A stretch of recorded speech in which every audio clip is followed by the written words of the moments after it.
right, good morning from track number 1 here at the Lansing Center, day 3 of Skate Wars 2025. We've got the 19th place game coming up here featuring the 12th seed Jewish Roller Derby and the number 21 seed Ohio Roller Derby. And we got here, Jewish Roller Derby started their tournament with a loss to Trans Rollers United, 74-302. A win versus Divergence Roller Derby, 158-100, and a loss to Team Wisconsin, 111-182. Ohio got here. They lost their first game to API Fury. Very thrilling, 2-point game, 116-118. They did come back to defeat Team Michigan, 158-111, and they lost last night to Team Illiwa, 122-162.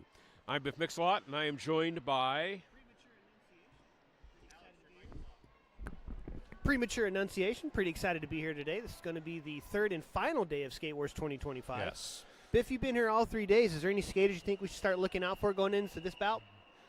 Well, I think, like I said, this is Championship Sunday. This is what it's all about. And the results here will probably influence future tournaments, future iterations of Skate Wars. We hope it happens again and again and again. We should watch out for... We'll run over, and we'll get a minute here. We'll run over the rosters for Jewish Roller Derby and Team Ohio. Skating for Jewish Roller Derby this morning, number 14, Sonnet. Number 167, Judith Smackaby. Number 21, Lotke Ness Monster. Number 22, Kvetch. Number 44, Lunatic Lovegood. Number 5, Cutter. Number 50, Coltrane. Number 54, Meshuggah. Number 5555, Sunny Days, who picked up MVP honors in an earlier bout. 613, Borscht Belt Bruiser. 62, Spider Mensch. 667, Hi Y'all. 69, Demanda Beating. 713, Schindler's Fist. 748, Mazel Tov. 89, Bear Jew. 9, Nicholas Rage. And 999, Joliet Jane. This bout is underway. Nicholas Rage jamming for Jewish Roller Derby against Ratchet for Team Ohio. Ratchet had a pretty good game against Team Illiwa last night. Ratchet is lead jammer and back around on a scoring pass. Ohio skating in red jerseys. Jewish Roller Derby skating in purple. Many of them with these shiny gold helmets. It is Sparkle Sunday after all. Ratchet out of the pack, picks up 4 points, calls the jam. First lead of the game goes to Team Ohio. Every day's a Sparkle Day, Biff. Especially Sunday at roller derby tournaments, typically a lot of times it is considered to be Sparkle Sunday. I don't know that we explicitly have that theme here, but it whatever works. I do like a good sparkle. Yeah. A lot of these skaters, this will be their fourth bout for the weekend, so I'm sure they're tired, battered, and bruised, and potentially ready to make that trip home. So, Sunny Days with the 6-pointed Star of David on the helmet for Jewish Roller Derby, jamming against Enemy Lou Harris of Ohio. And Enemy Lou Harris out and lead for Team Ohio. Sunny Days, a quarter of a track behind. Pack seems to be moving a lot quicker this morning. I'm surprised with all the energy. Enemy Lou Harris calls it off right before Sunny Days could get any points of their own. Yeah, coffee hasn't worn off yet for some of us, so...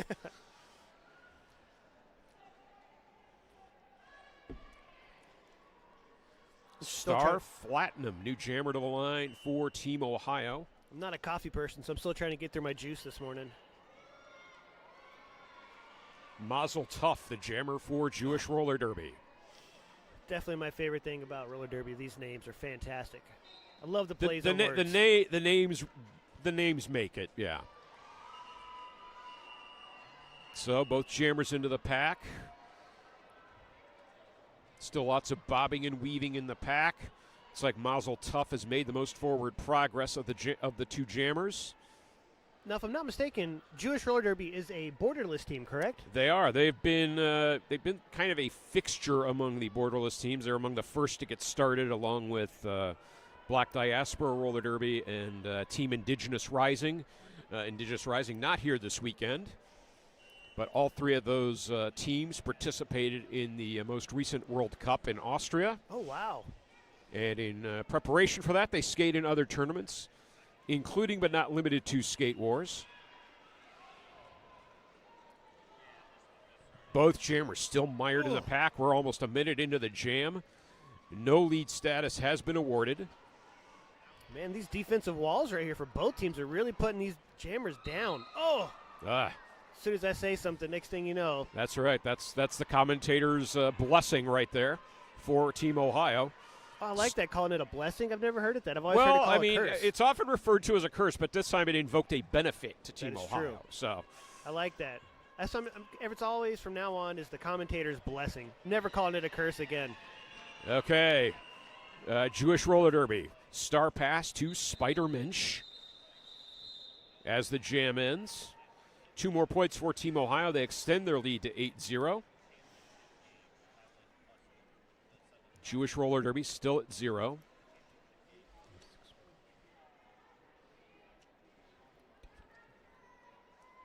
Ratchet back to the jammer line for Team Ohio. Had a good game last night.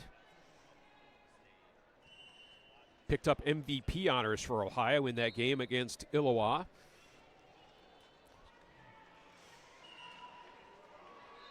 So Ratchet is out and lead jammer for Team Ohio. I know we got to call the Team Ohio game yesterday, but Ratchet was very impressive on their skates. Super quick, always seems to get through the pack very quickly, uses those toe stops to their advantage, and just makes these corners look super easy. It's very impressive. Yep. Sonnet stashed the helmet cover, got through the pack. That prompted the call off of the jam for Team Ohio. 4 points for Ratchet. They extend their lead to 12-0. 25-22 left in the first period. On to jam number 5.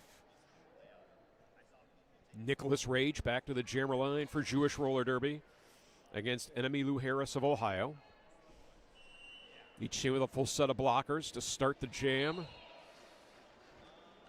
And jam is underway. Nice Nicholas Rage out first. Fantastic. For JRD.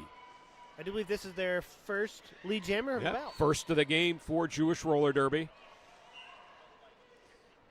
Ohio has done a helmet cover pass to Betty TKO as Nicholas Cage completes the scoring pass and calls the jam. An aggressive call off there. Well, I think Nicholas Rage saw the star pass happening and saw Betty TKO get out of the pack, and that, like I said, that prompted the call off of the jam. So sunny days now to jam against Star Platinum of Ohio.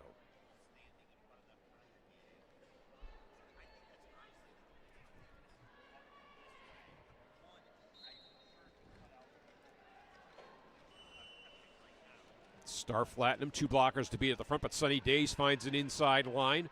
Shrugs off the last Ohio blocker and is through. Lead jammer for Jewish roller derby. I can see why Sunny Days got that MVP on a previous match. Another skater seemed very impressive on their skates.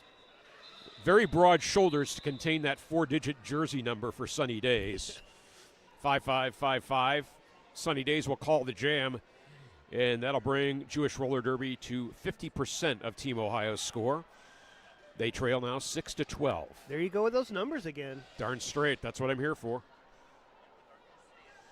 I just wait on the analytics team to get back to me before I can come up with these percentages. All right. Mazel tov to jam now against Murder Line. Murder Line quickly out and lead jammer. Pack was pretty heavily wedged against the skatin' not hatin' jammer line. Murder Line quickly breaks through to pick up lead. Murder Line around on a scoring pass. Forced to the infield, forced to regroup.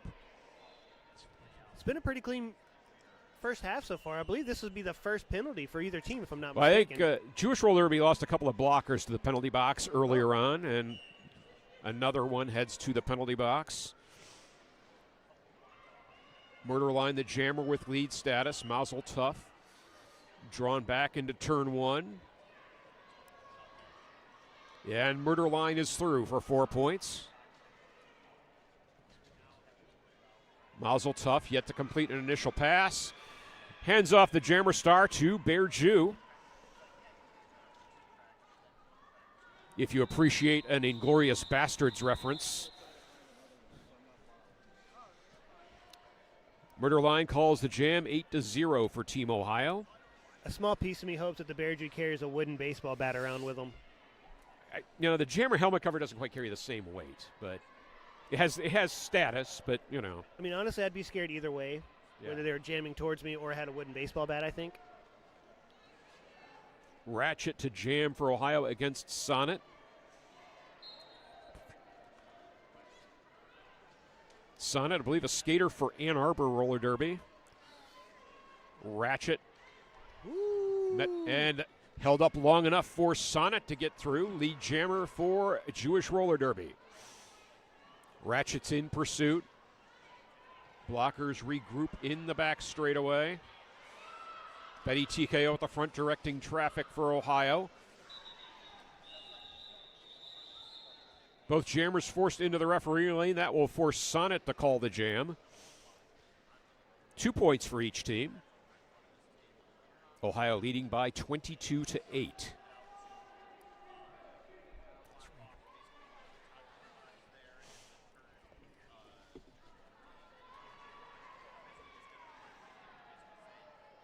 Nicholas Rage back to jam against Enemy Lou Harris.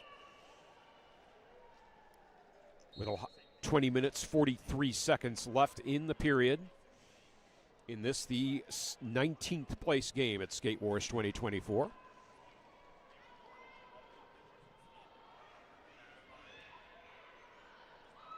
And Enemy Lou Harris finds a path through the inside. Lead jammer for Ohio. Nice little high step apex jump right there. Yep.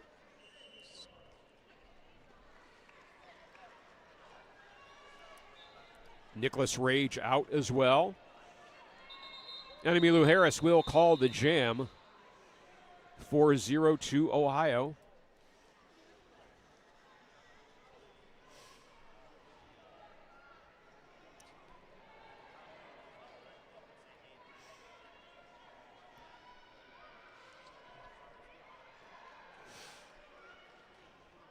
Sunny Days comes back to the jammer line for Jewish roller derby.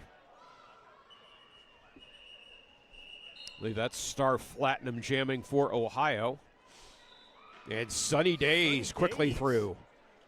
Lead for Jewish roller derby. Star Platinum out as well. Sunny Days ducks around the outside. Hands to hips, calls the jam. Took a second for the jam ref to recognize that. Was that enough time for Star Platinum to get into the pack and score points? Apparently not. So that narrows the lead to 26-12 in favor of Team Ohio. 19 minutes remaining in the first half. Does look like the coach from Ohio is having a discussion with the official right there in the middle. Not exactly sure. Apparently not a big enough deal to warrant an official review, but as long as they get back to the sideline in time, it's all good. Ratchet is lead jammer for Ohio, jamming against Mazel Tough of Jewish roller derby. Ratchet around on a scoring pass. Mazel Tough back on the skates.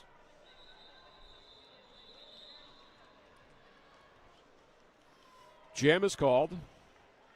4 points to Ohio, no points for Jewish roller derby.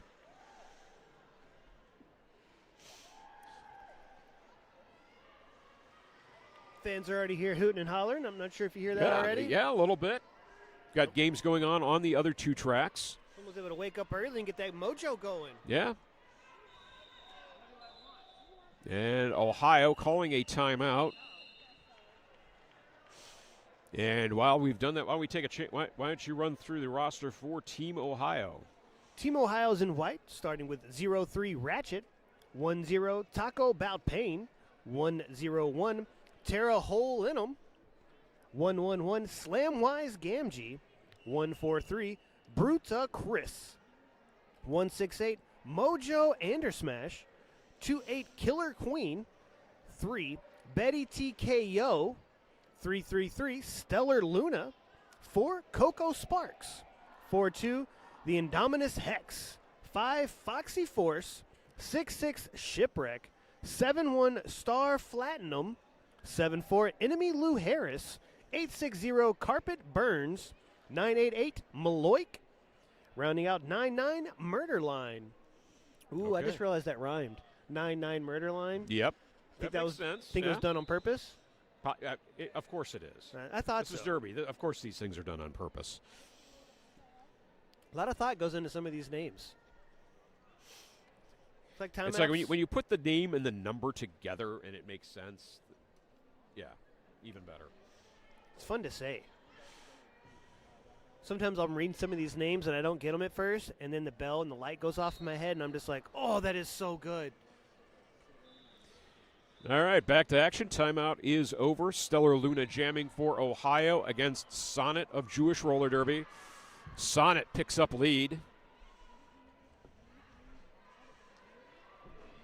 The defensive line of Jewish Roller Derby's keeping Stellar Luna back, it seems like. Able to get a good lead jammer position, put some points on the board for Jewish Roller Derby. Sonnet with lead with 4 points in hand. Stellar Luna completes an initial pass for Ohio. Wow. And Sonnet sees Stellar Luna approaching the pack and calls the jam. Nice little toe stop 360 right there to squeeze in another 4 points right there at the end of the jam. Total of 8. I think that's the biggest jam of the game so far for Jewish Roller Derby. Closing that gap, Jewish Roller Derby 20, Team Ohio 30. Yeah. They'll bring Nicholas Rage back to the jammer line against Star Platinum. Just under 17 minutes left in the first half. Already to jam number 12. Enemy Lou Harris. Enemy Lou Harris, the jammer now for Ohio. Ooh. And Enemy Lou Harris sings the lead jammer's tune for Team Ohio. Nicholas Rage out now as well. Enemy Lou Harris on a scoring pass, breaks through, hands to hips, calls the jam. That's 4 points for Ohio.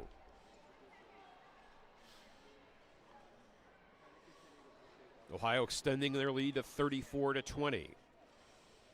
Just over 16 minutes remaining in the period.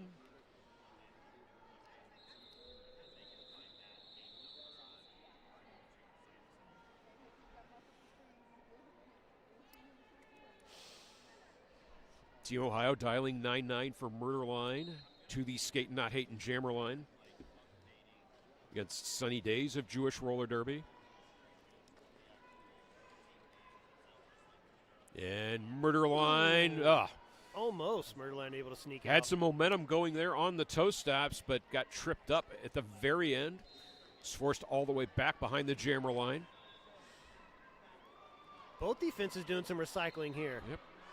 Yeah, stretching the pack to the rear. Delays the jammer's re-entrance to action. But Murder Line is out. Murderline just went toll-free right there on that defensive line of Jewish Roller Derby. That was number 5 that just took a hard hit. Cutter. That is Cutter. Murder Line collects 4 points.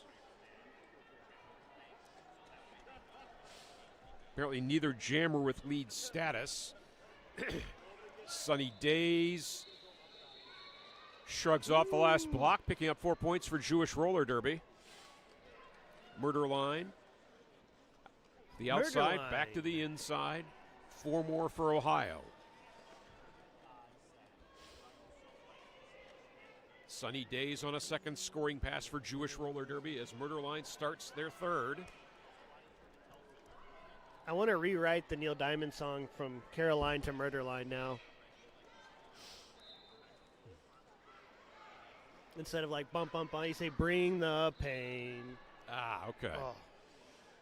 And you can't really say sweet Murderline. It's more like aggressive Murderline. Yeah, that doesn't. Yeah. Bring the pain. Oh, I like it. Wow, maybe I missed my calling and becoming a music producer. I'm sure Neil Diamond will take your call. I could probably reach out to him. I think he's got a show coming here to the Wharton Center at East Lansing here soon. No kidding. Yep. He has a Broadway musical now. In the meantime, Sunny Days picks up a third 4 points as the jam times out. Ohio collected a total of 14. 14-12 on that jam. Ohio leading by 48-32. And we got 13:40 left in the period. Official timeout. More than likely to sort out some matters of timing and scoring. Perhaps it's an official review. We have not gotten that signal yet, but we have coaches and captains in the infield with the dazzle of skating officials. Good choice of words there. I greatly appreciate you using that, especially on a Sparkle Sunday. It's a fun fact we can always drop, you know. Yeah, then when you on a Sparkle Sunday too. Oh, dazzle and sparkle, the razzle dazzle, done by Biff himself. Fantastic. So yeah, we've got we have I believe we have our non-skating officials. We do not have the roster of skating officials for this game, but we'll call them out right now. Bionic Envy, Absolute Chaos, Eggs, Emergency, Slim Fast, Succubex, Radar, Crazia, and Fairy Fire. Now, without their support, we can't play these tournaments or games, so thank them for their service. So Ohio has sought the official review. We'll probably get some update on that shortly. Maybe if we're lucky. I did see someone enter the infield with a clipboard, so there is hope. Clipboard people are very important. So, skating officials doing their deliberations as we speak. Coaches and captains awaiting the verdict. You ever done any officiating before? No. I've done a little bit of non-skating official work on an emergency basis. You're just not a skater in general? I can't stay on skates for more than about 5 seconds. Oh. We should change that. I'm 52. That might be. You're kidding me, Biff. I was going to think a day over 31. Well, yesterday you said it was 27. Yeah, so. you're tired, so you're aging slightly. Okay. You've been up It is day 3 of a tournament. This is the first game of the day. Championship Sunday here at Skate Wars 2025. And while the officials are deliberating, I'll check in on the other games happening right now.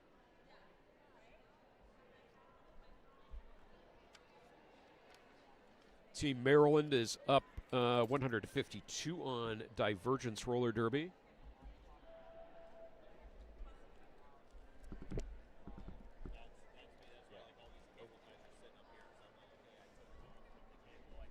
Team Michigan up 89-50 on Team Bad A ****. At least that's how it's listed in our schedules. I think that's short for badass. So we're 3 minutes into the official review. I believe we will have a verdict incoming shortly. Is being relayed to the coaches and captains as we speak. Real quick, while we're in this last minute of the official review, I want a big shout out to Lansing Sports Commission. The Lansing Sports Commission is your resource for sports, tournament, and event planning in Michigan's capital region. As a full-service sports commission, they'll work with you on every aspect of your event, as dedicated to success as you are. Located in the heart of Michigan, Greater Lansing is convenient to reach and easy to navigate. Our region is full of well-equipped lodging, first-rate athletic venues, entertainment options for the team, and so much more. No matter the size of your event or the sport you've come to play, the LSC is ready to help plan and support your event. Okay. It's great to have them on board. Lansing, great host for Derby tournaments. Now in hopefully in the future.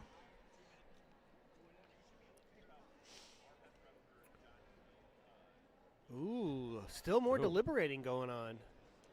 I think it looks like the skaters are been back passed. on the track.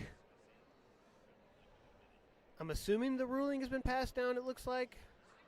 No, I think we're closer to action than we have been here for a couple of minutes, but. Hey, separating back out again. Tournament head announcer Danny Mack conferring with the alternate official. Alternate officials coming our way. We'll know the outcome shortly. And we get the rolling whistle, 5 seconds to start. So it's unclear quite what the outcome was. We still have both jammers on the track to start the jam. Yeah, Ratchet to jam against Mazel Tov. Maybe Daniel will slide into our DMs here in a second and let us know what's going on. And a ratchet is through. Lead jammer for Ohio. Mazel Tov still at the rear of the pack for Jewish Roller Derby as Ratchet almost completes a scoring pass. Both jammers back on the track. Ratchet completes that 4-point scoring pass. 4 points for Ohio. Mazel Tov yet to complete the initial pass. Mazel Tov has handed off the jammer helmet cover to Spider-Mensch.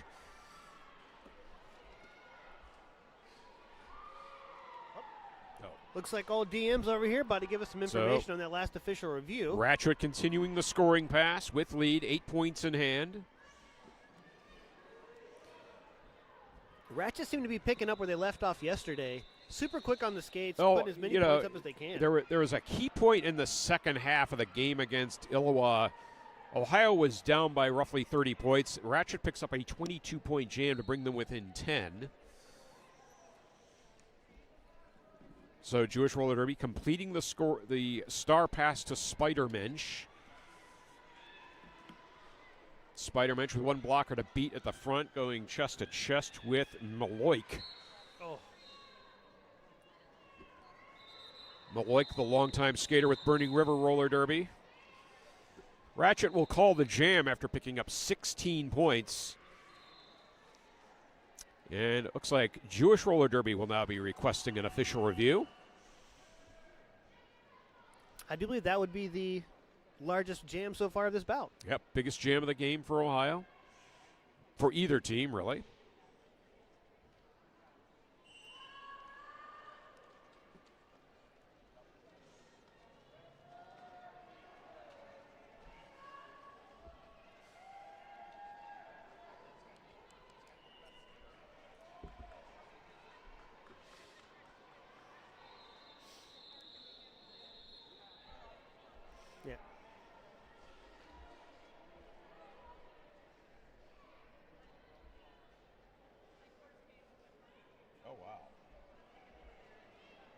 Okay, so referring back to the previous official review sought by Ohio, Ohio requested a high block penalty be elevated to egregious.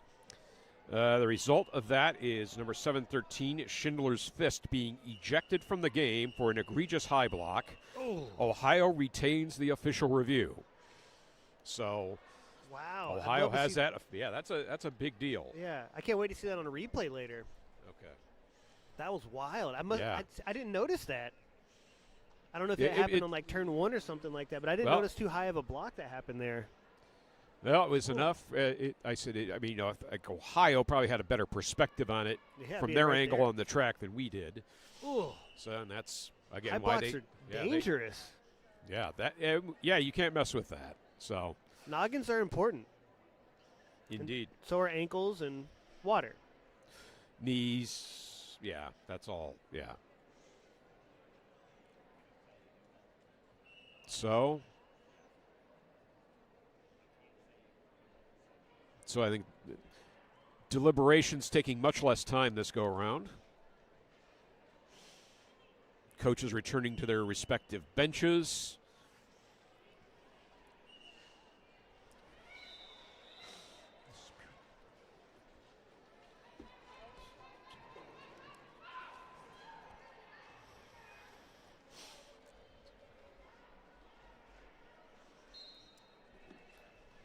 All right, we're back to some Derby action here. Out there for Team Ohio, enemy Lou Harris. Yeah, like I said, we still have both jammers on the track. Not quite sure what transpired in that official review yet. Sonnet has picked up lead jammer status for Jewish Roller Derby. Sonnet sent to the outside. Ohio attempting the drawback. That was Shipwreck.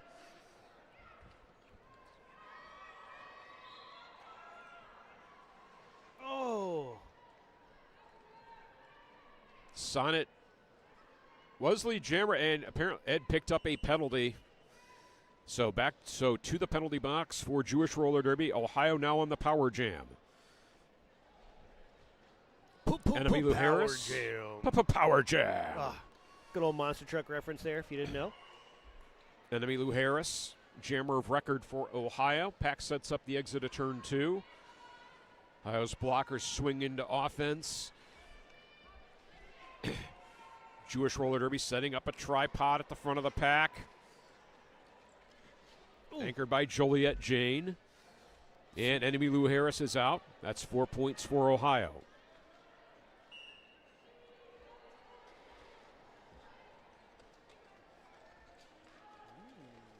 Okay.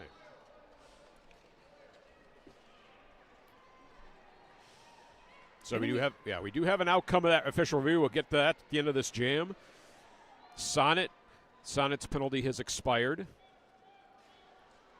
I do believe we're going to have a full 2-minute jam here. Only about 15 seconds so are left. Yeah, Sonnet had lead, lost that status when going to the penalty box. 8-4 jam so far for Jewish roller derby. Enemy Lou Harris with only 4. As that jam times out.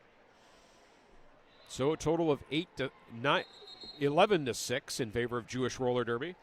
So why don't we go over that official review? Jewish roller derby sought a leaping block penalty on an Ohio skater. There is not evidence to corroborate that, and therefore Jewish roller derby loses their official review. Like you said, and now, use it or lose it.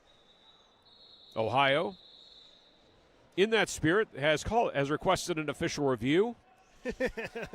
With the score at 43-70 in favor of Ohio. We're at 9:46 left in the first period.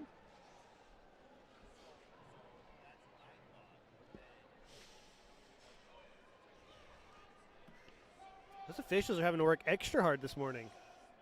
Hey, we got to keep them on their toes. This is Championship Sunday. We got to get them. Got to wake them up a little bit. Making sure their memories in full recollection of being able to roll things backwards. Because without a replay booth, it's very difficult to remember what you've seen 20 seconds ago, let alone a minute and a half ago. Very true.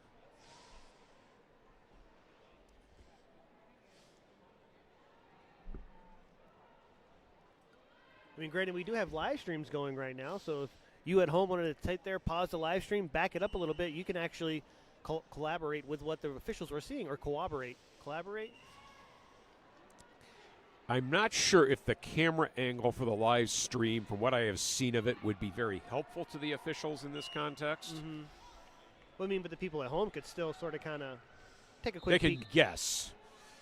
And their guess would be about approximately as good as ours as the announcers at this point. Oh, I'm going to give them, say it's better than mine. I'd give them a little bit higher percentage of that. Better than mine. Maybe not yours, Biff. You're a little bit more seasoned at this than I am, but I have a hard enough time seeing right here to that first little referee line, let alone the jam line. So, I think our verdict is being relayed to our he's getting his trusty tournament head announcer, Danny Mack. He's getting his steps in this morning. I hope he's got comfortable shoes on. Maybe some like orthopedic soles or something. He does kind of insoles can do wonders, He does look like someone that gets like the good Skechers, the ones that you get out there and cut your grass in with the cargo pants. Potentially some Dr. Scholl's action going on, gel inserts. So action resumes. We've got Star Platinum on the jammer line against Cutter. And Star Platinum is through. Lead jammer for Ohio. This is Cutter's first time with the jammer star for Jewish roller derby. Jewish roller derby 4-on-3 pack advantage. Speeding up the pack to make life difficult for Star Platinum.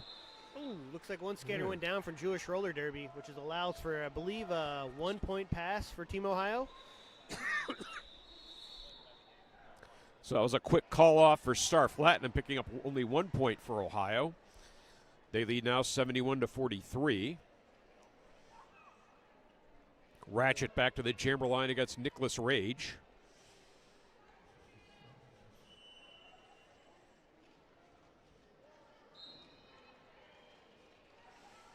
Jam is underway. Yes, really. Huh. Pack moving glacially away from the jammer line. Ratchet thought she had a path inside, but no. Nicholas Rage is out first and lead jammer for Jewish roller derby. Looks like we got some information on that last official review. We'll get to that right after this jam. So Ratchet on a scoring pass. Nicholas Rage picks up 4 points. Ratchet is on a scoring pass now as well. And Ratchet spins out of the pack with 4 points for Ohio. Danny, while I got you here, do you have comfortable shoes on today? Because you're getting a lot of steps in. Nicholas Rage through the pack with another 4 for Jewish Roller Derby. You made a reference in regards to your soles a second ago because you got a lot of steps in. So just wanted to verify. So Danny does confirm he has comfortable shoes on today. Ratchet is out, having picked up another 4 points. Nicholas Rage into the pack, calls the jam.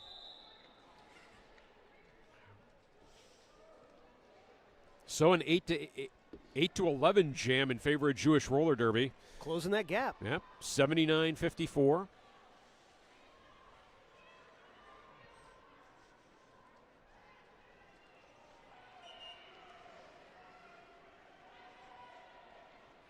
Another potential discussion going on. The Jewish Roller Derby coach had to couple words with one of the officials. So Enemy Lou Harris jamming against Sunny Days, and Sunny Days is lead jammer. So Jewish Roller Derby picking up a bit of momentum here in the first half with 7 minutes remaining before halftime. Enemy Lou Harris out of the pack as well. Sunny Days will call the jam after collecting 4 points for Jewish Roller Derby. Score stands now 79-58. What's the difference between the two scores? 21 points. Wow, well done. So quick with it. I think I blinked 3 times and you already had the answer. Okay, Ratchet to the jammer line for Team Ohio against Sonnet.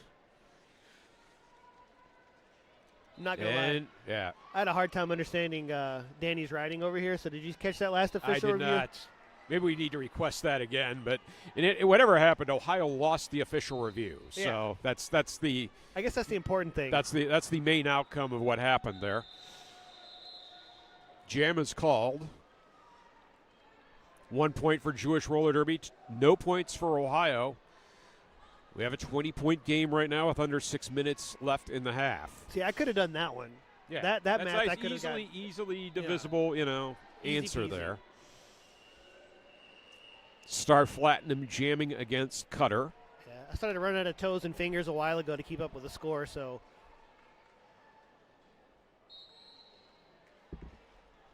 Now, is this Star It gets Platinum? a little complicated if you get past 20 with fingers and toes, but Yeah. Well, can I borrow some of your fingers and toes, and then get the 40? we'll talk about that. Do you have open-toed shoes today, or are you No, I closed do up? not. No, I do not do that. Oh, all right. Yeah, Way to say not in public anyway. Star Platinum around, lead jammer for Ohio. You kind of catch me as a flip-flop guy in the summer. You're not? Absolutely not. Okay. Yeah, Are you a socks and sandals guy? absolutely not. Okay. I wear sandals, just not flip-flops. Okay. You know, I don't like the way my feet wiggle around in flip-flops. So, anyway, Star Platinum picks up 4 points, calls the jam. Ohio leading by 83-59. Just a little under 5 minutes left to go in this first period. Murder line to jam against Nicholas Rage. Dial. Nines are wild on the skating not hating jammer line here.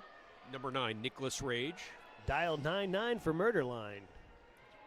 Toll free at 99. And that's it. Jam is underway. Murder line sent to the ref lane momentarily. Nicholas Rage with the forward progress. Pack slowly advancing through turn 1. Ohio losing a blocker to the penalty box. I believe that was a high block. Oh! Nicholas Rage shrugging off 2 Ohio blockers, picks up lead. Looks like Slamwise Gamgee for Team Ohio got slammed.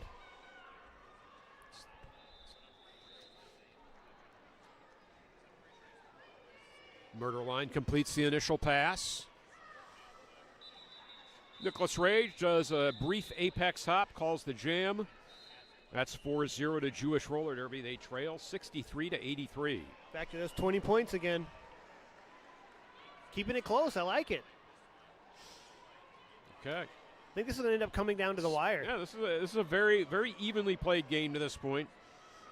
Ratchet back to the jammer line for Ohio against Sunny Days. Blockers retreating to the jammer line. Jam is underway. Sunny Days sent to the infield. And Ratchet is through. Lead jammer for Ohio.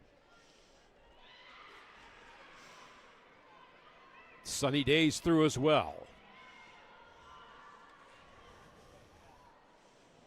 Ratchet backs through the pack, hops out, calls the jam. Wow. 4 points for Ohio, back to a 24-point margin. Incredible acrobatics by Ratchet right there to be able to spin in midair, land on the front two wheels, and just keep moving. It takes a good deal of like awareness from the jammer to do that, and awareness, the ability for balance, just muscle memory. I think also has a big part to do with that. To know exactly where they need to land and keep moving. So we get Enemy Lou Harris to jam for Ohio against Sonnet now. Just over 2 minutes left in the game, in the period, excuse me. Sonnet, some forward progress. Ohio locking down the front of the pack. And Sonnet almost out, but did get lead, but got momentarily reabsorbed into the pack. Sonnet is lead jammer for Jewish Roller Derby.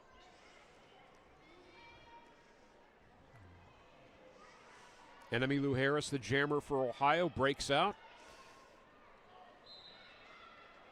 Eligible to score points as well. Sonnet into the pack, calls the jam. We'll find out how many points they scored.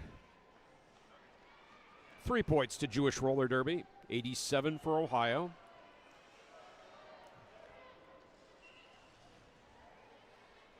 Just a little over a minute left here in the first half. Potentially the last jam of the half here. Cutter to jam for Jewish Roller Derby against Star Platinum.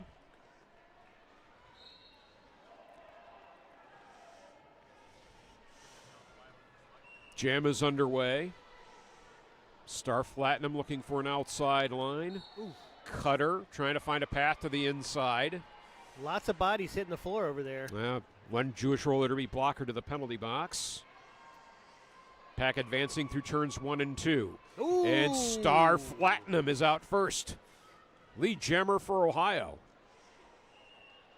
Star Platinum able to get enough momentum to do a bit of an apex hop to get out of the pack. Star Platinum sent to the outside with lead status.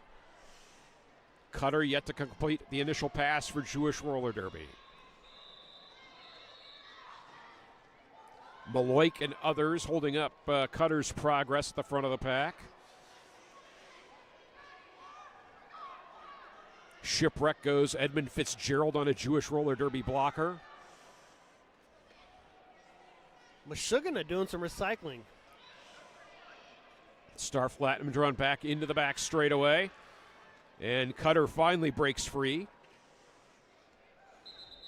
Star Platinum will call the jam with the period clock at 0. And it is halftime. Here in game number 43 of Skate Wars 2025, the 19th place game. We'll go to intermission with Team Ohio leading by 90-66 against Jewish Roller Derby.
Okay. We're back from halftime, getting ready for this second half of the 19th place game here on Championship Sunday at Skate Wars 2025.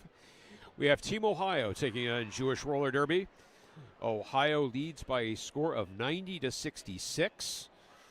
So Ohio built a lead, and at that point, Jewish Roller Derby just kind of righted the ship, kept things steady, and we sit with a 24-point deficit as we come into half number 2. Jewish Roller Derby Sonnet, and I do believe Sunny Days are going to need to pick it up a little bit to try to start closing that gap, but they don't want to overdo it. Slowly dig in, get a couple extra points here, call off the jam, and continue to move forward. And I think Jewish Roller Derby is going to make this a lot closer of a bout here going into the second half. Right. I mean, each of these teams has won a game at this point. They can figure out how to do it, but they're close enough together in terms of skill. Still anybody's game at this point. They know what to do to get the W, and I think we're going to see it here. Yeah. Because this is going to be the second half, the last half of Skate Wars for them. So they may potentially put everything out on the line. Ohio, they've been involved. I said, Ohio's been involved 3 close games. They were in the game against Illawarra until maybe a couple of unfortunate jammer penalties in the second half. So, in any case, Ratchet jamming for Ohio against Nicholas Rage. Nicholas Rage with the first lead status of the second half for Jewish Roller Derby. Ratchet out of the pack as well. Nicholas Rage approaches in turn 1 on a scoring pass. Quickly around the outside. A minimum of resistance from Team Ohio. Nicholas Rage calls the jam.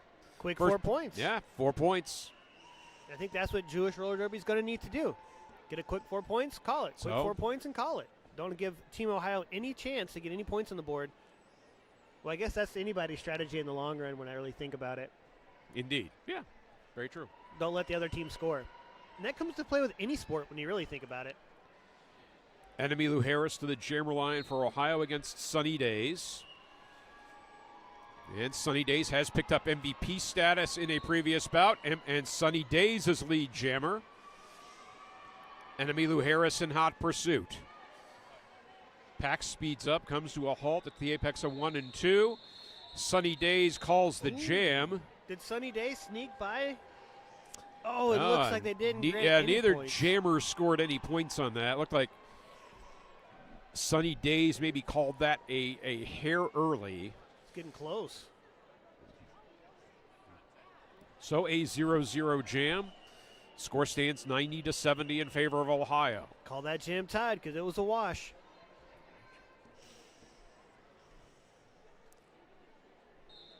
Or I guess gain, maybe Downey. And I'll consider it a wash. Sonnet jammer for Jewish Roller Derby against Enemy Lou Harris once again. I do like the aggressiveness that Jewish Roller Derby is showing this period. They are coming out full-fledged fighters right now. I believe that's Star Flatinum, the jammer for Ohio, number 71, Star Flatinum. Apologies for the misidentification there. Sonnet with lead status for Jewish Roller Derby. Sonnet forced to the outside, calls the jam. And 4 points to Jewish Roller Derby. Margin now under 20 points, 16 points as a matter of fact. This will bring Ratchet to the jammer line for Ohio.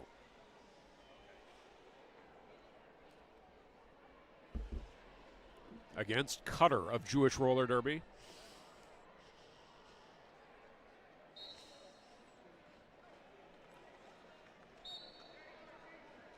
Ooh, looks like a multiplayer is being called.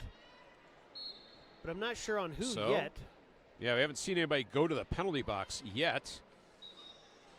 In the meantime, Ratchet is through, lead jammer for Ohio. Jewish Roller Derby losing their pivot to the penalty box. That is, I believe, at number 62, Spider Mensch, picking up the multiplayer blocking penalty. Cutter going chest to chest with Maloik, breaks out of the pack. As Ratchet cruises through the inside of the pack, picks up 4 points, and calls the jam for Ohio, restoring the 20-point margin. Looks like the Ohio coach has a couple questions for the officials.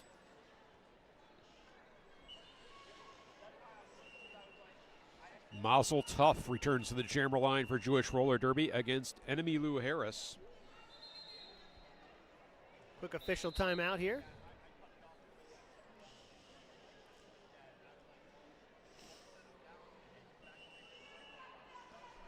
All right.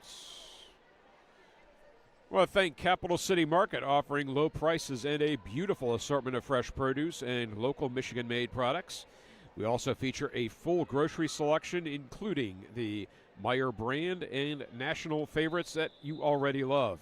Be sure to visit our in-store cafe. Skaters on Wheels are welcome. Check out the store across the street. The store is open daily from 7 a.m. to 10 p.m. Enemy Lou Harris jamming against Mazel Tov. Enemy Lou Harris outside, tries the inside line, and is through. Lead jammer for Ohio.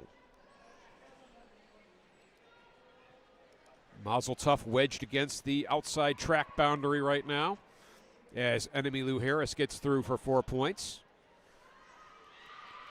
Mazel Tov gets a running start, doesn't quite make it out of the pack as Enemy Lou Harris circulates on a second scoring pass.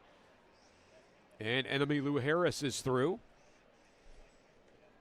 8 points so far in the jam for Ohio. They're past the 100-point mark. Enemy Lou, what you gonna do but score points? Mazel Tov yet to complete an initial pass, and Enemy Lou Harris is through for another 4.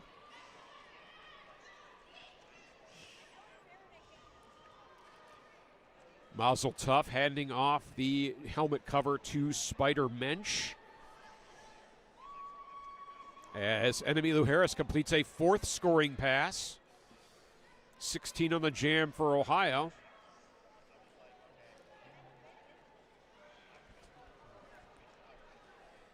Enemy Lou Harris exploring the track boundaries, finds a way through. Enemy Lou. Biggest jam of the game for Ohio, 20 points so far. And Spider Mensch finally breaks free from the pack. Enemy Lou Harris, a 6th scoring pass, calls the jam. Shrugs off the attentions of Bear Jew. What an incredible That's 3 jam points. Yeah. So Ohio reestablishing momentum in their favor, it seems, with a 23-point jam. It only takes one jam to get things back in your favor. Well, things are looking up for Jewish Roller Derby first few jams of the half, and then Enemy Lou Harris throws down a 23-pointer.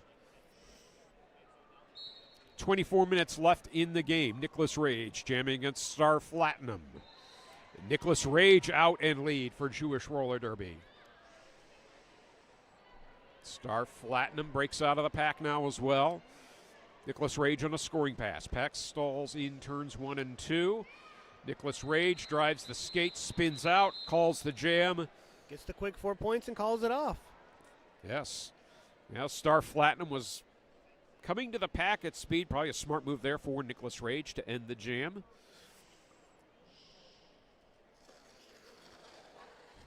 Murder Line to jam now against Sunny Days. Got a full house in the jammer line, 9s over 5s. Every time Myrtleline steps up the jam, I want to have one of those old school AOL dial-up sounds and just press it for a quick second just to get that nice little. Yeah, they haven't provided us with that sounder, have they? Nope. Sunny Days recirculated behind the pivot line. Like with Murder Line being lead jammer, play that AOL sound effect. As Murder Line picks up lead for Ohio. Blockers reorganizing the exit of turn 2. Murder Line on a scoring pass. Murder Line, one blocker to beat. At least a 3-point jam for Murder Line. Got held up there by Spider Mensch to end the jam. And Ohio sits on a lead, 120-78. 22 minutes, 30 seconds remaining in the game. It's coming down to crunch time for Jewish Roller Derby. Still plenty of time. We're not even a third of the way into the half here, but we have Ratchet jamming against Sonnet. Jam is underway. Ratchet trying the inside path. Sonnet pushing forward the front of the pack, and Sonnet breaks out. Lead jammer for Jewish Roller Derby. Ratchet gets recycled behind the pivot line. Sonnet is through on a scoring pass. Ratchet yet to complete the initial for Ohio. Sonnet just bulldozing their way through that defensive line right now, just pushing, having their will with them. Yeah. Some jammers rely on like acrobatics. Sonnet relying on power to break free of the pack. Ratchet is out. That'll force the call of the jam by Sonnet. Quick 4 points, though. Yep, four important points for Jewish Roller Derby. They trail 82 to 120.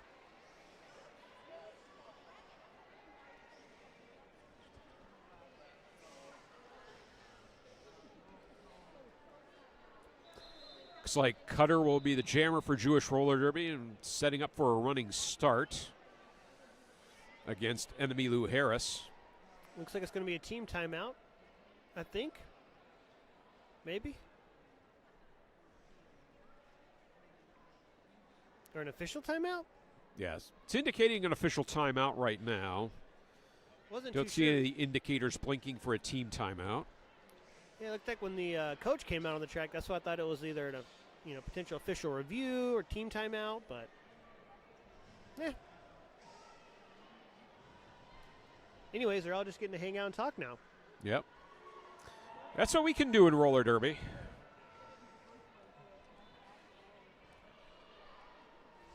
Yeah, the camaraderie between these teams when they're on the track versus off the track, in general, where it's like when they're playing the jams, they are, tooth and nail grinding it out.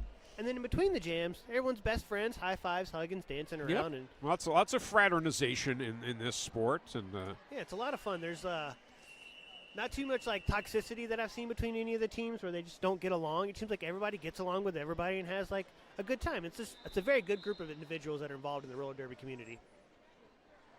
I think these teams, in some form or fashion, have seen each other before at other tournaments. There is an element of familiarity in the derby community. Mm-hmm. Enemy Lou Harris, the jammer against Cutter. Enemy Lou Harris with the big jam last go-around for Ohio. Back out with the jammer star for the team skating in red. Enemy Lou Harris, two blockers to be at the front, splits those, and is lead jammer for Ohio.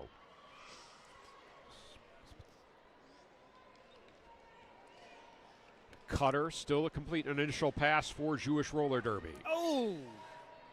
Cutter has handed off the helmet Coltrane cover to number 50. That is Coltrane. Enemy Lou Harris in the pack on a scoring pass, calls the jam. Find out how many points Ohio was able to score there. Total of 3. So hard to see those official fingers from here. Yeah, the fingers tend to be the same color as the walls, so everything sort of blends together.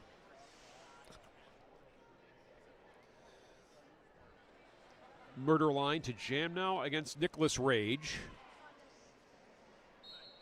9s are wild on the jammer line, on the skatin' not hatin' jammer line. Both jammers into the pack. Murder line finds the inside path first and is lead jammer for Ohio. Not too far behind. Nicholas Page, Rage at hot pursuit. Pack stops at the exit of turn 2. Both jammers into the pack. Nicholas Rage into the pack first. Nicholas Rage spins out, not lead. Murder line trying to complete an initial pass. With Nicholas Rage approaching, calls the jam. Ooh. But Ohio able to collect 4 points there as well. So a 4-4 jam. Nicholas Rage has come out this half with a fury. Nicholas Rage shot out of a cannon there out of the pack. Once they're able to break free.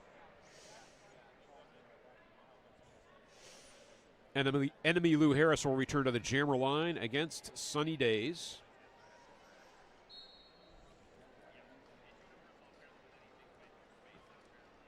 And Enemy Lou Harris already breaking apart the Jewish Roller Derby pack, picks up lead.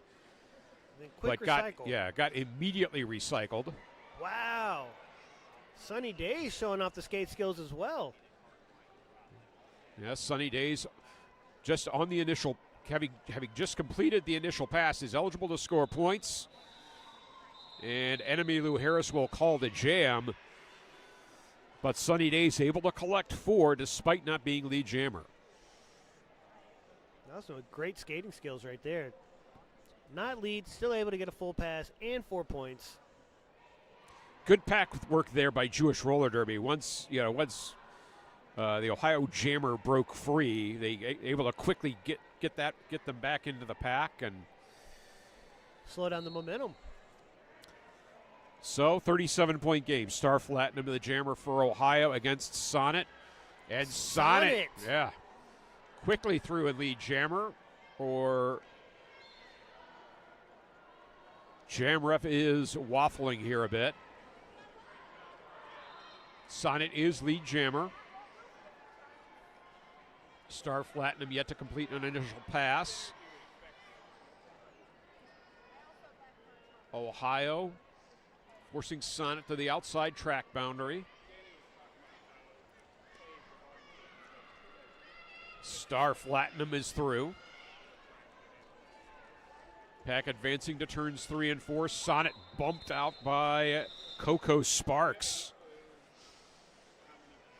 who also gives Sonnet the helping hand back up at the end of that. Delivering the hard boom hit. Right.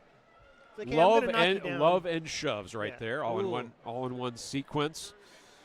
But 2 points for Jewish Roller Derby, no points for Ohio. Murder Line returning to the jammer line against Nicholas Rage.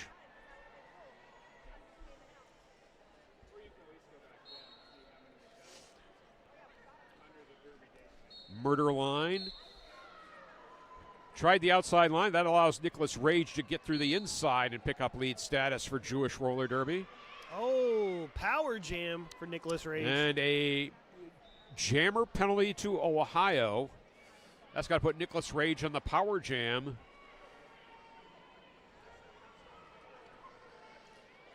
Nicholas Rage out. That's the first 4 points of the power jam for Jewish Roller Derby.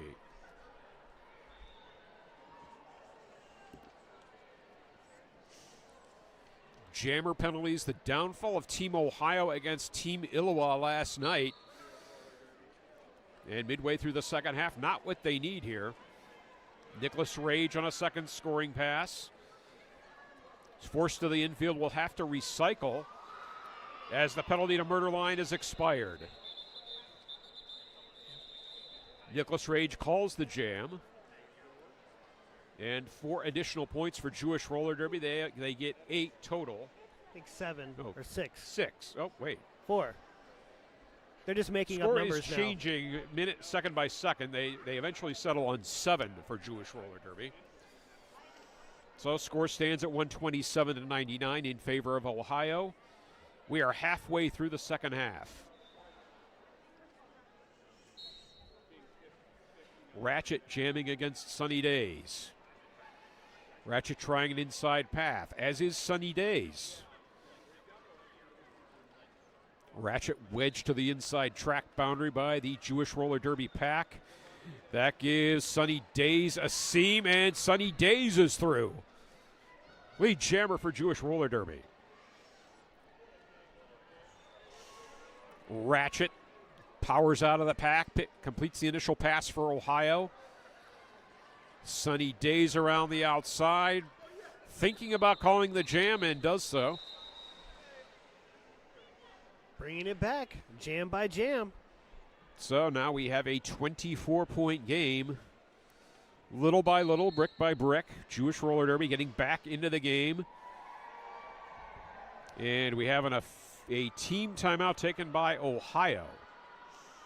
I think that's smart for Ohio to take a breather, slow down a little bit, realize they got a little bit of a lead. No need to rush things. Just continue on the same game plan they've played so far. Keep the strategy going. On the other hand, Jewish Roller Derby is just putting things together. They're hanging around. They're starting to get that momentum going like we saw in the beginning of this half. And there's still 15 minutes to play.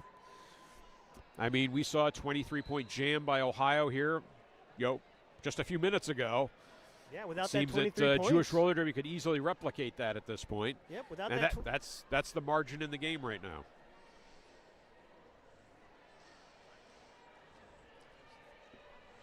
How are you? Good. I haven't seen you in a while. You still skating or not? No? Oh, okay. Oh, okay. Understandable. Yeah, good to see you too.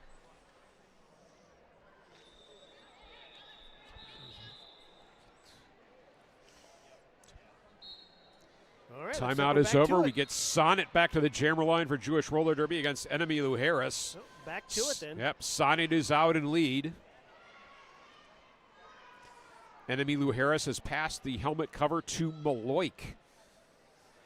Started as the pivot for Team Ohio. Sonnet's into the pack, calls the jam.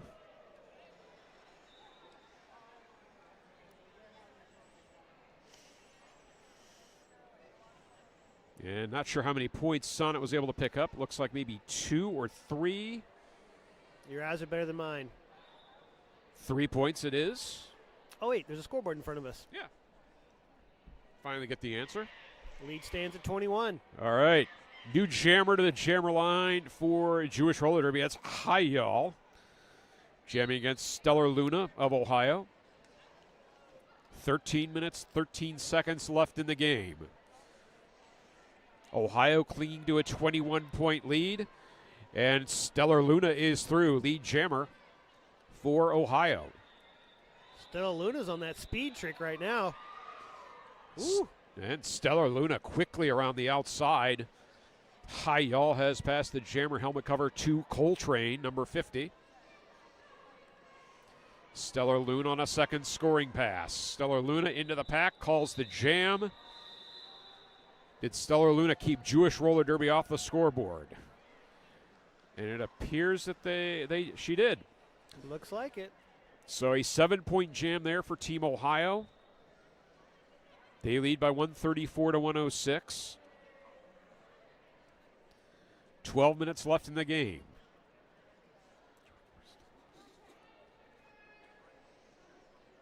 But Jewish Roller Derby still hanging around. Ratchet to jam against Sunny Days. Sunny Days been a very productive jammer for Jewish Roller Derby. And Ratchet is through, lead jammer for Ohio. Sunny Days forced to regroup, gets through the pack, gets drawn back once again as Ratchet enters on a scoring pass. 2 blockers to beat at the front for Ratchet. That'll give Sunny Days time to get out of the pack for Jewish Roller Derby. Ratchet sees Sunny Days approaching, calls the jam.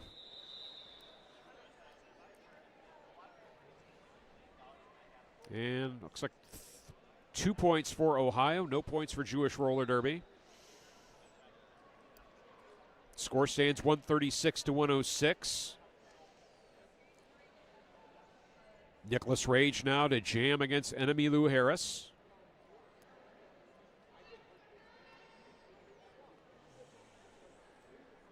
Just a little under 11 minutes left to go. Quick move on the outside is Jewish Roller Derby's Nicholas Rage. Yep, Enemy Lou Harris. Wow, faked out Sonnet there at the exit of turn 2 to break out of the pack. So Nicholas Rage on a scoring pass. Enemy Lou Harris in pursuit, forcing the call of the jam. No points for Ohio, but that limits Jewish Roller Derby to 1 point. So the margin under 30 points with 10.5 minutes to play.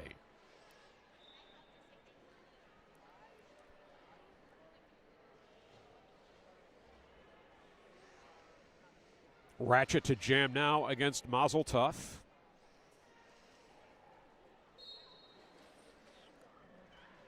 Ratchet driving the skates on the outside of the pack, ducks to the inside, picks up lead for Ohio.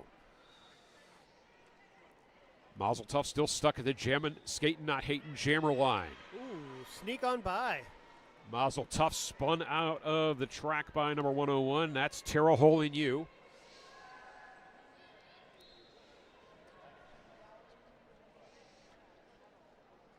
A little bit of recycling going on as well. Ratchet getting sent back.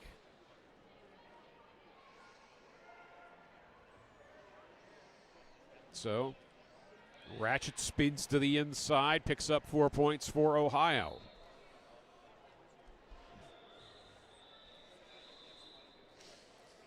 Blockers reorganizing in turn 2. Ratchet approaches on a second scoring pass. Ratchet shrugged off Judith Smackabee to get out of the pack there. So 8 points in hand for Ratchet and Team Ohio. Ooh.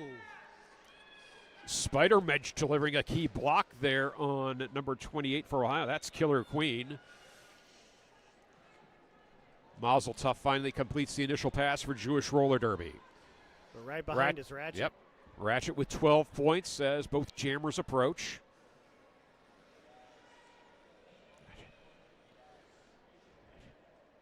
Ratchet trusting her pack to contain Mazel Tov. Ratchet on a 4th scoring pass. Ratchet a little slow to get up there. Ratchet's been out there a lot jamming for Team Ohio. Less than 10 seconds left in the jam. Maybe Ratchet just trying to burn some clock here. And jam will timeout. Was Mazel Tov able to collect any points? Yeah, 2 points for Jewish Roller Derby there. All right. 16-point jam for Ohio. That'll give Ohio a 43-point lead with 8 minutes remaining. Jewish Roller Derby taking their first team timeout. So a reminder, this is Championship Sunday. We'll have action all day here at the Lansing Center. This team timeout is brought to you by Tom's Food Center. Their goal since 1982 is to be your community grocery store, providing you with great selection and friendly service, while at the same time, always looking for ways to make your dollar go further. Locations in Okemos and Portland, Michigan.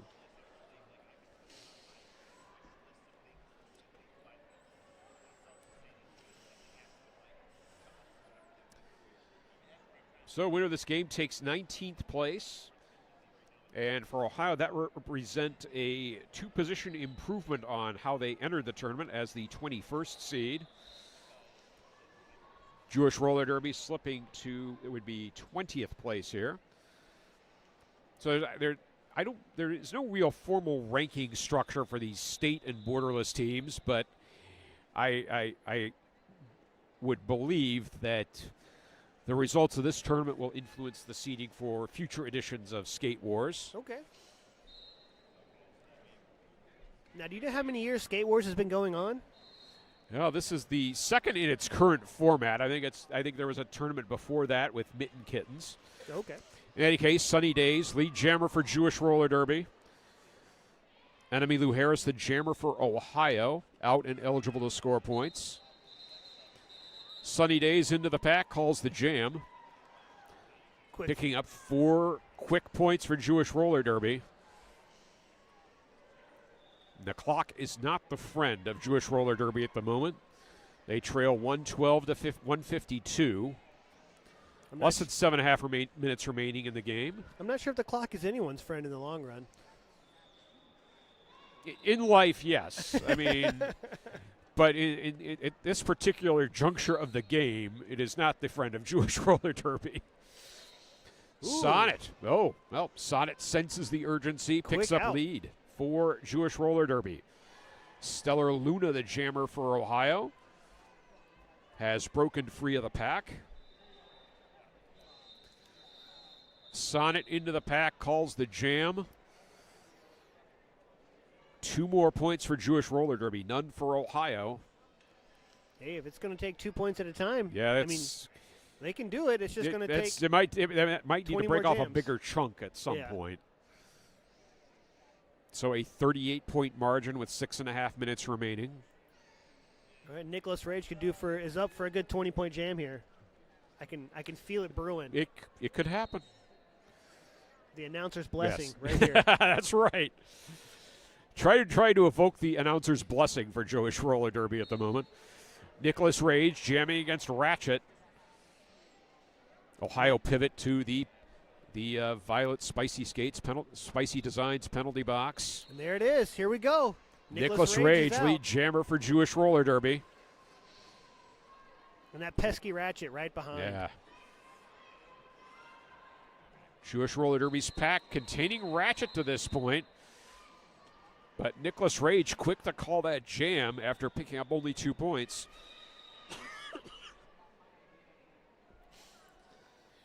That'll take us to 116 to 152. Team timeout taken by Jewish roller derby. So that's their second clock stoppage. They have their third timeout and the official review left with 5:38 remaining in the game. This timeout is brought to you by Crash Course. Crash Course presents Derby in Paradise, a 7-day roller derby retreat to recharge your body, ignite your game, and connect with new roller derby friends on the coast of Nicaragua. Visit ChrissyCrash.com. That's ChrissyCrash.com for dates and details.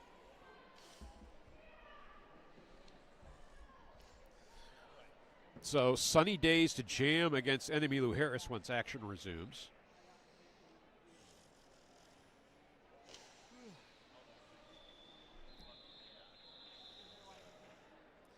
So, Biff, you're staying at the local hotel here, correct? Yes, How many I am. cookies have you gotten while you've been there? What's that? How many DoubleTree cookies have you gotten?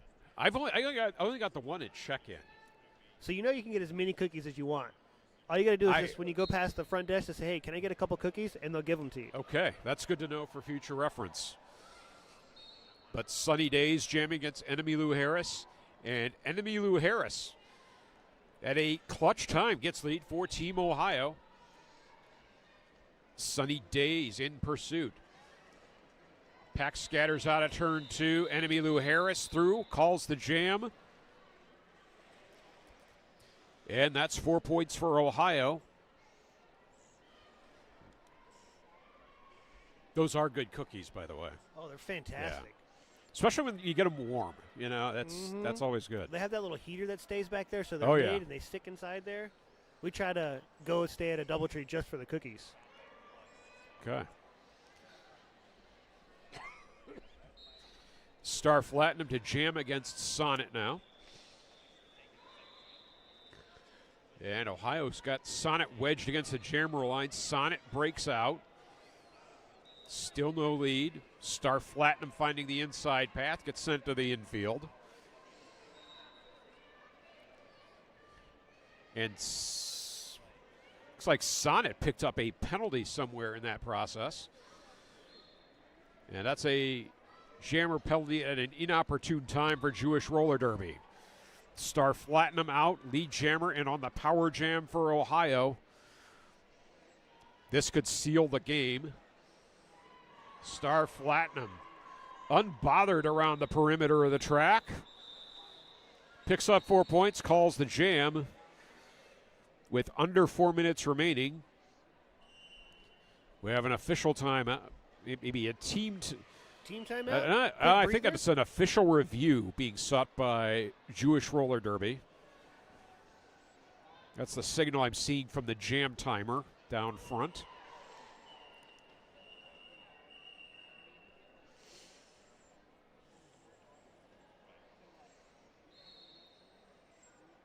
So Jewish roller derby seeking the official review. Down 116 to 160 with under 4 minutes left in the game.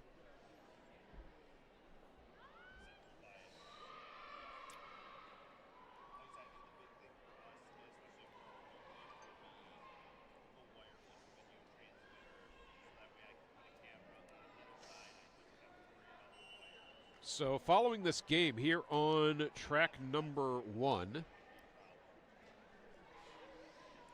is the battle between Team Indiana and Team Kansas for 13th and 14th place here at Skate Wars. That game will be followed by Team Philippines versus Missouri roller derby at 2:15. And then at 4:45 here on track number 1 is the championship game featuring Michigan against the Cinderella story of the tournament, Team Florida. They entered as the 17th seed. upset the number 1 seed Black Diaspora Roller Derby in their first game of the tournament. And they will face off against the home team, Team Michigan, for first place here on Championship Sunday. I think that's one bout I'm excited to see. Team Florida seems to have a really good strategy going into this. They may not have the most experience of teams that are here, but they know what they need to do, and they seem to do it. They get their 4 points of jam, call it off. 4 points of jam, call it off. 4 points of jam, call it off. Seem to have a lot of fresh legs coming in there, and it's been working out really well for them. I've got to watch 2 of their bouts so far, and I'm really excited to see how they handle Team Michigan. Yeah, Florida, I think they last year at Skate Wars, they were kind of hurt by injuries. They didn't have what they would consider their best set of skaters here. Took a few defeats. They knocked their ranking down a bit. That put them in at a lower seed here for this tournament. They were able to get some people back. I believe Snot Rocket Science, a really good jammer, joins them again this year. So yeah, really interesting story there coming out of the Sunshine State? Yeah, out of the Sunshine State. Oh, they have like a really heavy gator motif on their uniforms. I don't know. Oh, well.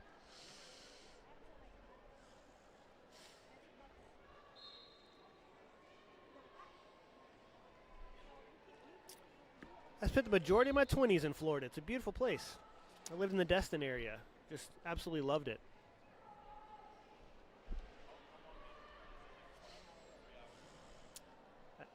There seems to be a little bit more of a explanations going on down there. I see 3 people with notepads writing things down.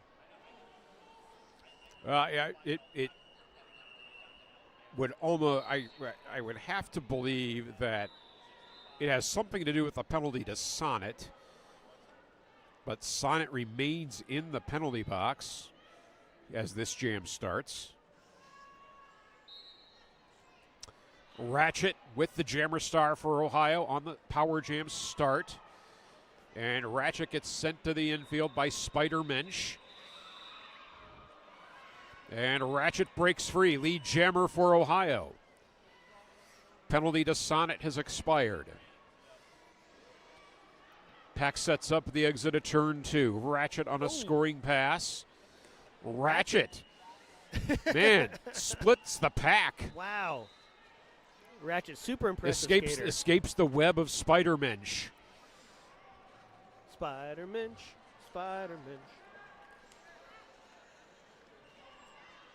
Yeah, and Joliet Jane with a Jammer Star now for Jewish Roller Derby.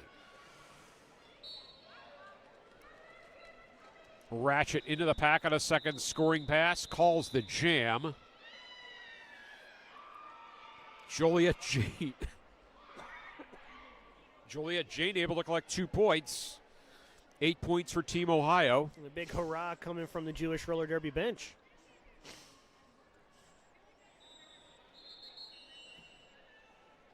Looks like we're working on another timeout here. Another. So we're still. Well, I guess during this timeout, I'm going to let you guys know about a quick Kickstarter going out. It's called Don't Let Them Eat the Baby. Erica Vanstone's debut memorial. Don't Let Them Eat the Baby tells the story of how women's roller derby televised a revolution. Vanstone weaves personal narrative with culture journalism, bringing many voices to make the case for women's sports as a community, lifeline, and cultural treasure. Don't Let Them Eat the Baby. Check them out at Kickstarter. I do believe we finally got some results as to what that last official review was for. I'm going to let Biff do the translating here. Our trusty assistant tournament head announcer, Danny Mack, has handed me his notebook here. Mr. Comfy Shoes himself. Yes, Jewish Roller Derby was looking for a no call to be elevated to a track cut.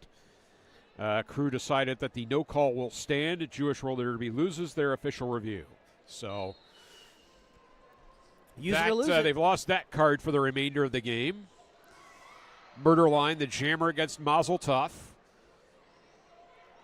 Murder Line breaking free of the pack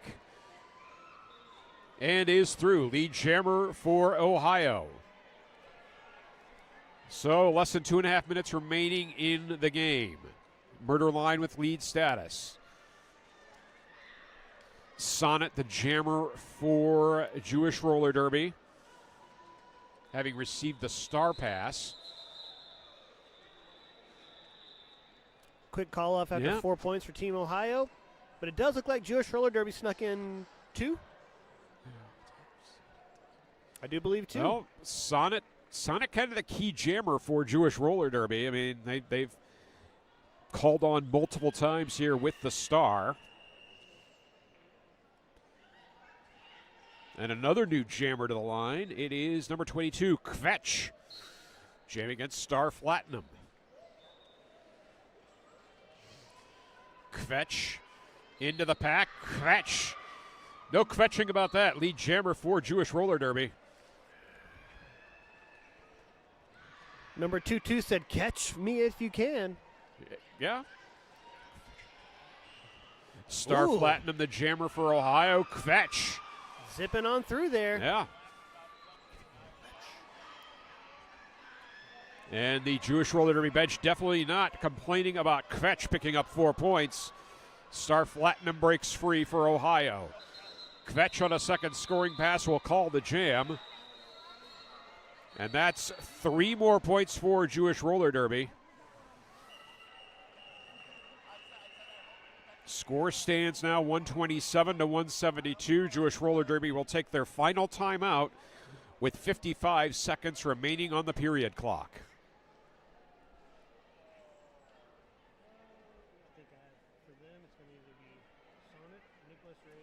I would give it to Enemy Lou Harris. She had the big jam there in the second half. Yeah, yeah. Uh-oh, chants of Bam Bam seem to be ringing out across track 1. So when action resumes after this timeout with less than a minute remaining in the game, Diamanda Beating will take the jammer star for Jewish Roller Derby.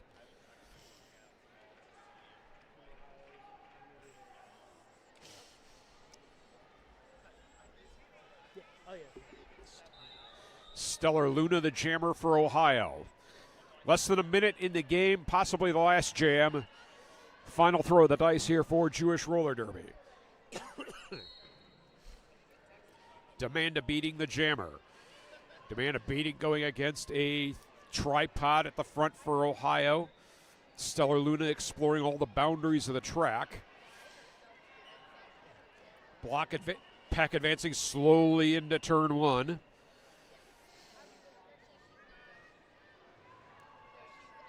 Stellar Luna ducks to the inside, is lead jammer for Ohio.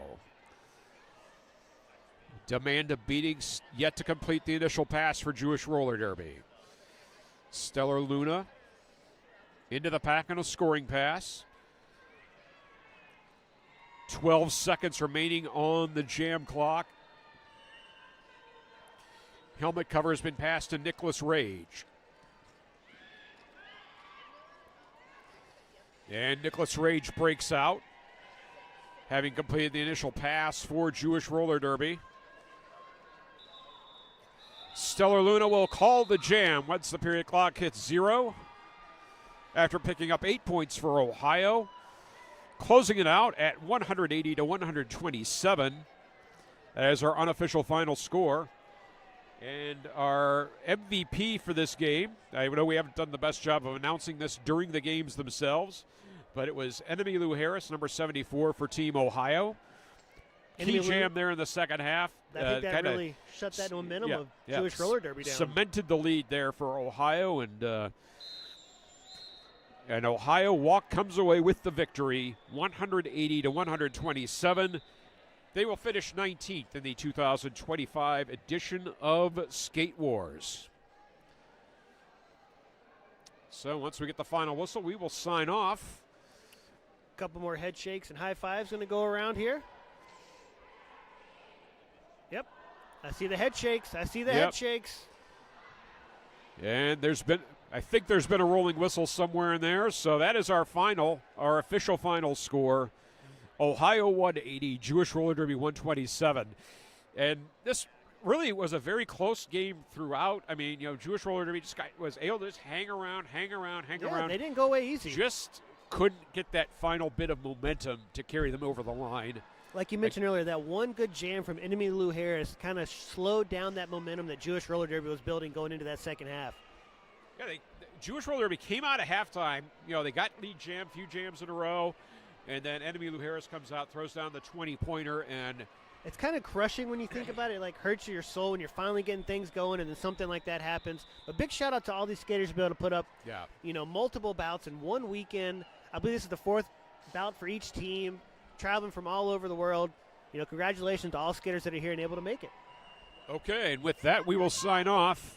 I've been Myth Mix-a-Lot. Premature enunciation. See you later.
morning, Derby fans. Oh, we are hitting noon o'clock here in Lansing, Michigan at the Lansing Center.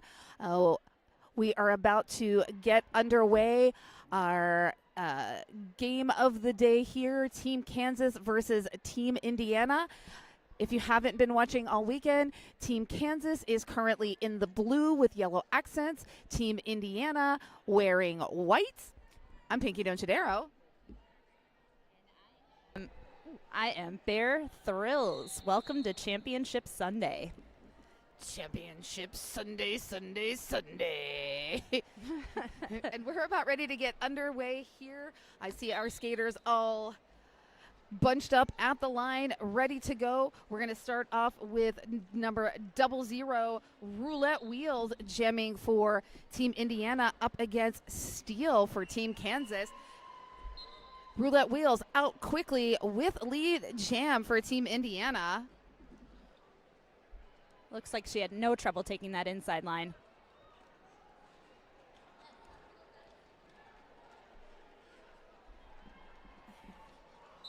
Ooh, quick work there by Indiana. Came up on that inside line, calls off the jam, prevents any points from being scored by Team Kansas. Team Indiana, first strike, lead 4 points to 0. Our jammer line is brought to you by Skate and Not Hatin'. Skate and Not Hatin' has been around since 2014, owned and operated by Javelin, who skates for Kalamazoo Roller Derby, Team Michigan, and coaches the Kalamazoo Killer Bees. This small business shop has huge impact on the skating world. Skate Not Hate offers skate packages, protective gear, wheels, accessory, and full sublimation apparel. Nice. So this is a quick jam here right off the line. Cecilia Payne for Team Kansas picks up that lead. Oh, Janet Skatehole, which I'm just going to marvel over that name all day. So many good new Derby names to me this weekend. But Janet was hot on the heels of Cecilia Payne. Cecilia got to the pack, earned those 4 points, actually got only picked up 3, sacrificed the fourth there, calling it off to hold Team Indiana at 0. So it seems like how this has been, most of these games have started out for me this tournament is both of these teams kind of start out back and forth, do-si-doing points, lead changes, ties. So I feel like we're gonna see that again here today. Everyone likes to keep me in check, making sure that my heart is still working, that there is one of my chest, so making it beat out of my chest for everyone to see. We love a good intense game like that. Exactly. Ooh, and a nice hard knockout on the outside. Half Pint Dynamite, number 39, star in hand. Either using some trickery there or potentially considering a pass there. Looks like she's attempting to put her full weight into that when she's trying to avoid getting hit out, with leading to a pretty heavy fall down, which tends to take up a little bit more time trying to get up and get back in. Yep. Well, BB Bombshell is currently the lead jammer of record on a scoring pass. Has to get past, I believe that's number 49. Am I reading that number right? I don't think I'm reading the number right there. I'm going to wait till they get back to the pack. Number 42. I'm sorry, number 42, Schlitt Throat. This is my first game announcing for Team Indiana, so this is going to be fun. It's corn. It's corn.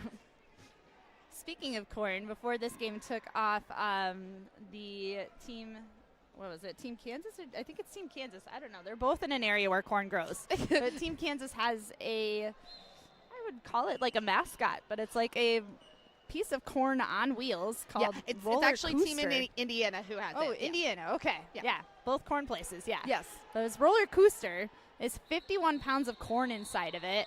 And when they do something really cool, they flip it upside down and it makes like a rain stick sound. Like say it makes it grain.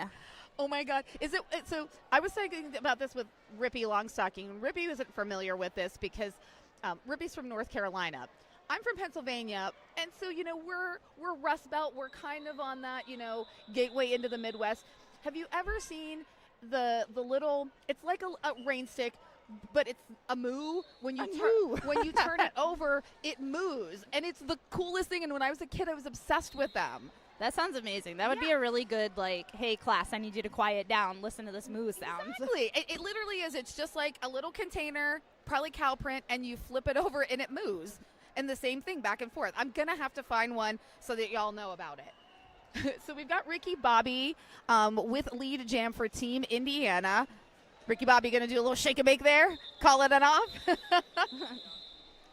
It's a good call off before Gusia could catch up to the pack.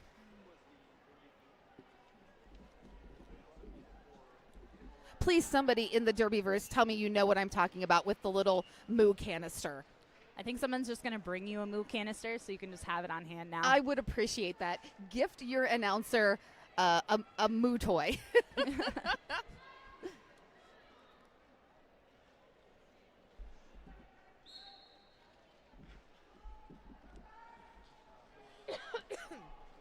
Pardon me. It's another nice knockout, but it looks like 1027 maybe? Yes, 1027. Bricks hit house. Oh, yeah, Bricks from Team Kansas. So much good work from Bricks yesterday. Your lead jammer is Steele, number 424. Looks like she's making the effort to draw the jammer back again.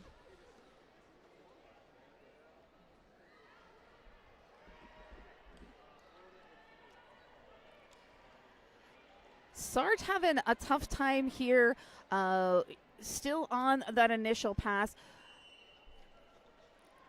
Teammates trying to offer some offense, but Sarge just getting trapped and pinned in the tripod of Kansas.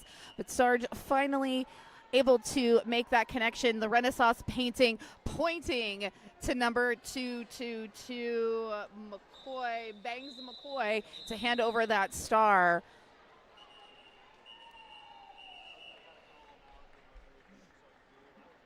And that's a 7-point jam for Steele, taking Team Kansas to 22, increasing that lead. Team Indiana scoreless on that jam, sitting at 6. Started off fairly close, but now as the jam is starting to go in, we're getting to see a little bit of a score differential.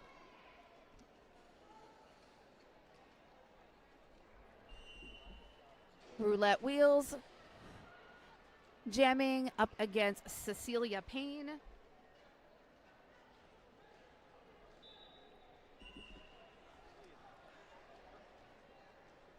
Seen a lot of good drawbacks so far in this game. Mm-hmm. It's not a jammer's favorite thing when you get drawn back. No.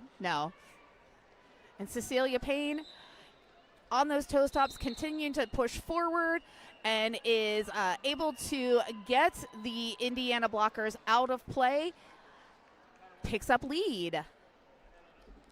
That really is a good strategy when a team can carry a jammer all the way to the out of play in order for them to get that lead jammer status, because that's usually when you're tiring out the jammer. Plus, you are working the walls as hard as you possibly can. Yep, and that was also really great awareness by Cecilia, because right at the tail end of that that out of play there, Cecilia got hit, had to skate out of bounds, but the opponent was already out of play when that happened, so Cecilia was able to legally enter the track and keep proceeding there to get into scoring position.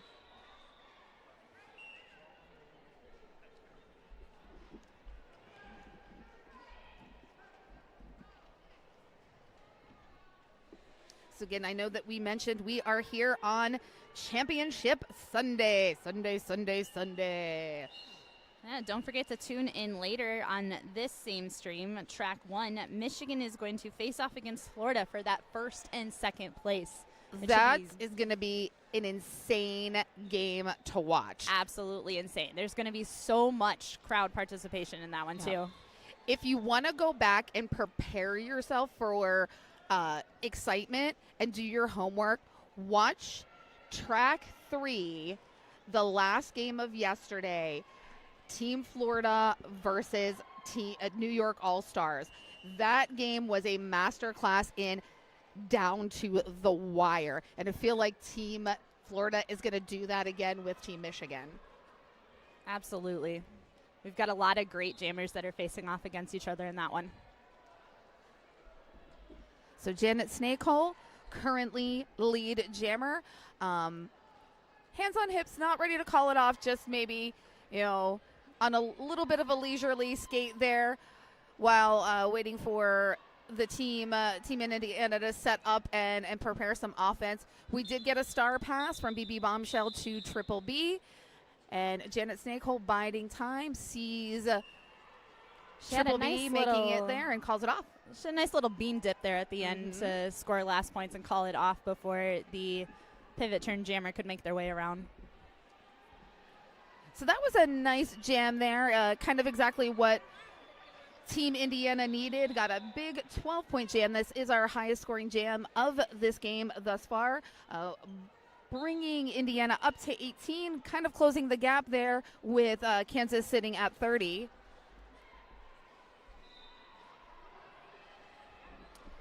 Gusha donning the star up against Ricky Bobby. Ricky Bobby. I feel like I should have watched Talladega Nights more often to build myself up for Ricky Bobby references. I definitely said that when I was announcing at the Summer Fair and Ricky Bobby was jamming too. Yep. And I think we had a couple Talladega Night themed skaters that weekend. If you ain't first, you're last. And Summer Fair always confuses me because people will change their name for Summer Fair. Like Sweet Potato had a Talladega Nights themed name, and I was like, wait, but you're Sweet Potato. I can't. Don't confuse your old lady announcer. It's really fun to pick fun scrim names. It is. It is. I've got one coming up in a couple weeks. I'm going under Yeet Bigley from the Dungeons and Daddies podcast. So I'm pretty excited about that. That's awesome. Is it a Dungeons and Dragons themed scrimmage? No. Oh, okay. Okay. It doesn't It's matter. back to school, so for okay. me, it feels school reference. Yes. Ooh, nice work by the captain, number 45, Serial Killer. Just, scooting Gusha off of the track.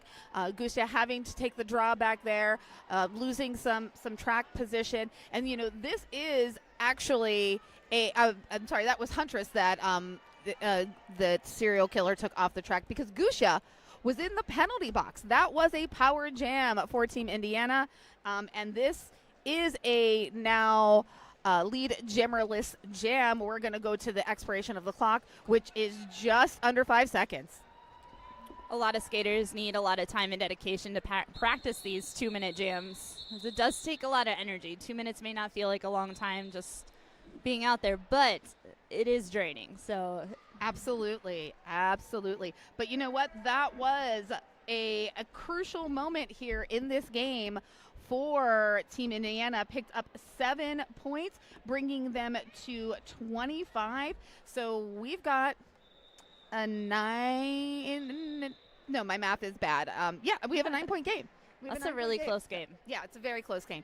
And we're in a team timeout. Is this a Chrissy Crash team timeout? Chrissy Crash. Crash Course helps roller derby athletes build strength, track confidence, and winning habits to become MVPs on and off the track. Want to make 2-minute jams feel easy? Visit ChrissyCrash.com for 1 month free trial of Roller Derby Training Club fitness app for just $1. The app has tons of great resources that you could meet towards any area that you want to work on a specific day. You can plan out your workouts very easily with the app and track goals, plans, and everything. $1 hair. It's a really great deal. So such a good deal there. Count your pennies. I'm sure that you've got at least 100 pennies or maybe 10 dimes in your change cup in your car that you can sign up for one. Maybe 20 nickels. Yeah, exactly. 4 quarters. We can think of it all. I would like you to mail 100 pennies to Chrissy Crash in Costa Rica, though. She would get a crack out of that. She really would. And your lead jammer, as we're joking about all the pennies, is Steel, but Smack not far behind. pack is racing up forward, and that's a strategy to try to avoid those extra points getting earned. And it looks like Steele earned 2 out of that while preventing Indy from scoring any points there. And that's good, just good Derby strategy. You know, you're in the lead. You know, you can kind of feel the tailgating of the skater behind you. If you got to sacrifice getting all 4 points, do it. Get what you can, call it off, and you know, freeze them out from picking up any of their own. So Sunday is also our Star Wars theme, and if anybody watching this stream, sometimes you can see the people walking down in front of the track. There was a really cool Star Wars jacket walking through with R2-D2 and C-3PO on it. Oh my God, that satin jacket. You know, I might have to. I'm not admitting to crimes on the microphone, but I might have to borrow that jacket. That would be a good jacket to borrow. Nice shove out by 3-9. Oh, but it wasn't quite legal, so we have 3-9 for Indy going to the box. Half pint of dynamite. Should have left the dynamite at home. So as we're at Championship Sundays, this game, these teams are playing for 13th and 14th place in Skate Wars 2. And they did a lot of work and played a lot of Derby to get here. Yes, both teams have fought really hard this week. So even just trying to battle out for that 13th and 14th position means a lot towards moving towards next Skate Wars season. Yeah, exactly. And, you know, and this is a great building place because there are so many types of events like this where state teams and these borderless teams, these like collective teams are going to, and this is kind of like setting them up into those positions. So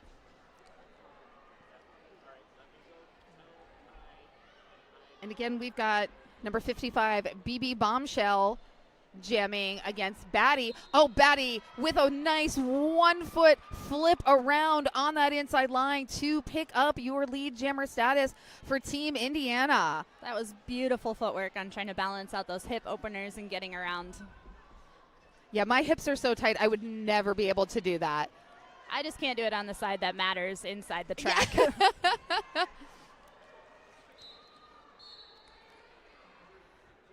I feel like Batty has earned a nice steaming ear of corn after this for the work that was just done.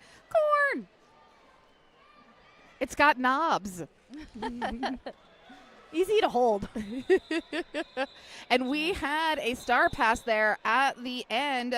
BB Bombshell passing off that star to the pivot. Batty making a smart call to call it off while being hit out on the outside. No use in wasting that energy to get up once the pivot gets out. Yep, and you know, we've talked about this repeatedly in the strategy. That 4 points have brought Team Indiana to 29, so we are at a 10-point game, separating Kansas and Indiana. That's still a lead that could be destroyed within one single jam. Exactly. So it's always a close game when you're under 20 points. And you've got Roulette Wheels up against Agusia. Oh my God, this is a battle of the double zeros. 0, 0, 0, 0. Actually, I think. Oh, no, I'm sorry. They had it wrong on our scoreboard. It is actually Janet Snakehole, so it's still round numbers. It's 80 versus double zero. Round numbers, yes. And 8 can still look very much like a 0, which is why that mistake could be happening. Yep. And about 30 seconds in, we get our lead jammer. It is truly double zero, Gusia.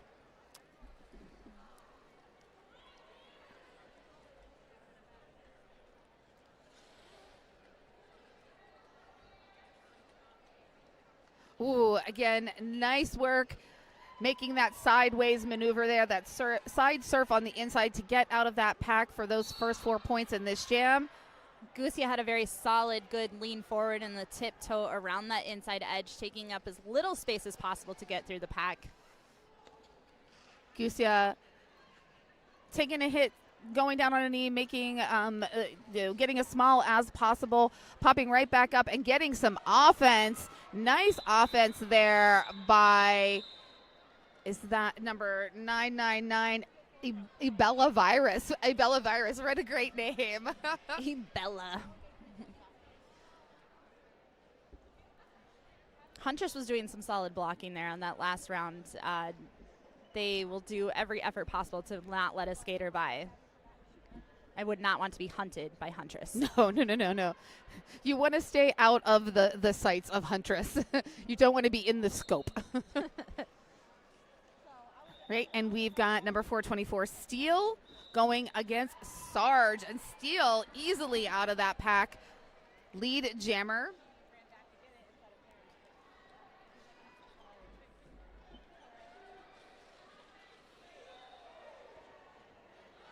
Had one train of thought and then I changed it as I saw Steele coming out of that pack. It looked like completely untouched. Ooh, and Rogue now has the star for Indy.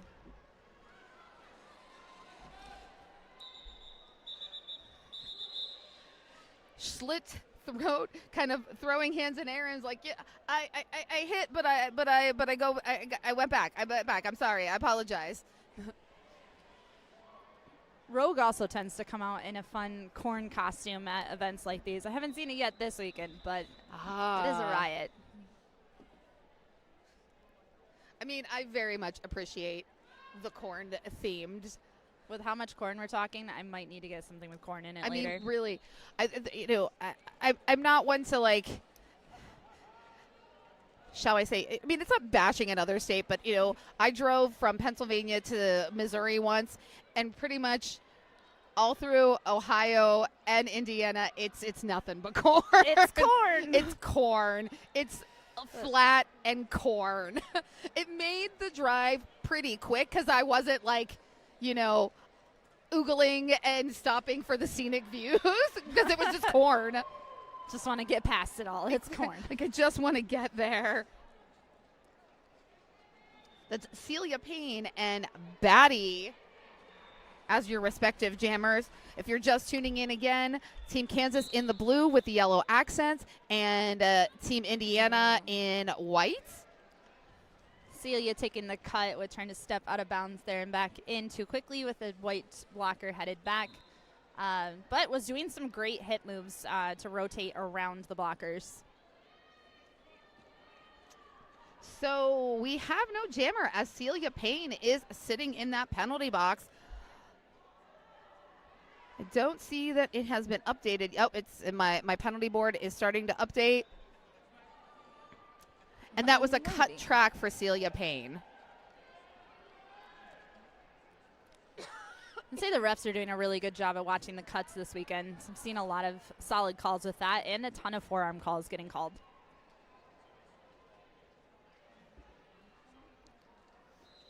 And this particular ref crew is very good at watching those pack definition lines, and you need to be on top of it as a working wall out there on the track. So, womp, womp, womp. Batty got out of that pack, but committed a cut track while doing so is heading to the penalty box. This is a power jam, but literally for like 10 seconds. Was, though, enough for Celia Payne to pick up 4 points. So, Team Kansas definitely has been feeling a little bit of the pressure of Team Indiana coming up. The butter is hot, the popcorn is starting to pop. They were feeling that pops and kind of put the Jets on, and they trying to get that separation in the point gap. And there's Steele. Dang, Steele is having one heck of a game here. If I'm looking at my stat sheet correctly, Steele has only not gotten lead one time in the jams that Steele's been out for. It looked to me, too, with that power start, that Steele's offensive wall worked really hard at clearing the outside line and focusing on getting Steele through within seconds of the start of that jam. Yeah. But 7-6-5 for Indy wastes no time getting through the pack as well after leaving the penalty box. Yeah, Betty makes that initial pass, but again, it's all about that keen observation. You see that the opposing jammers coming into scoring position. You've scored your next pass and call it off. Seeing a lot of mix of skaters going out in the jam line for Team Indy, so it looks like they have a variety of jammer stats there, whereas Team Kansas is keeping it tight with about 3 or 4 jammers out on the track. So those are 2 different strategies. You don't want your jammers to get cold, but you also want to give them plenty of rest. With fresh jammers out on the track, you can mean a lot of business as well. It's funny how Team Indiana also, embracing corn and also embracing racing because, Indianapolis, Race City. Oh, that just dawned on me why Ricky Bobby would choose the name Ricky Bobby. Yep. Well, the MRDA Indiana team is the Race City Rebels. Oh. Rogue attempting to skate out of the inside of the pack to try to catch the jammer, but misses just on the edge. So, Ricky Bobby, if you're not winning, you're losing, was winning, was the lead jammer there, completely in control of that jam. Follows that same pattern, gets 4, puts those little 4, in the pocket, calls it off. I feel like Ricky Bobby facing off against Sacra Blue from, I forget which team they're playing on, but it would be a really good matchup to make that Talladega Nights dream come true. Oh, my God. Hello, we are announcers. We can force things to happen. You know that, right? We have the power. if we say it enough, we manifest it and also just, push people into it. And now this really is the battle of the double zeros. We got 00 Gusha and 00 roulette wheels. Not as fun as saying 8 across the board, but you don't want zeros across the board unless they're getting out and scoring you points. Exactly.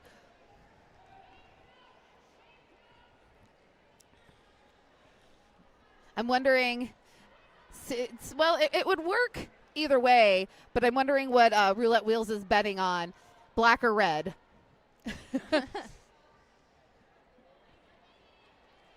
Roulette, I'm not much of a gambler, but that's one of those that I do not understand. And we've got a star pass. I understand a star pass. They're necessary. They are strategic. That star gets handed over to Ebola Virus. That strategy starts as soon as you hear that double whistle and you pull that cover off. Then the opposing pack that you're up against needs to try to manage where you are at as the jammer, holding onto the cap and where that pivot is and trying to keep them separated. That's how in my derby career I ended up being a jammer because I was always a pivot. And, the rule of a star pass has been in Derby since the inception, but it didn't get used very early on in Derby.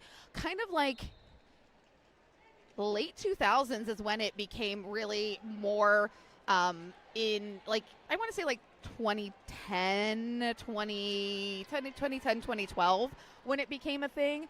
And then they took me out of pivot. They're like, you'll be the pivot, but you won't be the star.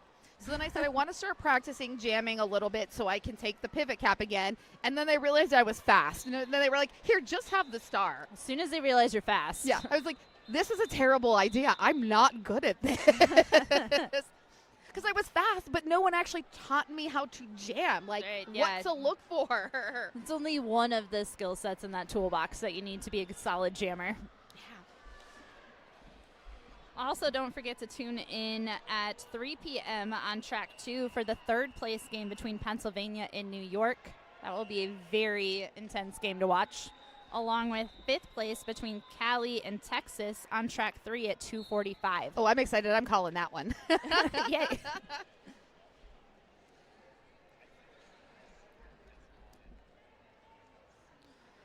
Drawback from the pivot, number 678 Triple B on Ricky Bobby. Kansas decided to stretch out that drawback by bridging their line out to pull that jammer back further. It's a strategy that works well as long as that jammer is not quick enough to get around you in your drawn-out line. Oh, collective group sigh for Team Kansas as BB Bombshell is going to the Spicy Designs penalty box. Bricks is at it again, pulling Ricky Bobby onto that outside or inside line and hit them out, but drawn back. It's a wall I would not want to face. There was a forearm penalty being called on BB Bombshell.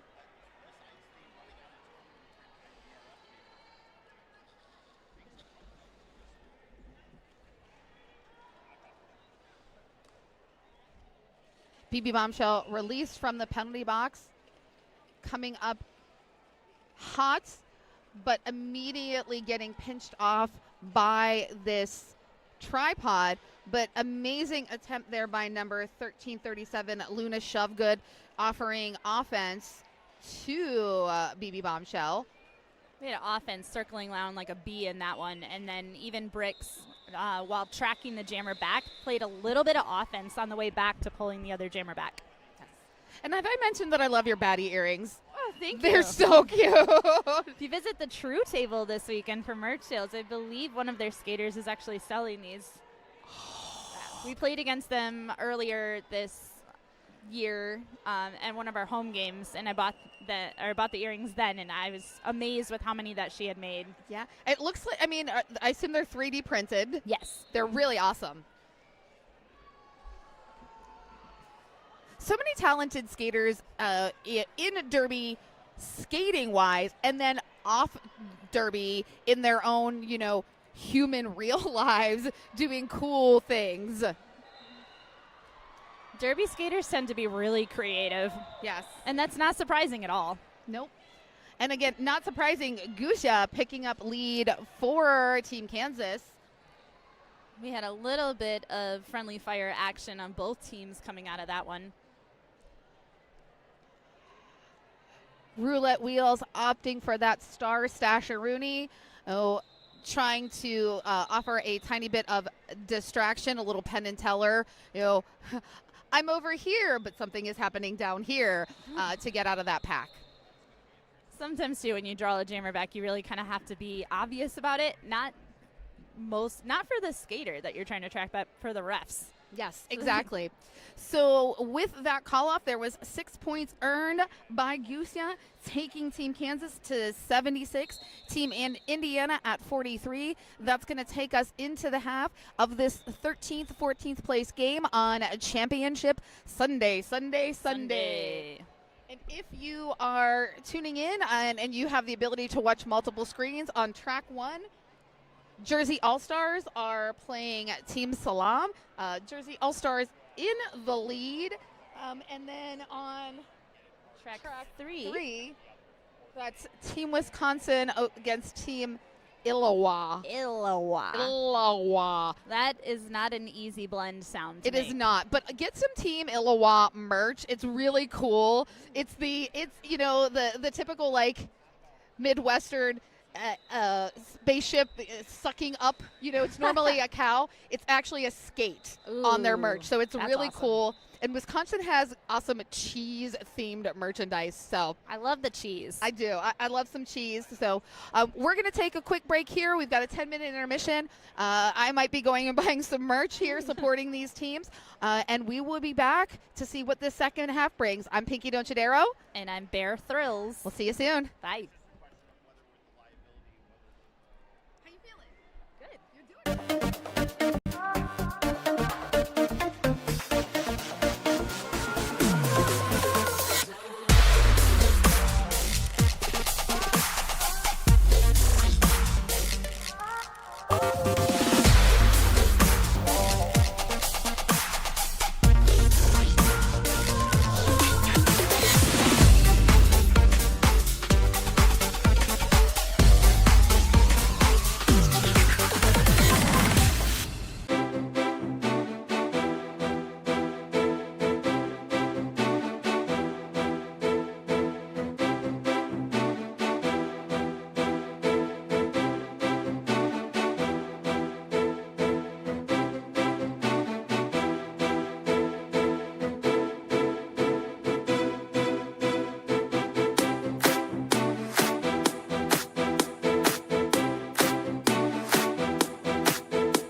Welcome back to the second period here on Championship Sunday between Team Kansas and Team Indiana. We were just commenting the team in Indiana was getting pumped up there with their corn chant. I just feel like somebody needs a boombox and, with that little kid saying, "It's corn." It's corn. And then maybe some corn songs playing as well. Little freak on a leash. Well, I mean, we are heading into fall. It's corn season. If you have, the opportunity to visit like your local farm stand and pick up bushels of fresh corn. Oh, that's I the love best. I love a good corn roast. Just eating it right out of the husk. Corn. Isn't the husk is a nice little handle? Yeah. Slathered in butter or garlic treated butter. Are we making you hungry yet? Yeah, I like maybe a little bit of like Parmesan and garlic butter. Oh, I would just Oh, plaster it in Parmesan. Oh, or just let's go full Mexican with it and getting a little elote. Oh, I probably yeah. said that wrong, but Mexican corn. I just love corn.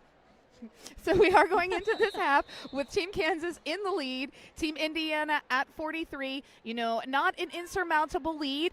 We did see Team Indiana, come out hot in the first half. They could, have that same fire, having rested for 12-ish minutes. Talked some strategy, planned their corn of attack. Corn of attack. Ooh, we have a very intense wall there, and no surprise, Bricks was in part of that wall and was the one to knock the jammer out. Oh, Bricks, just literally sheer force, hip, and pushes roulette wheels off the track while Team Kansas and Steele establish a lead jammer. We do have a Team Indiana player number 42. That's Schlitt Throat going to the penalty box. Must be the meaning of life, universe, and everything. 42. Bricks also not only was knocking that jammer out a couple of times, which caused Team Indy to have to stretch out in the front, allowing their jammer to get through, but then Bricks also chased the jammer up in the top of the apex as well. So Bricks was just all over the place on that one. Yeah. All right, we're seeing number 80, Janet Skatehole, jamming up against number 00, Gusha. Team Indiana needs a Burt Ooh, Macklin nice apex jump there. to match Janet's skate hole. We need like a skate Macklin or something. Yes.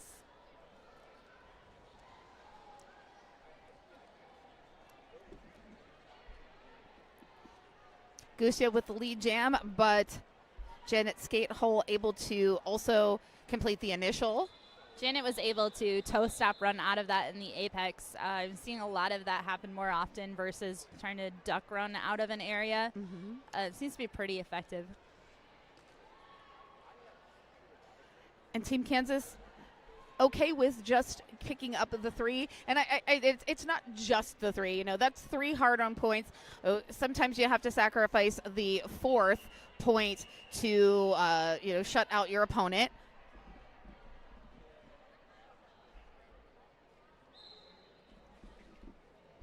BB Bombshell and Ricky Bobby.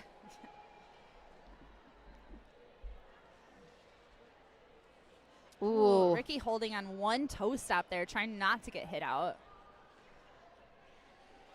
Ricky Bobby being recycled back almost to the jam start line there. Was at one point standing directly next to BB Bombshell because both of these jammers are just being slowed almost to a crawl by these blocking contingents.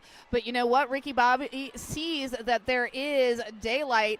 Oh, no. Oh, but is the sun being went called out. on a penalty. Oh, no. Gonna sit for 30 seconds. And BB Bombshell taken to the, no, that wasn't BB Bombshell, I'm sorry. Well, it's Bricks. Bricks going to the penalty box, but BB Bombshell has the helmet cover off. So we are definitely not going to have a lead in this No lead. I know I couldn't tell whether or not that 2 whistles was called right before Ricky got the penalty. It looked like Ricky had a solid out, but then was delayed penalty called, so they might have called it, causing that 2-minute jam. Yeah, it must have, it probably was called so fast that the scoreboard wasn't able to be updated with it. Yes, it went from Ricky being out of the pack to Ricky getting a penalty, so there's no time to place that up there. Ooh, nice spin around the blocker for Ricky there. Great teamwork there by number 807, Unraveled Chaos and Rogue. Unraveled Chaos was the anchor there and just gave enough momentum to Rogue to just power drive into the jammer. We've got some single whistles being called right before that 4-whistle call-off, so I believe there might have been a call to the penalty box. And it looks like Bricks is reporting back to the penalty box.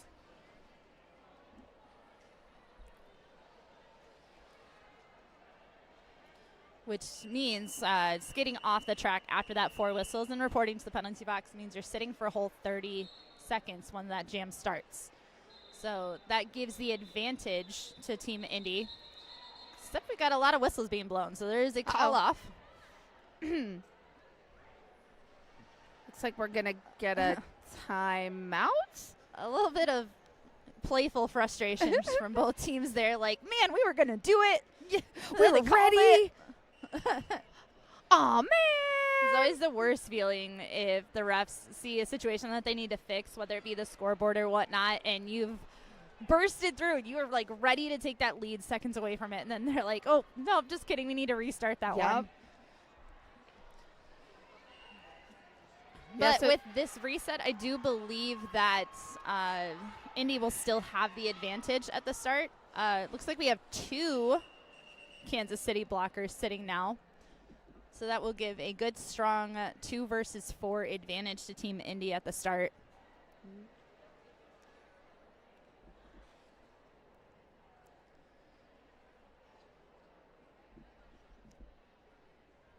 This will also mean that Team Kansas will most likely be focusing their sole attention on blocking that jammer, whereas Indy will have the opportunity to send to O if they can hold on with maybe a 3-wall. We'll see how fast the possibility of their jammer can get out on this one. We'd like to thank our gold sponsor, Tom's Food Center. It's been Tom's Food Center's goal since 1982 to be your community grocery store, providing you with a great selection of friendly services while at the same time looking for ways to make your dollar go farther. Locations in Okemos and Portland, Michigan. Not to be confused with Portland, Oregon. The fun part is I've heard a couple of announcers this weekend that are not from Michigan or not from the Lansing area. They don't quite know what Okemos is, but I've heard the classic Okemos. Okemos? Okemos? Okemos, yes. Okemos. Okay, I think I said it right. So good. It's okay. It's a classic mistake pronunciation of all the Michigan I always cities. get Traverse wrong because I always say traverse, like I'm traversing the universe. There's a lot in the UP that gets mispronounced too. One of my favorites is Ypsilanti. What a great name. Good old Ipsy.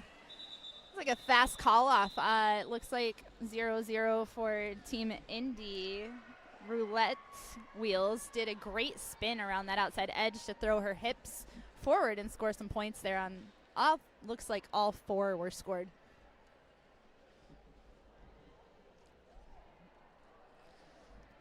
When it comes to Derby scoring points, it's the hips that matter. So if you are trying to score points quickly at the end, throwing your butt, making your butt do the leading is typically where you see a lot of jammers trying to score those final points. If you see just that leg kind of pop through there, you're getting that hip past the hip. So it's all in the hips. So we've got number 00 Gusha going up against a baddie number 765. Looks like India is managing a 4-wall right now to try to hold. Yeah, this Lucia 4-wall back. is whoa. Whoop, there goes Bricks. Nice tumble roll. Yeah, and not often you see Bricks actually getting taken off of her skates, so there was definitely some momentum behind that. And Gusha picking up the lead jammer status, while Batty not far behind. Indiana posting up that wall at the back just gives a tiny bit of room, just a millimeter of space, and Gusha agile enough to traverse that and get around to pick up those points and call it off. 42 Schlitya on Indy was doing some last-minute defense there, trying to extend themselves to try to catch the jammer.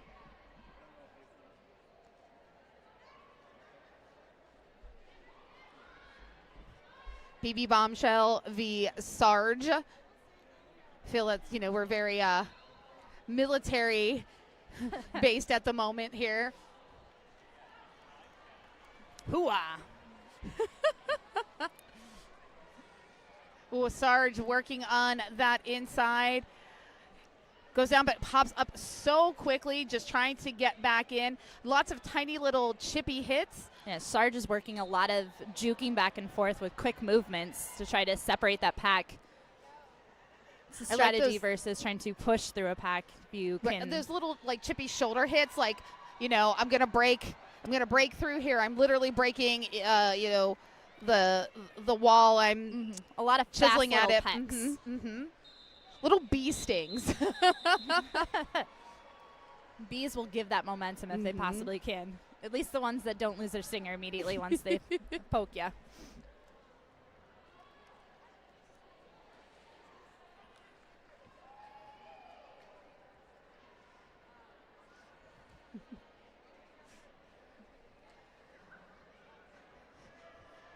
Sometimes I want to be a fly out on the track.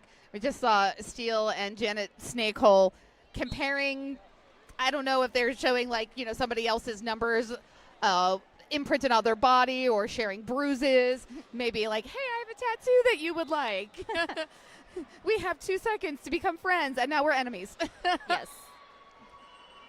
Rogue is out there doing some solid blocking. She's always very good about really kind of rounding her body out and engaging that core as she draws the jammer back. Kind of what we call the ice cream scoop. You bend your spine in and let them kind of hit in that space, and then you give them a real good butts to guts in that moment. Quick jam there. Team Indiana picking up a couple points, calling it off quickly. Still trailing to Team Kansas, but some more of these small incremental grab the points, call it, grab the points, call it, could start turning the tides. I feel like everyone needs to tune in for the Team Skatanic bout, yes, because there are some noticing that, too. amazing outfits. Wow. I kind of want to join Team Skatanic so I can wear extra cool stuff. Look a little devilish there. Gusha jamming against Thunder. This is, I think, our first time seeing Thunder jam today. She's bringing the thunder. She stretched that Kansas pack out as far as it could possibly be with a nice little apex jump.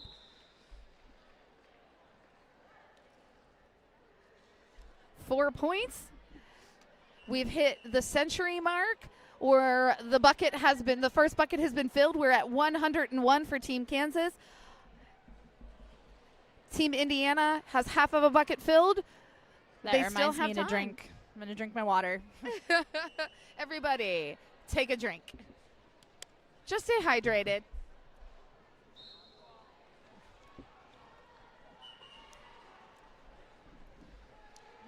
Some good juking back and forth so far from Roulette.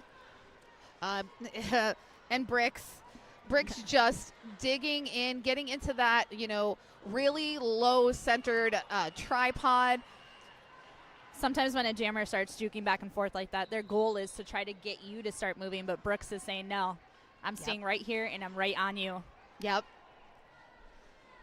Oh, Bricks taking the roulette wheels into the infield, causing a little bit of drawback.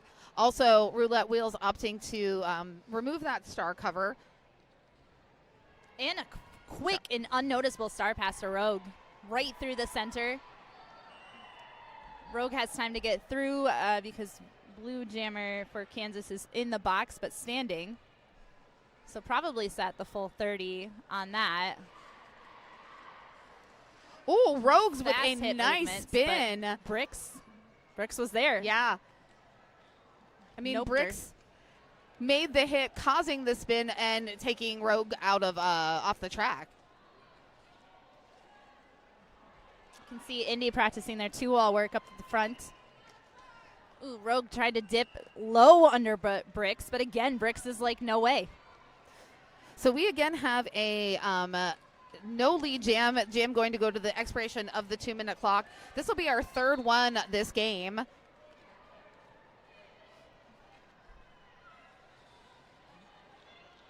Nice work by the pivot, number 245, Boobs. Boobs. Boobs with a Z. Boobs clearing some offense hole there on the inside. Rogue was paying attention and took it.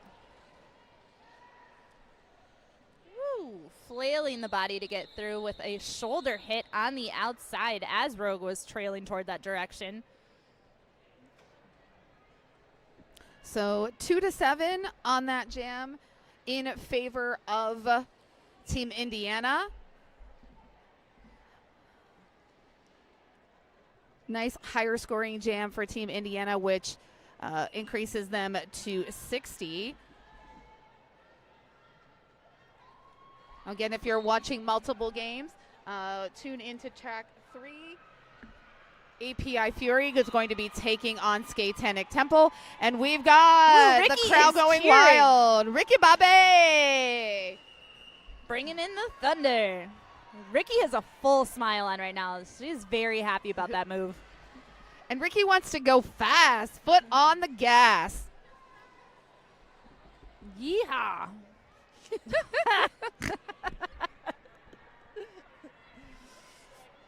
Seriously, I need to rewatch Talladega Yeah. Nights. I'm not prepared for this at all. BB Bombshell did a little bit of a star stash to get free. But Ricky Bobby working on that scoring pass. Sees, BB Bombshell coming up. Doesn't want to, bump any bumpers there. And just calls it off. The crowd was excited about that one. No grind and paint. That's a NASCAR thing, right? I believe so. You said grind and paint. It makes me think of skateboards, which brings us into our sponsor, Modern Skate and Yeah. Surf. Modern Skate and Surf has the best inventory of skate gear for sale in Michigan, and we also offer a place for our customers to show off their new gear. Our world-class skate park in Royal Oak was created to meet your needs of every skater, biker, inline skater, and scooter who walks through our doors. They are very inclusive for everybody on wheels. And Steele. Steele coming through with that smile as well. Strong as steel. Lead jammer.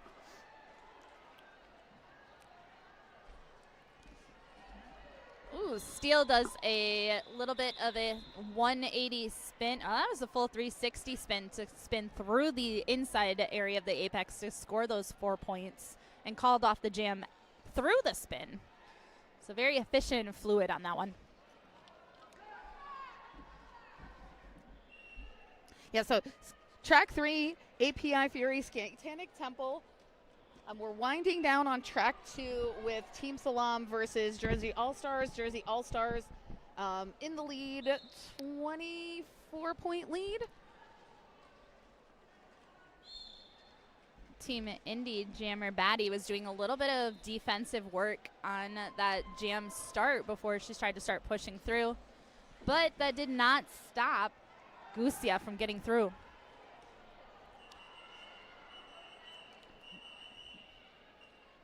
We had a blue blocker coming back from the penalty box, ready to play some offense. Tried to slice through and break up apart the 3 wall as she was rejoining her wall at the front of the pack. As you're coming out of the penalty box, you really have to kind of think about where you're going to be best utilized in the quick motions as you're coming out. A lot of times you can track when your jammer's coming around and plan on being that offensive move as you rejoin. So it's a really good, solid strategy. Whoops, with a little bit of a nosedive there coming off the track before in between jams. And a bow.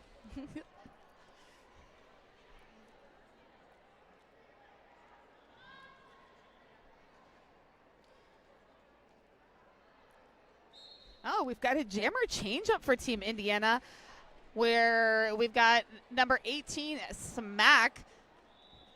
I'm smacking my lips thinking about eating some buttered corn. It's Tasty, lunchtime, tasty. friends. But Smack putting the smack down, using those those blocking sensibilities in the jammer rotation there. But Smack has to get around Bricks, and that's always the challenge there. Bricks took the advantage of hitting Smacks out at the top there and drew her back without any sort of issue with the other pack. So Bricks had to skate through the pack to get back on that drawback, and there was no one there to stop her. Nice job by Smack. Smack Woo, getting everyone's lead excited and about now that scoring one. points. Go, Smack, go. We definitely have some bleed through on our tracks, but everyone in this arena is very excited for all of these teams and the action that's happening.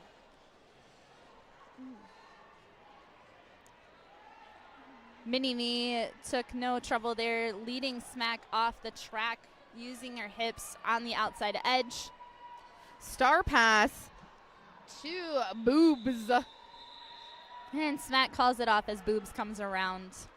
It's a shame that we can only have 4-digit numbers, because Boobs truly should be 80085. That would be a solid choice. I do love it whenever I see that 8008. Yes.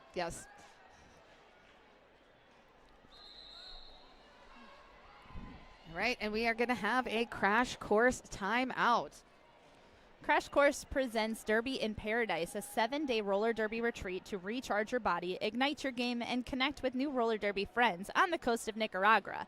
Visit ChrissyCrash.com for dates and details. I have quite a few friends that have taken that trip, and it looks super comforting and super really cool. Yeah. Not only do they do skate workshops, they also do a lot of hiking. They go ATV riding, the surf lessons. They do it all.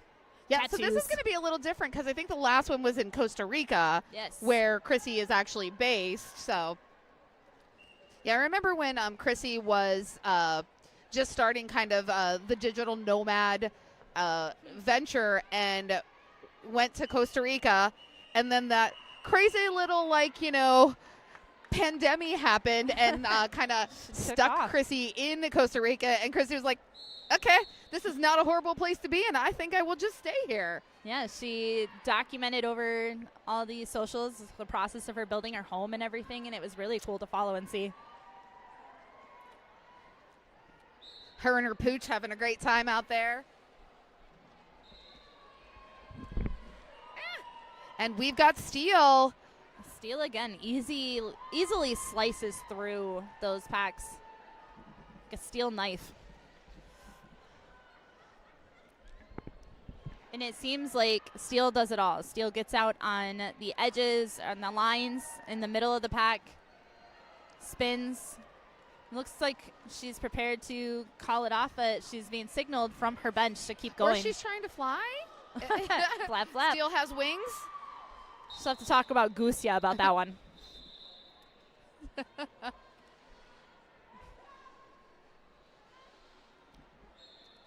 So another solid 4 points there for Steele and Team Kansas.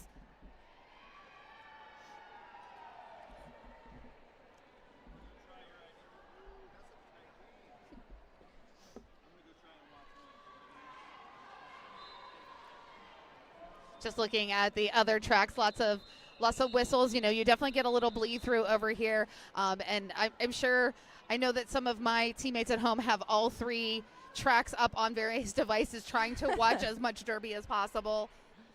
Yes, this is quite the tournament. Yesterday alone, there were 14 games on each track. And I'm not quick at math, so I can't really do those numbers really fast. It's over 30. Yeah, it's crazy. It's Over absolutely 40. crazy. But, so this is a immersively large tournament with 3 tracks going all at the same time inside of one venue. Yeah.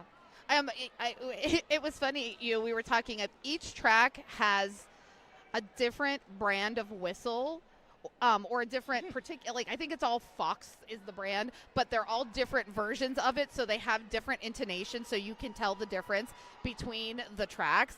And somebody was asking me, and it was like, "Do you know if this one is the Fox blah blah blah or the Fox blah blah blah?" Like, no, I do not. I am the wrong person to ask that.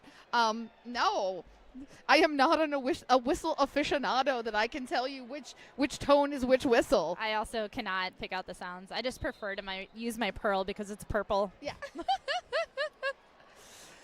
So over here on track 1, where it's the Fox blah blah blah blah blah, we have Guzia as your lead jammer.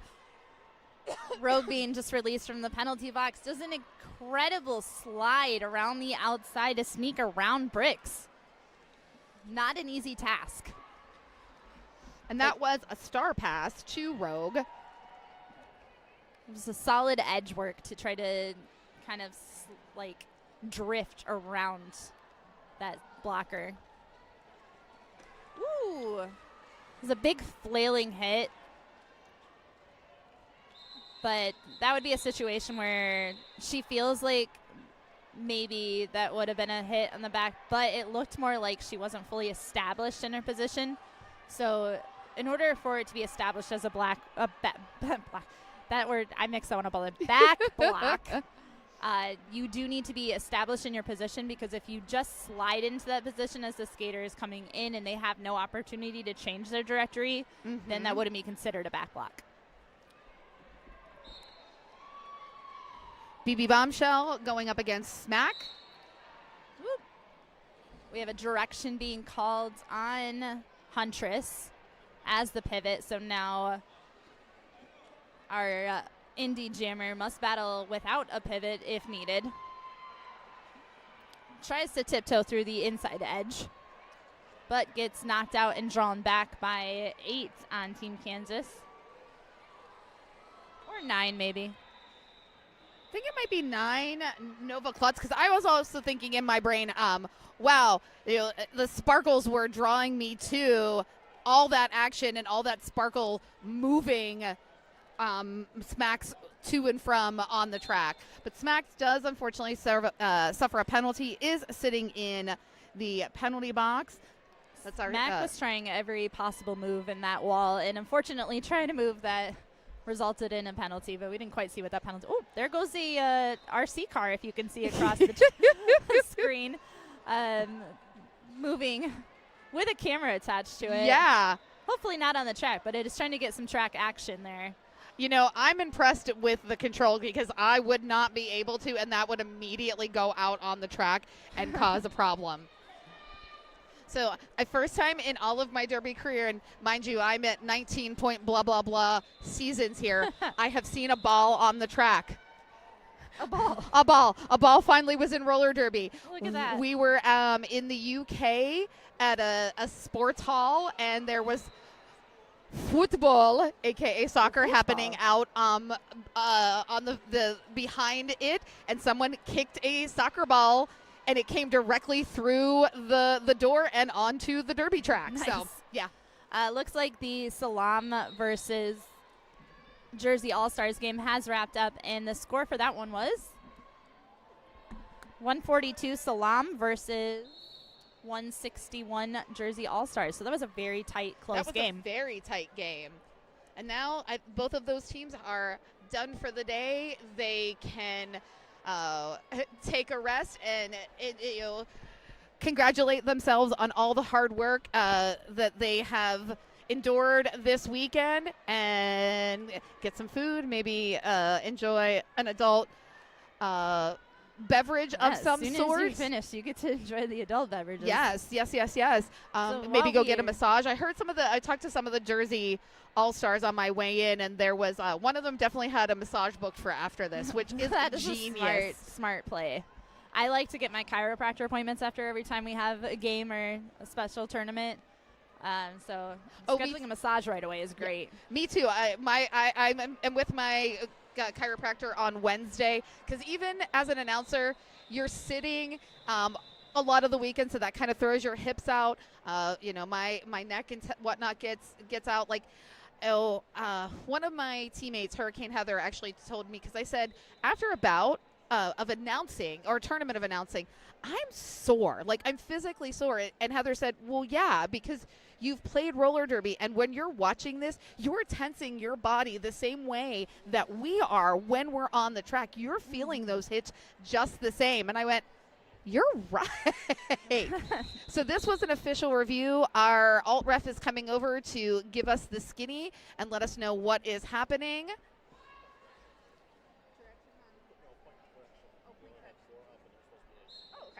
So that was a point correction for possibly Kansas. I'm not quite sure. Oh, yeah.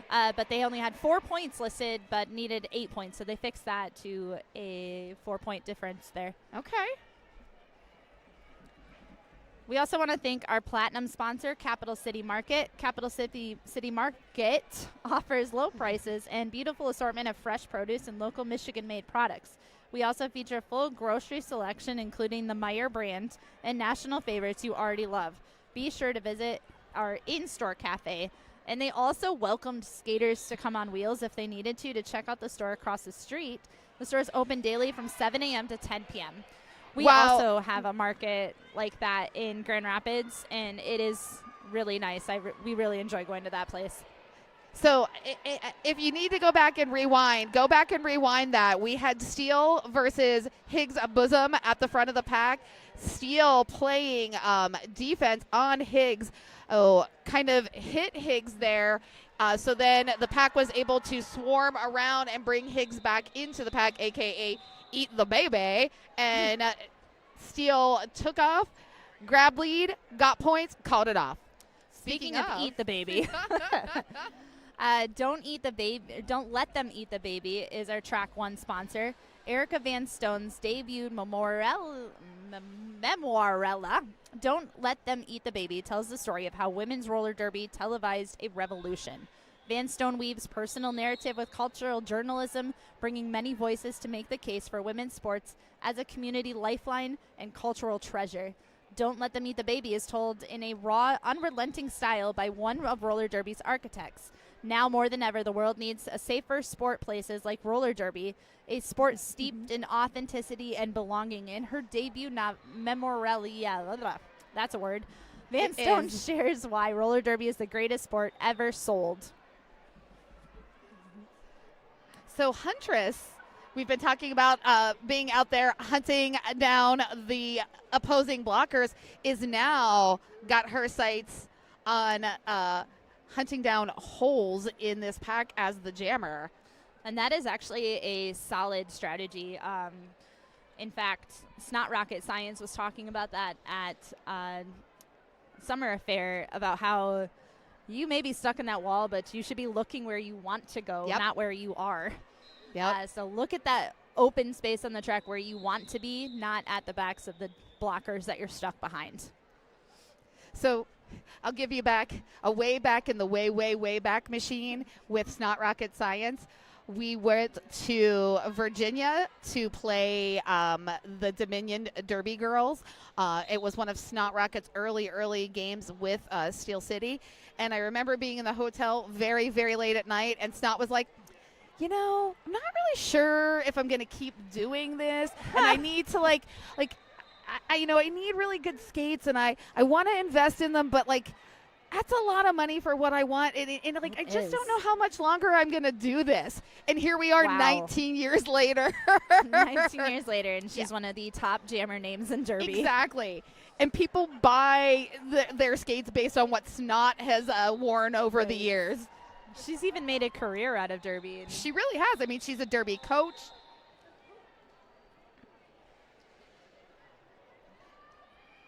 So that looks like that was a 0-0 jam. Smart maneuvering there on the part of Team Kansas.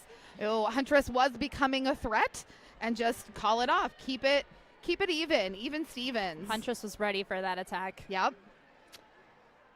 And this is when all of our teams are going deep, trying to shake things up here in the last few minutes of their last games of the tournament. We've got Schlitt Throat up against BB Bombshell.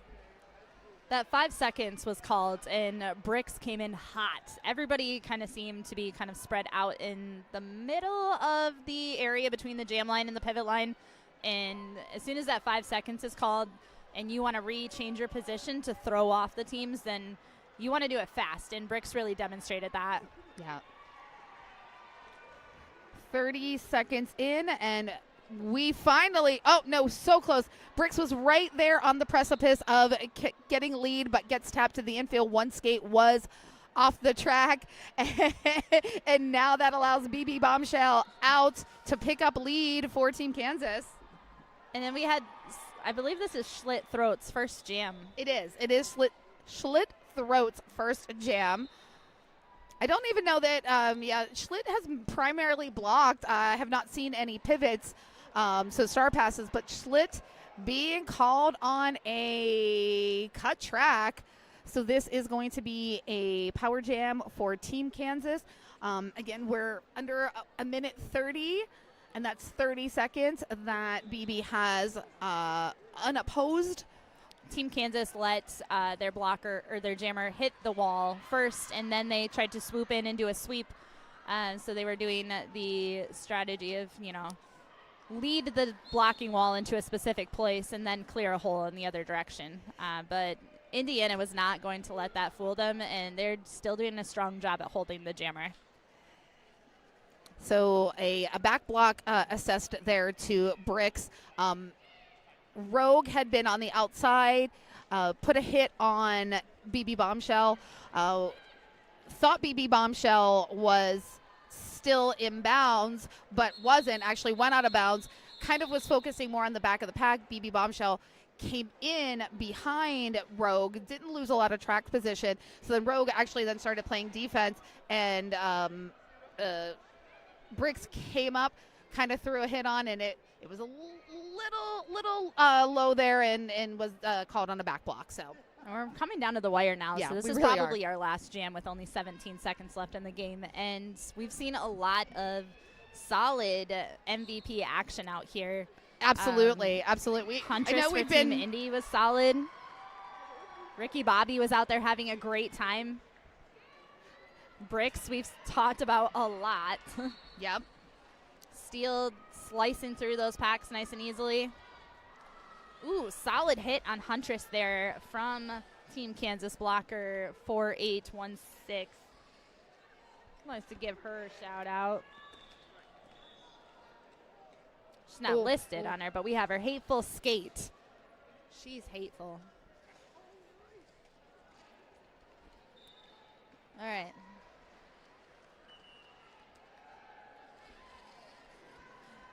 Don't forget to visit Violet Spicy Designs. We make shirts, practice jerseys, sweatpants, sweatshirts, and so much more that you want to say but can't. From fun and sarcastic to cute, clean, we have it all. We have all the customizations for your derby needs. Tag all of your clothes to show your derby pride. We have armbands, temporary arm numbers, tattoos, water bottle stickers. Come to us for all your derby needs. In fact, Violet just fixed up a scrimmage shirt for me. Nice. Very nice. My E Bigley. Alrighty, we have come down to the wire. The jam has ended. We are currently still in our unofficial score, but Team Kansas 151, Team Indiana. Final jam there was 8-6 in favor of Team Kansas. We're going to wait for our officials to huddle up, have their conversations. They haven't went over to their scorekeepers. I hear that rolling whistle, so we are official. Your 13th place team in Skate Wars 2 is Team Kansas. 14th place goes to Team Indiana. What a solid, fun game to Solid, watch. solid. And like we were having that conversation about the MVPs, I really think that we have really good choices. Yeah. But I don't know. We talked a lot about bricks. I was just going to say, I think we are definitely on that same page that, we talked a lot. We saw a lot. Just everywhere all at once. It was Bricks. Bricks Hit House is your MVP for this final game for Team Kansas and Team Indiana. Thank you for joining us today on Track 1 for Championship Sunday. Again, I am Bear Thrills. Bear Thrills, it's been a pleasure. I am Pinky Donchadero. We'll see you soon. We've got more Derby for the rest of the day, and you will hear our voices on other tracks. Catch you on the next track. Bye. Bye.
right, good afternoon, roller derby fans. Welcome back to track number 1 here on Championship Sunday of Skate Wars 2025. And what we've got for you here is the 7th place game featuring the 8th seed Philippines against the 9th seed MORD from Missouri. Philippines got here. They won their first game, 243-32 against Jersey All-Stars. They lost to Michigan, the number 2 seed, 82-222, and they lost a placement game last night to California. So that's how they ended up here in the 7th place game. Missouri Roller Derby came in. They won their first game, 163-144 against Maryland. They went on to defeat Kansas, 169-147. They lost to Florida, 75-229. And they lost to Texas, which is how they ended up in this game, 297-91. Winner of this game will come out as the 7th place team of Skate Wars 2025. Loser will come out 8th. And I think this is a rare situation where both of these teams will come out at least as good as how they came in the seedings. I am Biff Mix-a-Lot, and I am joined by Cricket. All right. Getting the 5 seconds to start signal here. We'll run over the rosters when we get a stoppage in play. Kay Wu, the jammer for Missouri against Mango Agogo of Team Philippines. Kay Wu, lead jammer. Yes.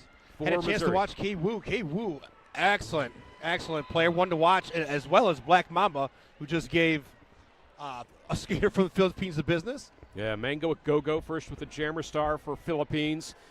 Missouri skating in white. Team Philippines is in black. And Philippines with some gold accents. It looks like a little bit of red on the Missouri uniforms.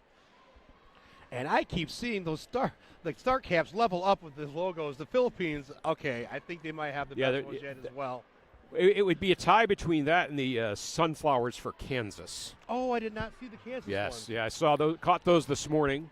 Awesome. They had the Star of David for Jewish roller derby, which was pretty cool as well. The jersey was pretty awesome.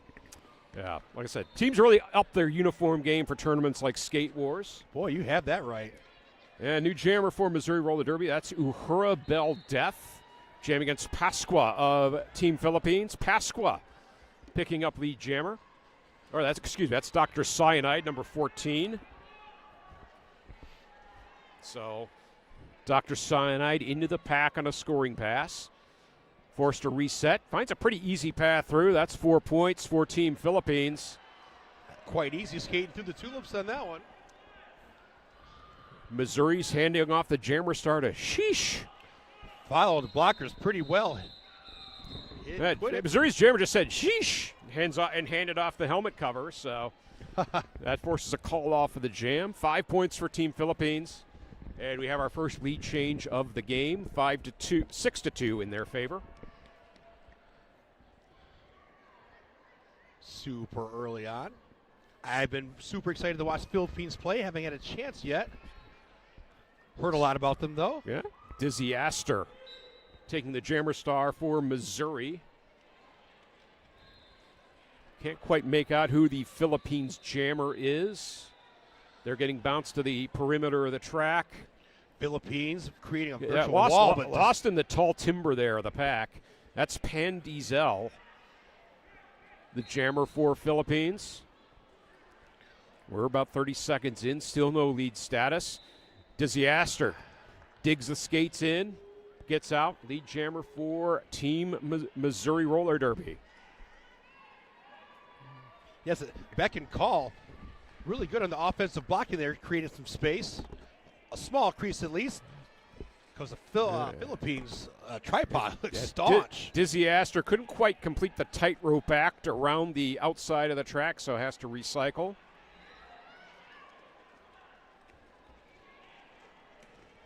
The Missouri pivot really locking down the front of the pack. Number 086, that is Black Mamba. Yeah, Black Mamba, really good skater, really good at the defensive end, but clearing a path there for Dizzy Astor. Pan Diesel, jammer cover in hand, and Philippines does the star pass to Charger. Philippines doing a great job at avoiding the offensive blocking.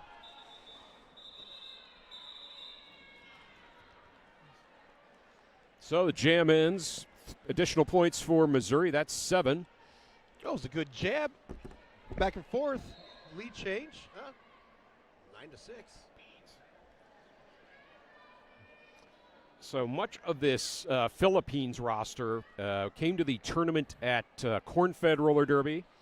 They won that tournament, won all 3 games, and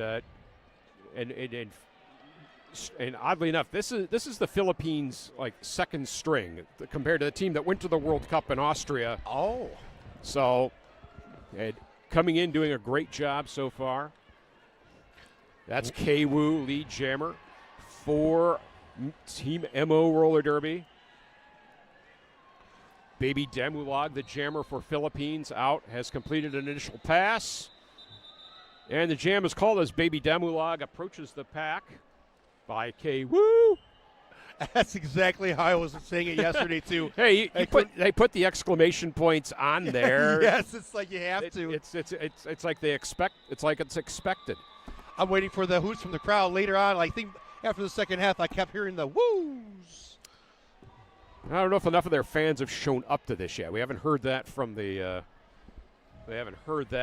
Crowd yet. Kisma Escueta, the jammer for Philippines. Kisma Escueta through, lead jammer for the team in black. Oh, and we have a star pass to Black Mamba. Hurabel Death handing off the jammer star to Black Mamba. Black Mamba, interesting skater on either end, but did get a chance to make a dent. Yeah, Missouri quick with the star passes there after Philippines gains lead. But Philippines picking up 3 points. They close the gap to 13-9. 24 minutes left in the first period. Looks like we'll have Mango a go-go to the jammer line for Team Philippines. Dizzy Astor for MO Roller Derby. Like I have some sort of a timeout. There we go, yep. There you go. All right. Then we have a little standstill in the action. Want to give a shout out to Crash Course. Crash Course helps roller derby athletes build strength, track confidence, and winning habits to become MVPs on and off the track. Want to make 2-minute jams feel easy? Visit ChrissyCrash.com for a 1-month free trial of roller derby training, club fitness app for just $1. And I myself have witnessed Chrissy Crash's program. I kind of mentioned on Facebook how awesome it was and hooked me up with it. And trust me, as a personal trainer, effective. Okay. So live, life is a contact sport, win. Indeed. And so the contact sport on the track resumes with Mango a Go-Go jamming for Team Philippines against Dizzy Astor of MO Roller Derby. Pack slowly advancing towards the pivot line, and Dizzy Astor is through, lead jammer. Mango a Go-Go cycled back behind the Skatin' Not Hatin' jammer line. Dizzy Astor on a scoring pass.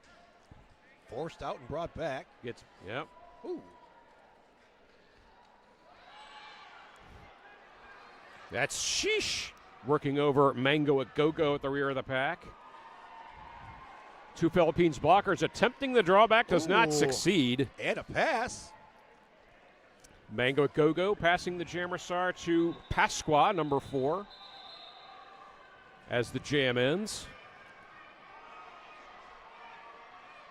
Philippines unable to score any points, but Missouri picks up 4. They extend their lead 17-9. Missouri really starting to gel, seemingly. Yeah. K-Woo jamming against Dr. Cyanide. K-Woo, during her bout yesterday, excellent, was full of energy, really getting the crowd into it, raising the roof on multiple occasions. And once again, doing her part on the track, K-Woo is lead jammer for MO Roller Derby. We have a big pileup of blockers trying to catch Dr. Cyanide. Dr. Cyanide skating strong to the turns. K-Woo into the pack, calls the jam. Only question is how many points did Kwu score?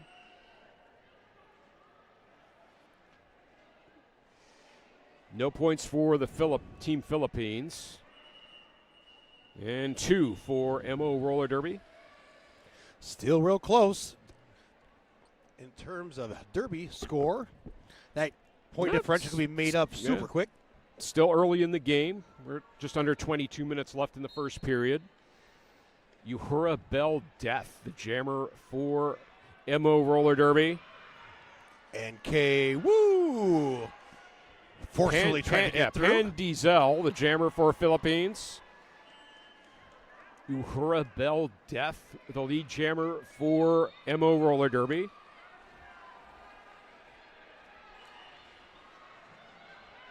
Yeah, Cruella trying to draw some sort of penalty on the Philippines jammer and is successful. So Missouri going to get the power jam. Second player to have a seat inside the Violent Spicy Designs penalty box. 2 sitting there now, and while I didn't mention that, Violent Spicy Designs make T-shirts, practice jerseys, sweatpants, sweatshirts, and much more that want to say but can't. From fun and sarcastic to cute and clean, we have it all. All the customizations for your derby needs. Tag all your clothes to show your derby pride. Armbands, temporary arm numbers, tattoos, water bottles, stickers. Come to Violent Spicy Designs for all your derby needs. So Missouri on the power jam with Pan Diesel in the penalty box. Dizzy Astor is lead jammer. So Uhura Bell Death called that previous jam almost immediately as the penalty was called. That'll give MO Roller Derby full 30 seconds of a power jam start. Strong Dizzy. Number 5 through the outside. Dizzy Astor picks up 4 points. Penalty to Pan Diesel has expired. Dizzy Astor, 2 blockers to beat at the front. Good pickup by Gonzalez there, preventing the Dizzy Astor to getting through. Charger, the pivot, helping out on Dizzy Astor as well. Pan Diesel gets tangled up, takes a tumble at the entrance of turn 3. Good pickup once again by Gonzalez, driving out the jammer, Dizzy Astor. Yeah, Dizzy Astor kind of got caught in that pile-up, forced to the infield, and is now forced to call the jam after scoring 8 points for Missouri. They lead now 31-9.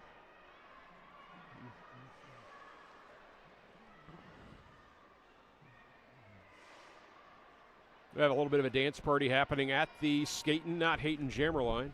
Yep, that's the exact excitement I was speaking of earlier yesterday. Yeah, they're definitely really they are definitely not hating right now. Yeah. Definitely not hating. Kwu to jam against Baby Damulog. Baby Damulog had a pretty good game against California last night, and Baby Damulog is lead jammer. Ooh, that wall tripod for Philippines and how they cycle through, quite impressive right there.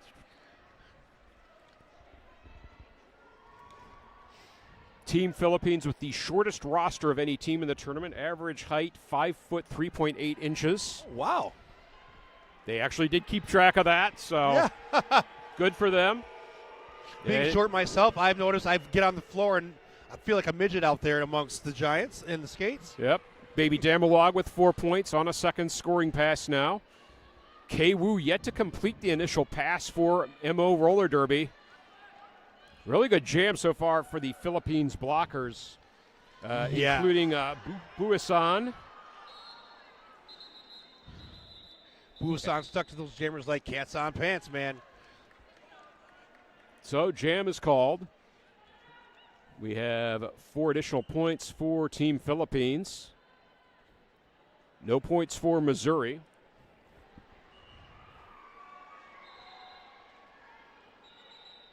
And we'll have an official timeout.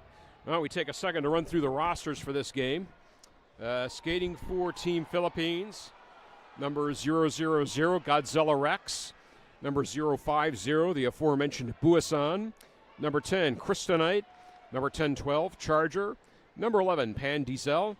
Number 1369, Manuel. Number 14, Dr. Cyanide. Number 1521, Lapugachu. Number 2, Benton. Number 21, Gonzalez. Number 4, Pasqua. Number 415, Champagne. Number 505, Chicka Demolish. Number 609, Magusarap. Number 8008, Mango Agogo. Number 807, Unraveled Chaos. Number 88, Kismayas Queta. And number 999, Baby Damulag. Take Missouri. Yep. And for MORD, Missouri Roller Derby, we have 0, Zombina. We have Black Mamba at 086, Vanna 100, Beckon Calls, number 16, 2012, Wildside. Number 32, Sheesh, 37, Lenevo Knievel. Number 40, Mount Crushmore, 41, Mayhem Myers, 42, Daddy Longlegs, 5, Dizzy Aster, 5,000 Baby Buster, 618 Cruella, number 7 Carb Crusher, 810K Woo, and 981 Ahura Bell Death. And speaking of Ahura Bell Death, she is lead jammer for MORD, jamming against Kismayas Queta. Original names, I just caught that. Kismayas Queta, not lead jammer, but breaks through for 4 points. That's going to force the call of the jam by Uhura Beldeath. And Philippines outscoring Missouri 4-1, despite not having lead status.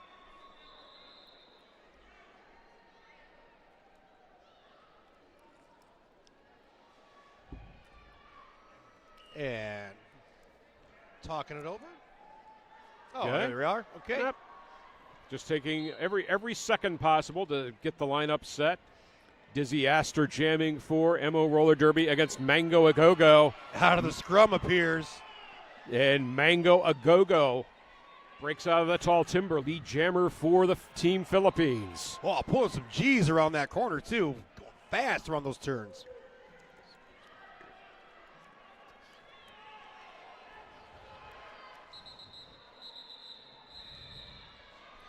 Dizzy Aster. They maybe gain. They both get 2-0. just scoring 2, Philippines. So score stands at 23-32 in favor of MO Roller Derby. That score an unsponsored palindrome. Where's Aria? I know. The other announcer, Aria, she loves the palindromes. You got to sell ad space on those. I remember the time. I've been around Derby long enough to remember when that happened. So, yeah.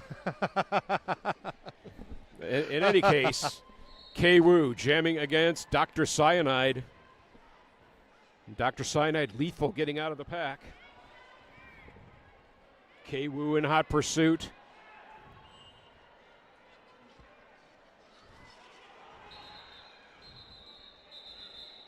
And Dr. Cyanide into the pack, calls the jam, and collects 3 points.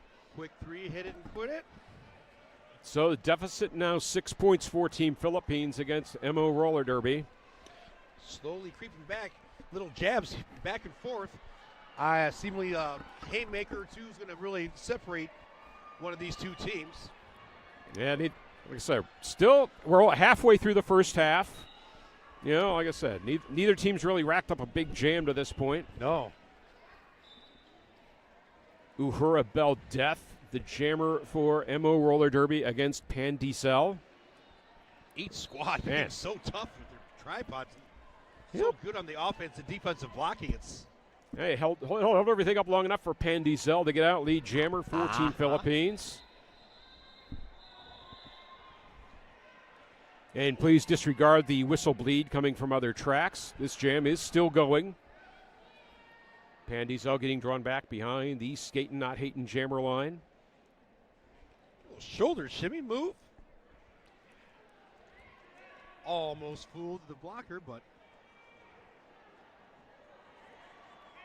Uhura Bell Death handing off the helmet cover, prompting the call of the jam.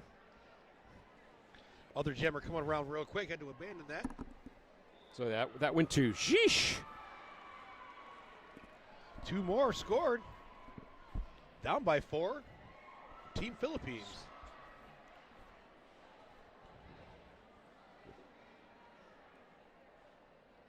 So a bit of a scoring drought here for MO Roller Derby. as Team Philippines narrows the gap to 4 points. 13:20 left in the period. Baby Demulog, the jammer against Dizzy Aster. Baby Damulog, the most forward progress, going chest to chest with Black Mamba. And Baby Damulog out and lead for the Team Philippines. Attempting a star pass and received by Black Mamba. And let's see if Black Mamba has a little bit of something to say about scoring some points. Baby Damulog working on a scoring pass, calls the jam. And no points for MO Roller Derby. Looks like 2 for Team Philippines. And we now have a 2-point game. Points kind of difficult to come by so far in this game for these teams. This brings K-Woo back to the jammer line for MO Roller Derby against Kismay Escueta. K-Woo, sort of a spark plug, hit the dirt but got up super quick. Oh, now it has to sit down in the sin bin, the Violet Spice of Designs penalty box. And Kismay Escueta out and lead jammer. And now on the power jam for Team Philippines. Kismay Escueta in on a scoring pass. Beautiful stop and go move, but yeah. Yeah, Sheesh delivered the key block there at the front of the pack on Kismay Escueta. She says try again. Little offensive block there from Team Philippines. Once again, Sheesh doing work. All about the business there. Great penalty kill so far by MO Roller Derby. Once again, defensive. Kismay Escueta out of the pack. And that is a forearm penalty to Kismay Escueta. Sheesh delivered a bit of a hit there on Sheesh. That'll put MO Roller Derby on the power jam. K-Woo completes an initial pass. Philippines with a 2-blocker advantage at the moment. So hard work cut out here for K-Woo for MO Roller Derby. K-Woo follows the blocks, bump and run on her own. Freezed up. Scoring points. A little bit of a combo going on. This jam will go 2 full minutes. Pack at a standstill at the jammer line. K-Woo on a second scoring great pass. Balance. Couldn't stay in. Tripped up at the last second. Penalty to Kismay Escueta has expired. And Kismay Escueta facing a familiar foe in Sheesh. Yes. Kismay Escueta. Battle right here. Stretching the pack and breaking it. As the jam ends. Quad burn right there. Ouch. 4 very hard-earned points for Kismay Escueta. Missouri able to collect 8. So an 8-4 jam. Missouri leading by 40-34. 10 minutes left in the first half.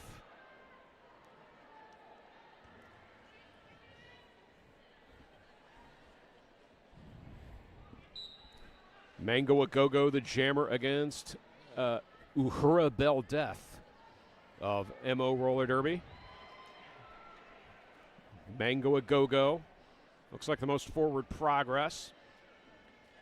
Uhura Bell Death wedged against the inside track boundary.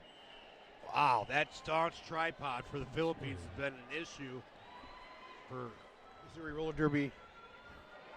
Yeah, Missouri trying to break that up. That is number 100. That is Vanna. Trying to break up the pack.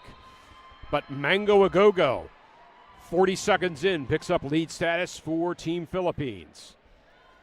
Tough work, earned all of that. Hey, that time. Generally almost. That was as simple as you like through the pack for Mango a Go-Go. Pretty uncontested.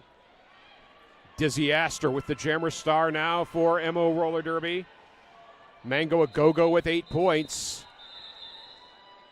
And we have a lead change, Roller Derby fans. So be sure to hydrate at home. Philippines leading now 42-40.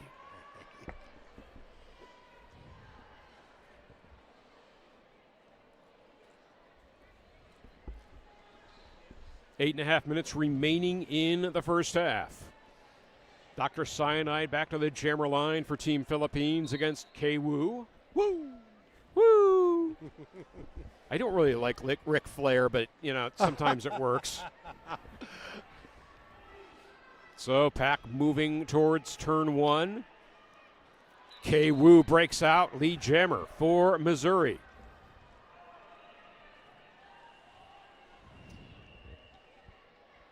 K-Woo, skater for arch rival roller derby. Back and through on a scoring pass. So K-Woo now to restore order. Oh no, a track cut to K-Woo. And the Team Philippines gets the power jam now. Dr. Cyanide completes the initial pass. Pack sets up the exit of turn two. Dr. Cyanide, a little shoulder shake. One blocker to beat, powers past. Found that next gear, opened it up, got past real quick. So 4 points for Team Philippines. Looks like an call play. Yeah, Pack sets up in turns 3 and 4. Oh! Wow, how? Yeah, enough room was left inside there for Dr. Cyanide to get through. It didn't seem like there was any space, but found it somehow. Great pickup on Cyanide there.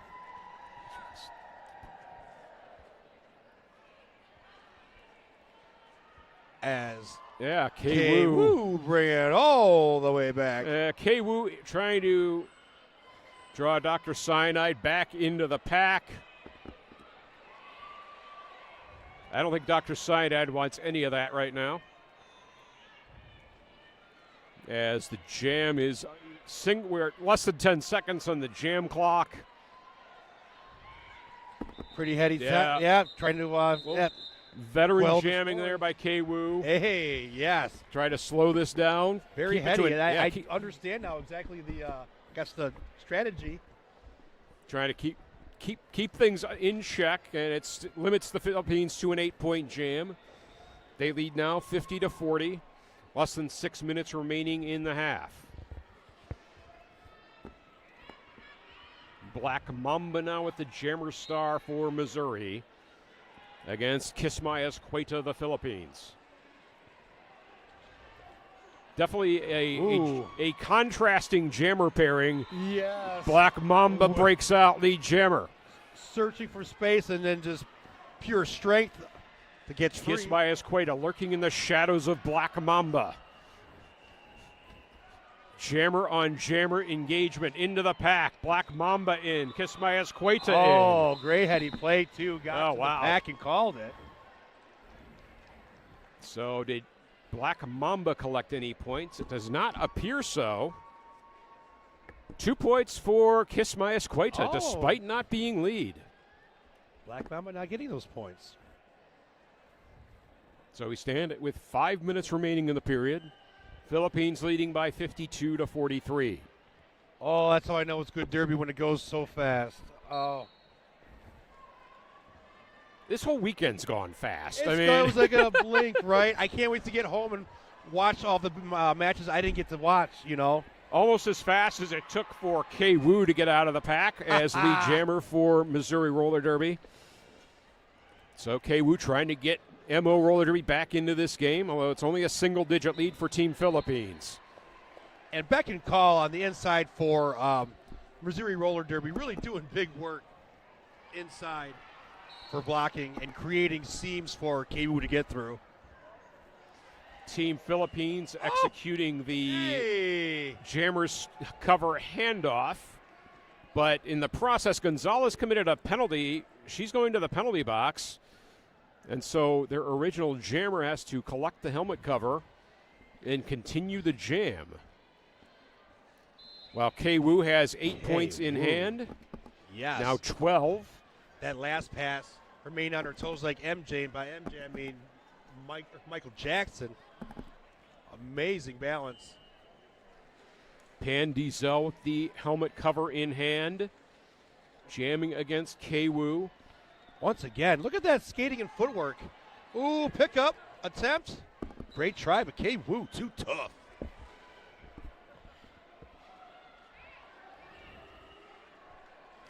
Lapugachu ended up getting called and joins teammate on the penalty box.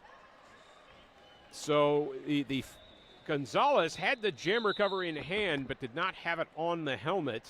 So no points. So no points. Ooh. And just as we were discussing a lack of a high-scoring jam, K. Wu delivers a 20-pointer. Hell of an uppercut right there. Yep, That's the largest. The recipient of the commentator's blessing. Yeah. Right. Yeah, we talk about the announcer curse. I dig that. Yeah. Yeah, I like the blessing. I dig that spin right there, but for reals. It's like, oh, I jinxed it. No, I like your spin, bud. We manifested a big jam. Yes, yes. I love it. All right, back to Uhura Bell Death, jamming for MO Roller Derby against Baby Damulag of the Team Philippines. So MO Roller Derby seizing a little bit of the momentum now. We have freedom. Oh, tries to stay. Uhura Bell Death is lead jammer. Baby Damulag getting drawn back. Philippines losing their pivot to the penalty box as Uhura Bell Death picks up 4 points. Yeah, doing great work to add some space to this already small lead. So Philippines setting up a tripod at the front. Baby Damulag struggling with Black Mamba, and Baby Damulag commits a penalty. Trying to split it open, but no go. Baby Damulag definitely came out the worst for that contact. Yeah, there's some contact, bud. But it will give Missouri a power jam. See, I almost had a slip of the tongue and said arch rival because they are, in fact, located in Missouri. Yeah. And there is a significant arch rival presence on this team. They're playing like it. Yeah. So a team timeout taken by the Philippines. Ooh, and with this timeout, I'd like to mention Capital City Market. Capital City Market offers low prices and beautiful assortment of fresh produce and local Michigan-made products. They also feature a full grocery selection, including the Meyer brand and national favorites you already love. Be sure to visit their in-store cafe. Hey, and skaters on wheels are welcome. Check out across the street. The store is generally open daily from 7 a.m. till 10 p.m. And I'd like to give a shout out to Tom's Food Center as well. It's been Tom's Food Center's goal since 1982 to be your community grocery store, providing you with great selection and friendly service while at the same time always looking for ways to make your dollar go further. Locations in Okemos and Portland, Michigan. You know, the thing that sticks in my mind about Tom's Food Center, you know, knowing that these two grocery stores have adjacent ad reads. Yeah. Can you skate to Tom's Food Center? I mean, the other store has laid down the marker. Skaters are welcome. Yes. So. There's I know there's a trail that goes. Yeah. It's conceivable. Okay. I do love to go into stores on my skates, but I go in there quick and quick out, so they can't really say anything. Mm-hmm. So they still have the trout mouth like, I can't believe he's in here with skates. All right. As long I say, hey, as long as they don't throw you out, it's all good. Yeah, So. I'm just trying to grab something, grab my honey bun, and grab my stuff out. Yep.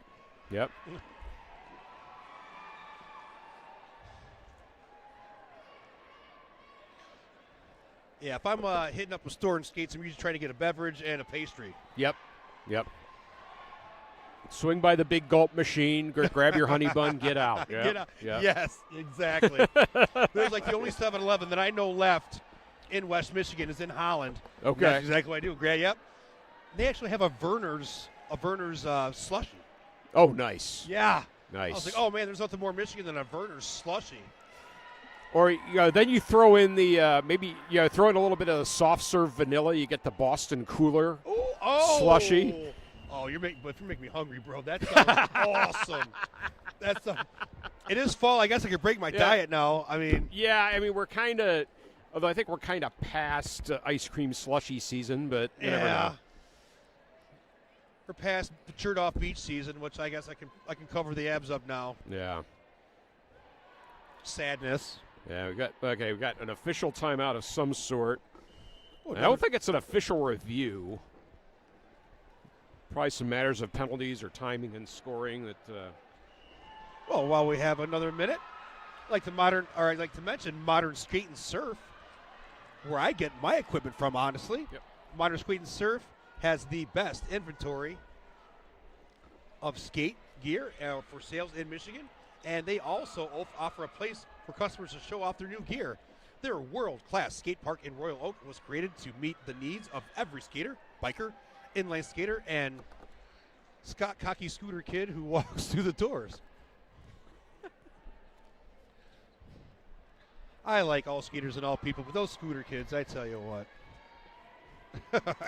No offense to anybody out there that loves the scooters. I mean to profile you, but I have one in my skate park that just, Okay. Yeah, he's an 8-year-old. I can't touch him. It's just like 8-year-olds are uninhibited. Yes. He'll come by and hop the back they wheel haven't at me. learned all the lessons of life. They just go and FA and FO. Yeah. Anyway, Yeah. Dizzy Astor to jam against Baby Damulag. Probably the last jam of the half. We are under a minute on the period clock. Dizzy Astor, both jammers locked up in turn one. Dizzy Astor out at Baby Damulag. Gains lead for Team Philippines. Strong to that turn. Dizzy Astor, helmet cover in hand, out of the pack in pursuit. Pack setting up the exit of turn two. Baby Damulag emphatically calling the jam. Dizzy Astor getting that star pass or star cap on just in time, but still wasn't able to score any points. Looks a little disappointed, didn't get a chance to hit it up. Yeah, forcing a quick call off of the jam there. 3 points to Team Philippines. No points to Missouri Roller Derby.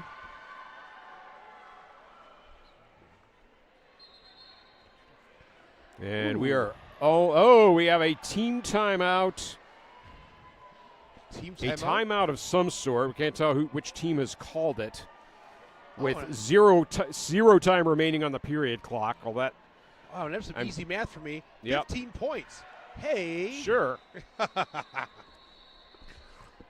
I'll give another shout out to the Crash Course from ChristyCrash.com.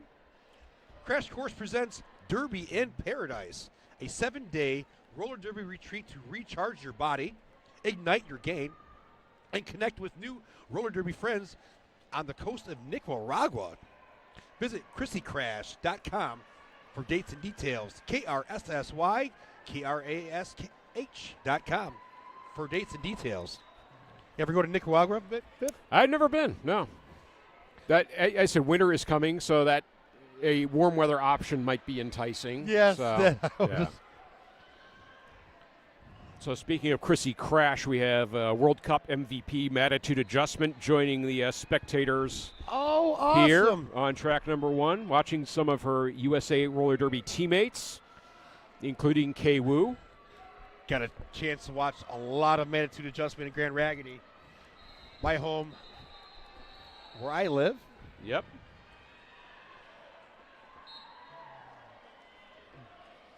So we are started with 1 second on the period clock.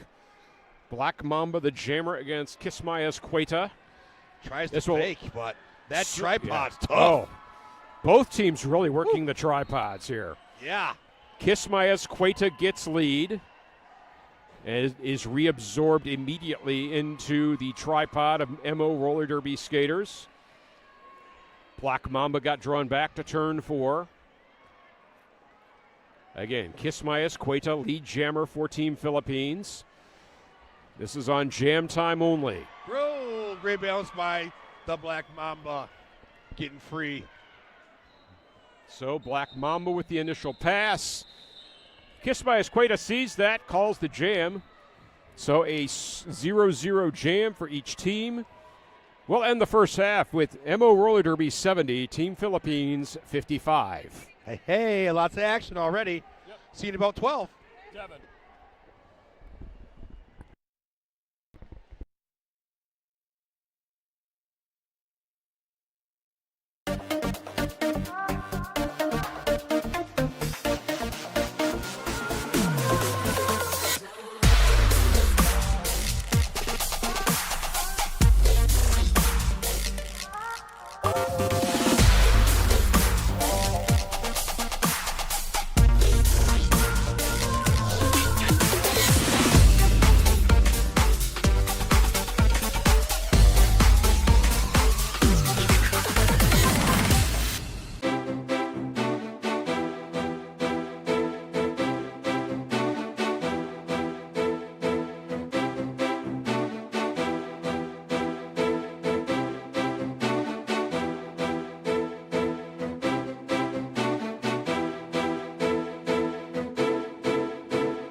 we're back on Championship Sunday. I am Cricket.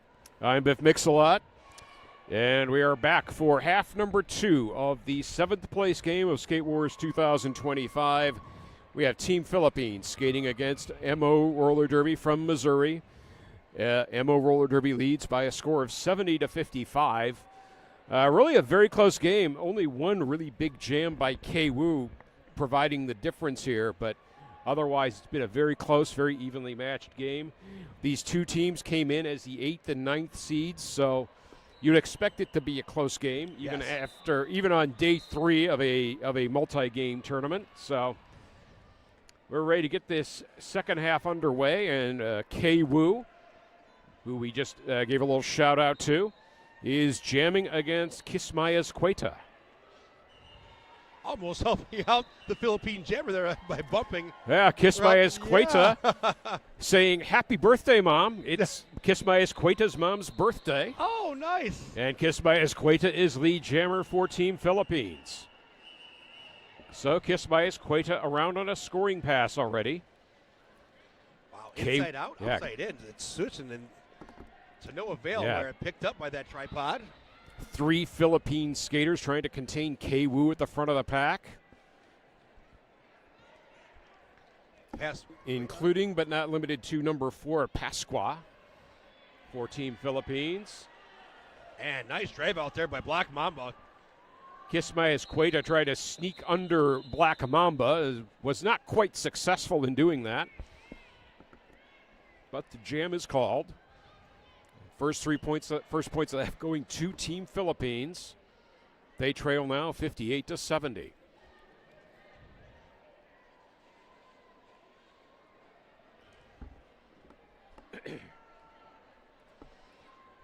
Missouri is in white. Team Philippines is in black. Dr. Cyanide with the jammer star for Team Philippines against Dizzy Astor of Missouri.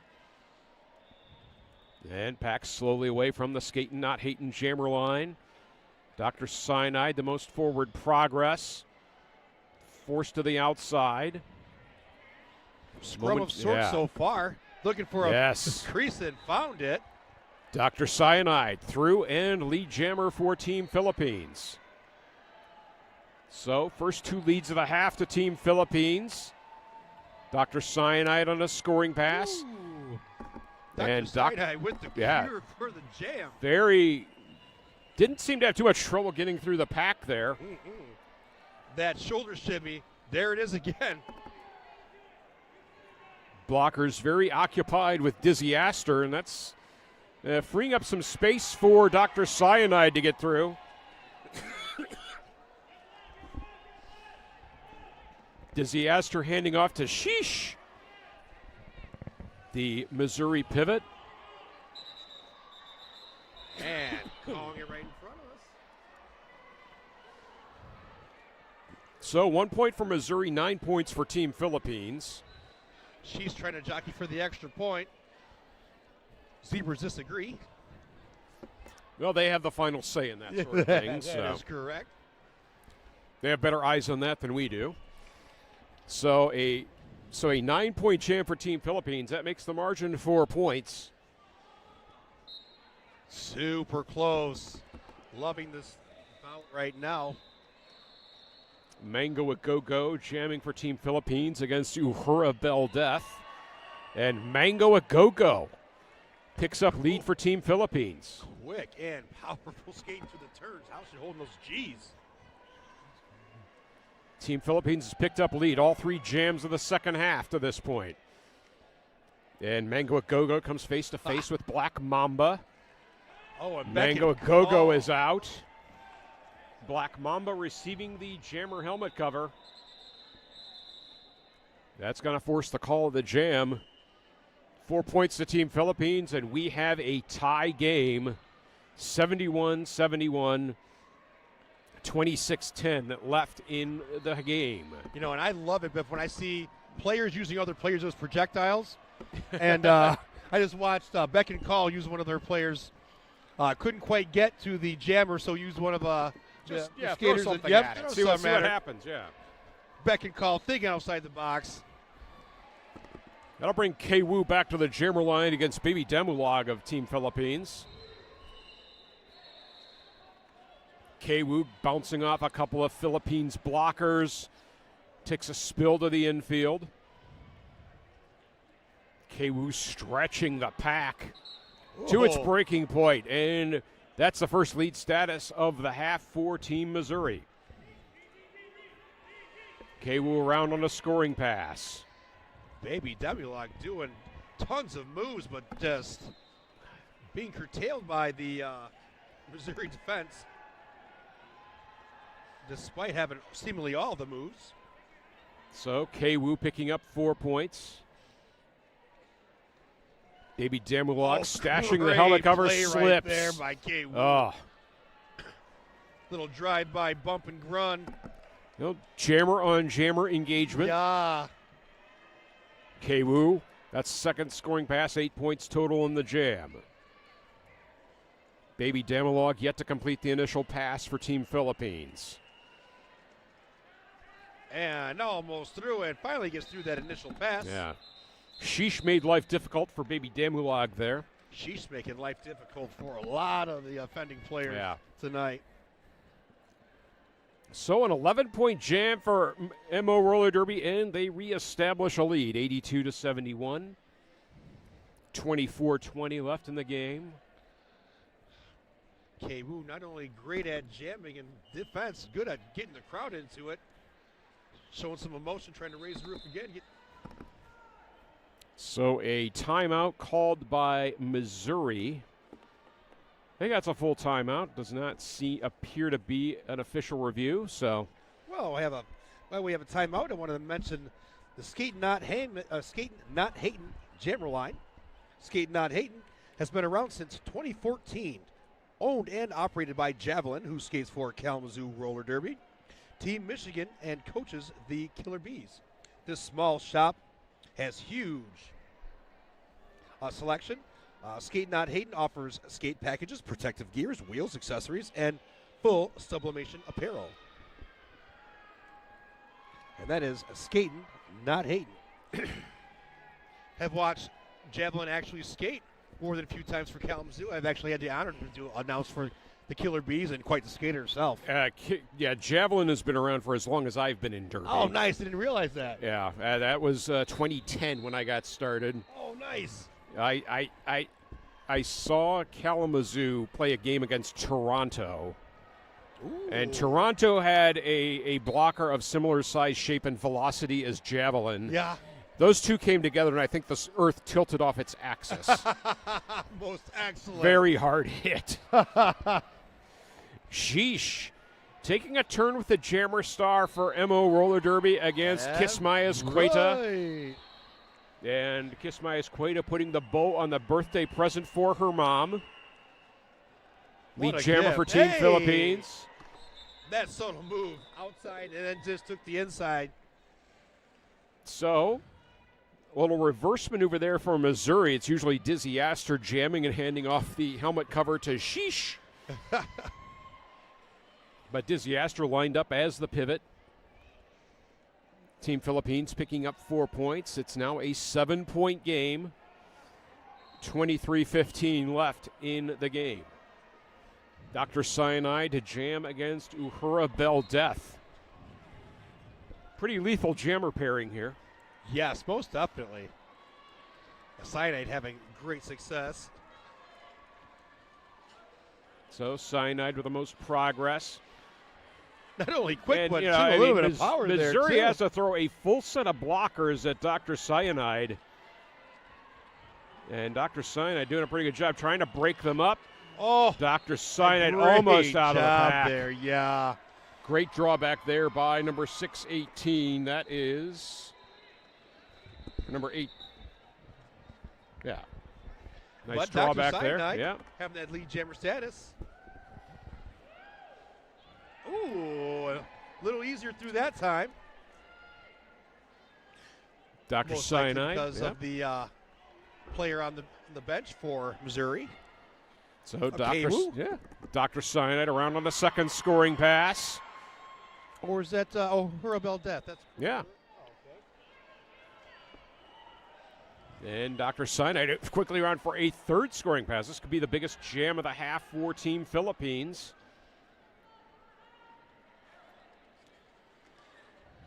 Oh, great re-entry by Uhura Death. So Uhura Death completes an initial pass. Dr. Cyanide will call the jam. But the result is a lead change. 12-point jam for Team Philippines. They lead now by 87 to 82.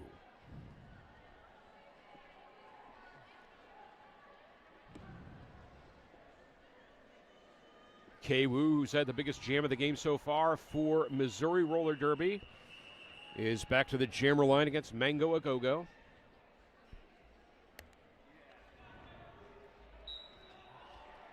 Jam is underway. Tons of energy still by Kei Wu. Whoa! Kei Wu. That little bit of Yes. rest just does it. Yep. Finds the burst of energy. Lead jammer for Missouri Roller Derby.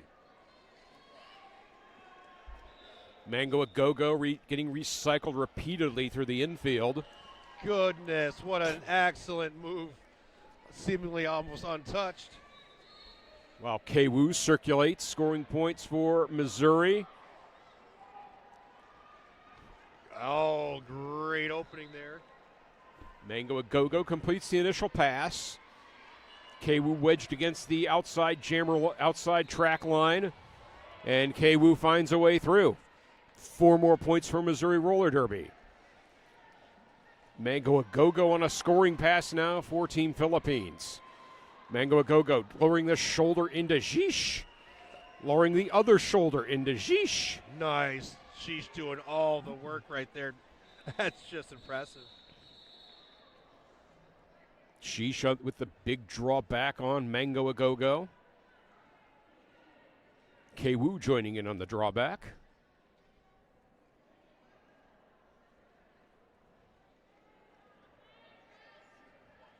Kei Wu and Black Mamba doubling up on Mango Agogo. Oh, and what a hit.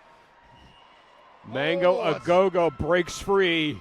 Great. 4 presence points of for mind. Philippines. Yeah.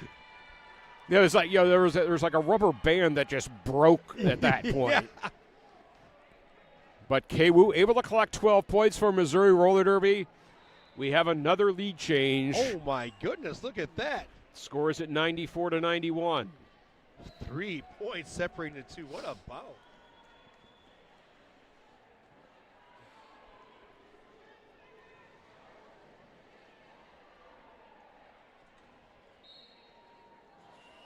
So Dizzy Astor jamming against Baby Demulag. Dizzy Astor breaks out of the outside of the pack and lead jammer for Missouri. Baby Demulag a path to the inside. Dizzy Astor gets stacked up at the rear of the pack, drawn back to the jammer line. Baby Demulag on a scoring pass. Does not make it to the pack.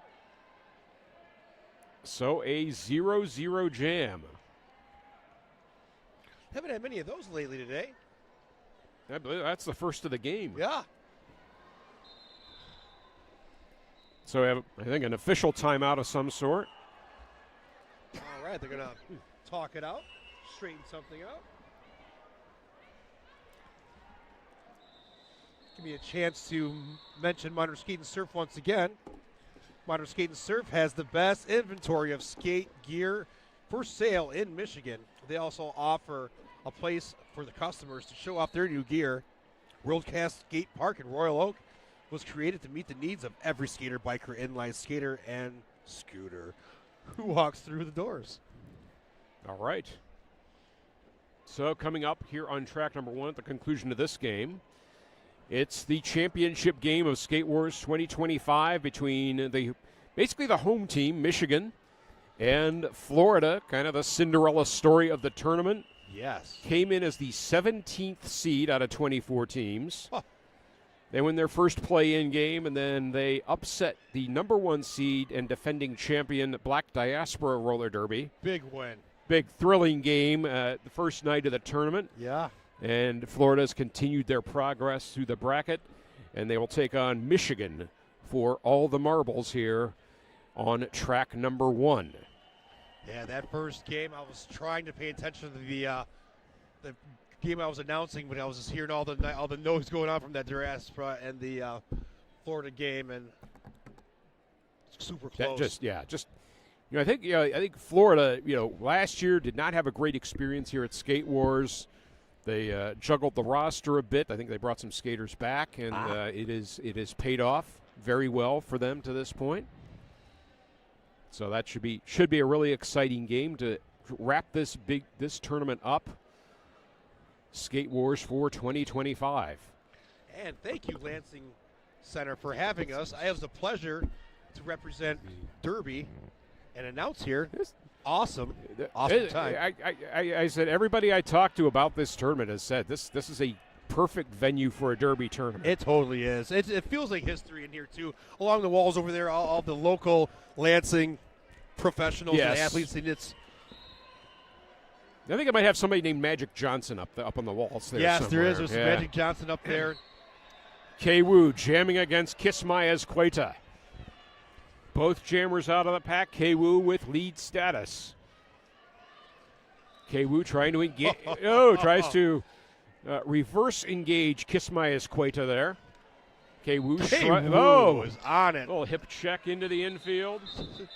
K-Woo does it all. I tell you what a skater. USA on the USA national team for a reason. K-Woo. Oh, I did not realize. Yes. Yes. You're right. Most definitely. So that jam ends 3-3. So no change in the margin. It's 97-94 in favor of Missouri. We have 17 minutes, 15 seconds left in the game. Dr. Sinai, the jammer for Team Philippines, against Dizzy Astor.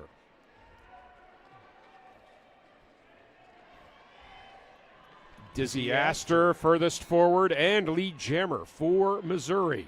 Oh, hot on the tail. Dr. Cyanide. He's smile trying to get in front and cause some problems.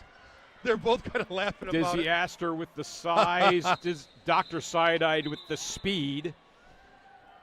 Had a little bit of a speed skating meet break out there. So a 0-0 jam. 16:32 left in the game. A 3-point game. Very much anyone's game still.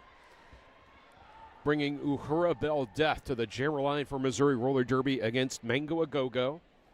I think all the bouts that I announced, I think someone has been at 100 points by now. So this is this a great game. This has been a very tight game. I mean, nobody, there's been maybe one big jam for each team, and it's really been a lot of death by 1,000 paper cuts type things for the jammers. So neither jammer with lead. Uhura Bell Death to the penalty box. That is going to give Mango A Go-Go a power jam. Yeah. And Mango A Go-Go doing some extreme pylon skating to try to get out of the pack. And now the full might and power of the Philippines pack. Budge there and breaks Mango A Go-Go out of the pack. Lead jammer for Team Philippines.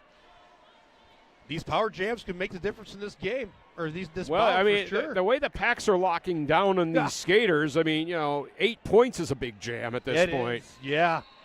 So Mango A Go-Go on a scoring pass. The penalty to Uhura Bell Death has now expired.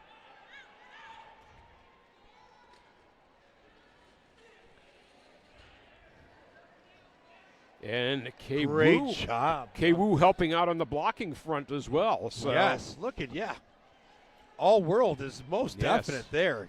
Yee. Uhura Bell Death yet to complete an initial pass. Mango A Go-Go is on a scoring pass. It does get by. Oh, Mango A Go-Go takes the big hit. And that'll force the call of the jam. Yeah. Mount Crushmore.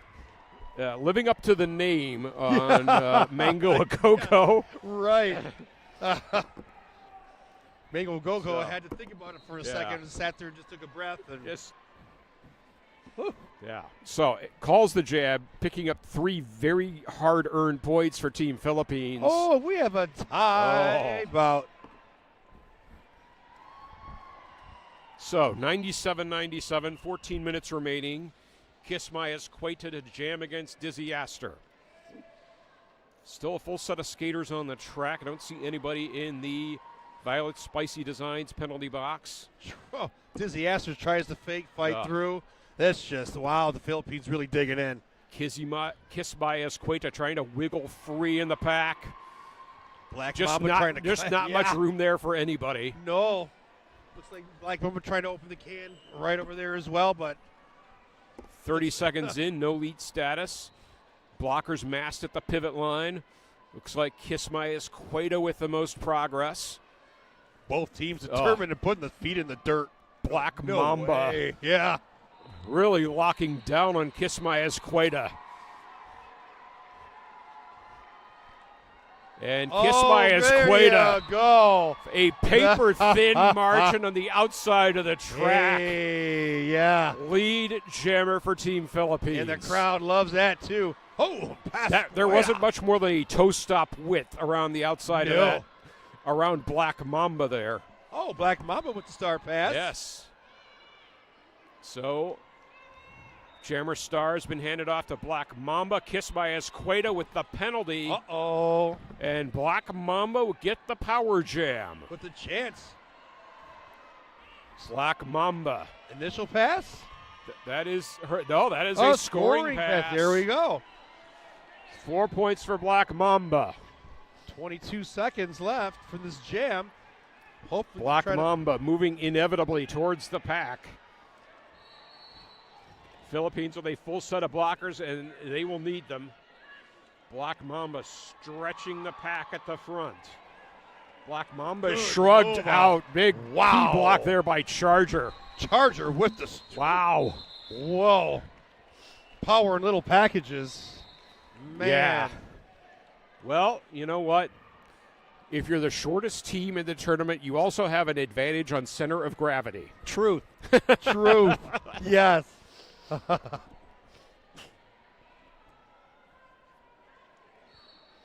So, and official review, I think I saw Team Philippines.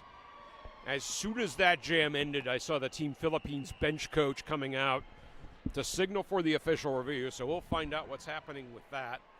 I didn't notice what just happened. Satan just walked by. I was kind of stopped for a moment. I'm expecting we have a Team Skatanic temple here at Skate Wars. We do. I see some of their folks walking around, and I expect somebody to just disappear in a cloud of bats at some point. Yes.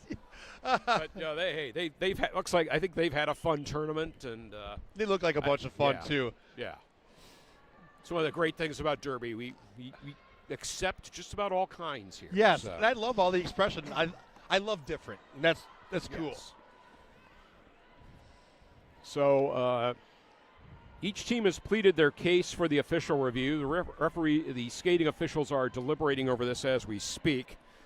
I want to go over the list of officials that we have. I believe this is our non-skating officials. Absolute Chaos, Bionic Envy, Dr. Gene Splicer, Yo She Rollin', Huffle Punch, Princess Sleia, Radar, Fairy Fire, and Slim Fast. Nice. Thank you very much. Couldn't do it without you.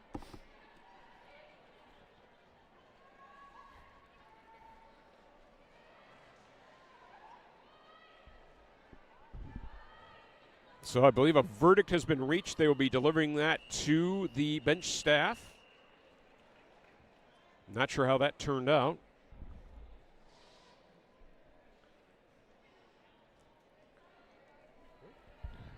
And the alt ref is coming over to chat with us.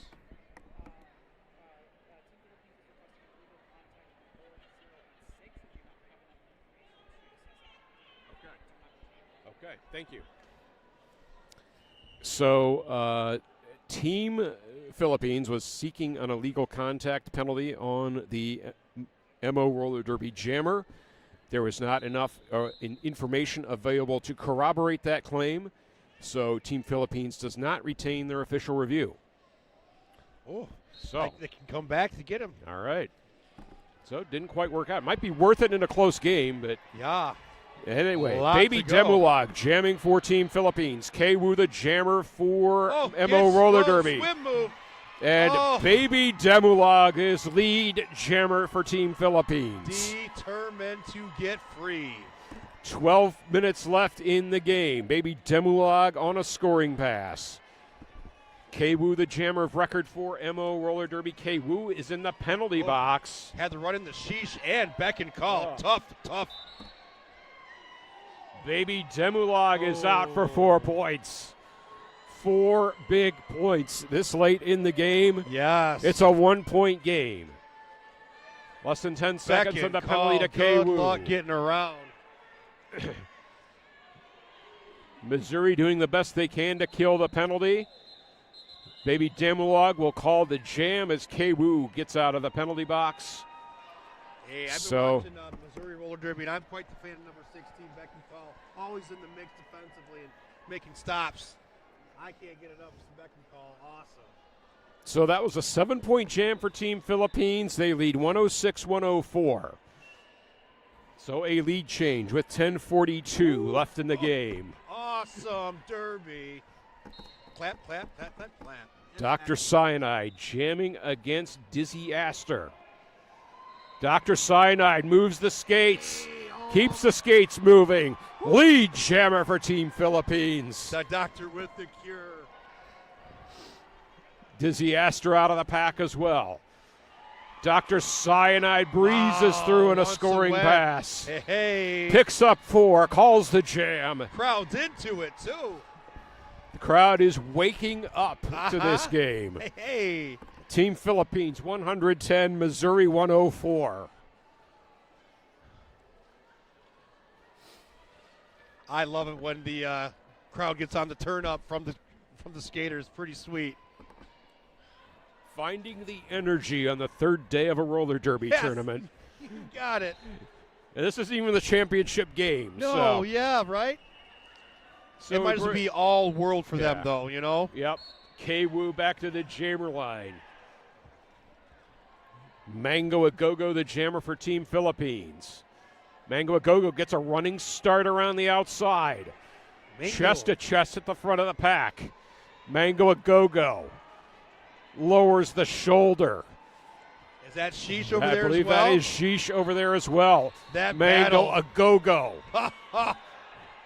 Skater on skater at the Hey. front. Mango Agogo Oh, God, shrugs. Oh, had to put a Sheesh toe stop knows in it. the infield. Oh, caution being the better part of valor. Mango Agogo will retreat. K-Woo the jammer. K-Woo sent to the outside line and gets drawn back. Great. And he We are played 1 like minute in. Mama. We still don't have a lead jammer. No. Both squads want it real bad, and it's obvious, and it's great to watch. And so neither jammer with lead. Score remains 110-104, 8:30 left in the game. Timeout to Missouri roller derby. Did that jam end without a lead jammer? That jam did end without a lead jammer. Oh, my goodness. I mean, Mango Agogo was that close. Yes. No spaces between that and close. Sheesh again coming through. I mean, big that time. you know, I mean, yeah, you might like to see a jammer rack up 24 points or 28 points, but that was probably 20 seconds of hand-to-hand combat at the front of the pack. Yeah, and got the whole crowd over there Yep. pumped. Everybody right? was excited about that. So, Hey, look at the energy for the Philippines. I'm digging it. Oh, look at this. See, Aw. this is why Derby is what it is. The sportsmanship. Yep. So, timeout is over. Missouri with 1 timeout and their official review remaining. The Team Philippines, 2 full timeouts remaining. They lost their official review. Kismayas Queta to the jammer line against Dizzy Astor. Kismayas Queta gets drawn back by, that is number 618, Cruella. Good move. Went low. Kind of took the legs out. Dizzy Astor Ooh, Disney breaks out. Good. Lead jammer for MO Roller Derby. Needed that. Nice attempt there by Pasqua to keep her in the pack, but was ultimately unsuccessful. Asqueta Kismaya's Queta out, eligible to score now. driven out. Dizzy Astor forced out, calls the jam. I'm Did not that happen in time to keep Kismaya's Queta off the scoreboard? may not have saw the It call. took a second. Yeah. So I do see some fingers in the air for Team Philippines. 1 point for Team Philippines. There is some conference among the officials here. On the scoreboard, we see 2 for MO Roller Derby. Super close. So a 2-1 jam. Black Mamba now with the jammer star Tripod draws back on Mamba really quick at the blow of the whistle. against Dr. Cyanide. Black Mamba driving the skates on the inside line, and Black Mamba is ultimately through and lead jammer.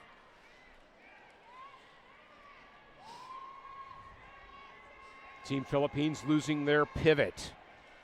Dr. Cyanide still on an initial pass. Black Mamba on a scoring pass now. Black Mamba on one knee at the inside line. Whistle. Oh! And Black Untouched. Mamba finally out. It took a second, but Black Mamba with 4 huge points for Missouri Roller Derby. Notice that there was no one in front of Black Mamba as she was on one knee and decided to get up and proceed uncontested. Dr. Cyanide still on an initial pass. Black Mamba calls the jam. So Team Philippines unable to complete the initial pass on that jam. Black Mamba, 2 additional points. Roller Derby fans, we've got another lead change. Ooh, Missouri 112, Team Philippines 111. Mango Agogo back to the jammer line for the Philippines. Dizzy Astor, the jammer for Missouri. Jam is underway, 5:38 remaining in the game. Dizzy Astor straightforward right into all that. Mango Agogo exploring all the boundaries. Dizzy Astor sending into the outside lane. All right. Nice drawback there by Chica Demolish of Team Philippines. But Mango Agogo locked up at the front of the pack. Cruella and Sheesh. Yes, That's a very big pairing. And Mango Agogo is lead jammer. That's what tenacity will do to you. Man, Just wow. lead is hard earned. Points are hard earned. Yeah. Mango Agogo around on a scoring pass. Everybody is locked up in turn 2. Very slow movement in the pack. Team Missouri losing a blocker. That is Mayhem Myers to the penalty box. Mango Agogo on a scoring pass. Great vision and burst of speed to the inside. Following blockers. Dizzy Astor. Dizzy Astor is out. Mango Agogo calls the jam. And 3 points for Team Philippines. 0 points from MO Roller Derby. Another lead change. It is 114 for Team Philippines, 112 for Missouri. Finally seeing some hands on hips. Yeah, Yeah, timing is everything right Yeah. now. I know both squads probably sucking it up real hard right now.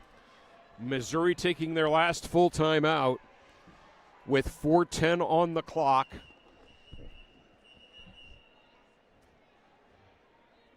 And this has just been the last 10 minutes of this game, just been a very physical battle. And, you know, it's Super physical. Yes. Maybe not so much in the big hit sense, but in the, you know, just just chest to blocking. chest into one another That- sense. You know, it's not like anybody's delivering. I mean, yes, there are hits, but nothing, earth shaking. It's just 2 teams sending their full weight and strength against each other. Yes. And from my perspective, like from knowing, traditional sports, it's like the old 3 yards in a cloud of dust sort of scrums. You know? Exactly. I'm trying to make it a ski Yeah, analogy. yeah, I was it's trying like to think of it. Yeah, 3 points in a cloud of concrete dust. Yes, that's right.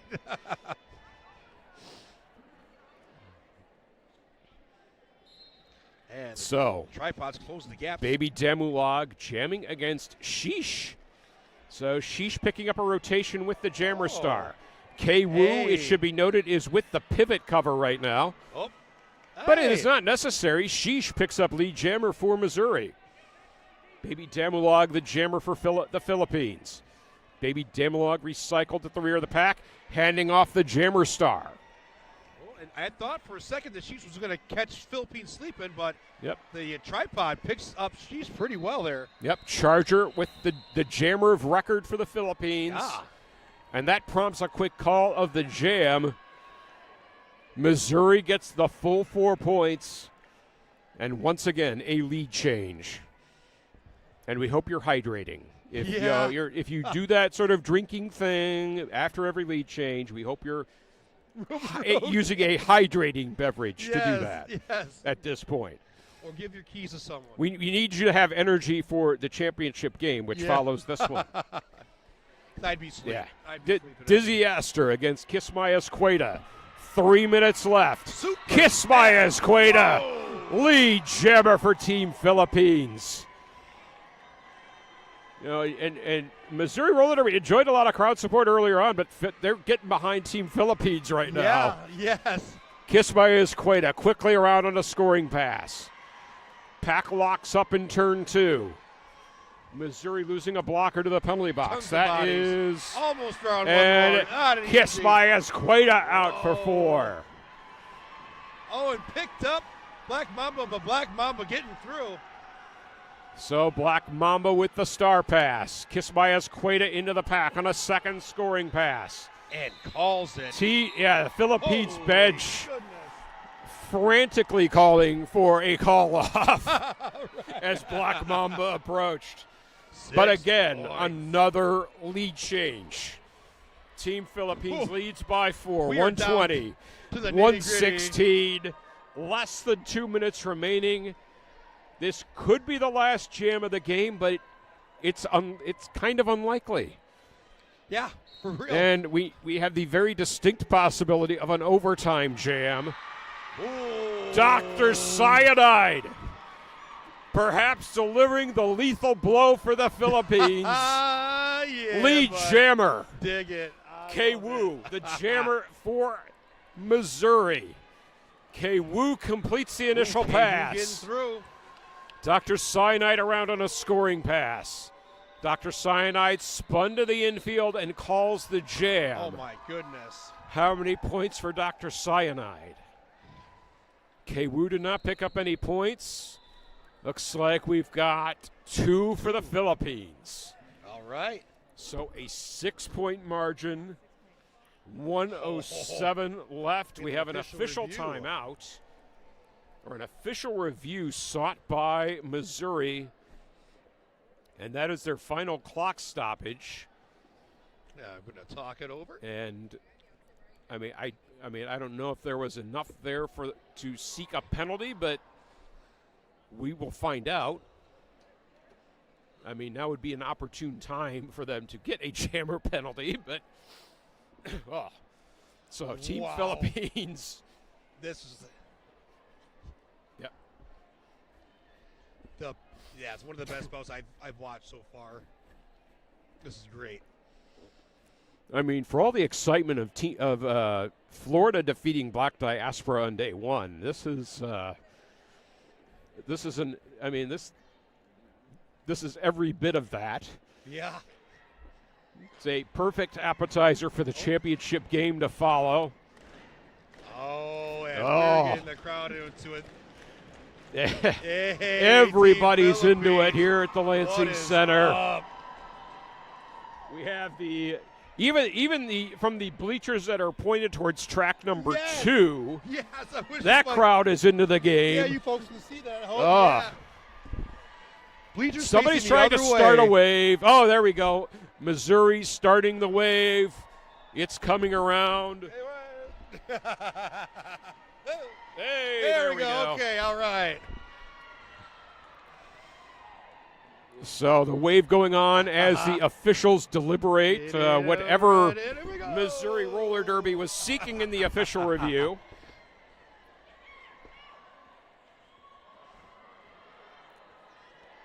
As a guy that lives on the lakeshore, I love an organic wave. Woo!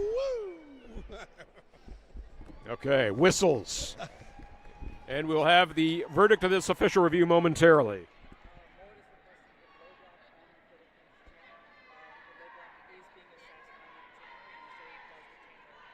Okay. Obtain the review. All righty then. So, Missouri sought a low block penalty to the Philippines jammer in the previous jam. That low block is being assessed, and Missouri will start this jam on the power jam. 1 minute, 9 seconds on the clock. K-Woo with the jammer star. Here we go. Last throw of the dice for Missouri Roller Derby. K-Woo spun to the infield and drawn back. Picks the So spaces. Philippines has to kill a full 30-second power jam. So far, so good. K-Woo is gets lead free. jammer for Missouri. Oh, it's going to be huge right here. Lead jammer in on the power jam. Less than 10 seconds on the penalty to Dr. Cyanide. Two Dr. passes. Cyanide Oh, back my on goodness. the track and So through. fast. They didn't even see Dr. Cyanide come through. So K-Woo with lead status on a scoring pass. Oh! Dr. Cyanide! Yeah. Oh, 4 big points out of the penalty box. K-Woo needs at least 11. come on. Dr. Cyanide.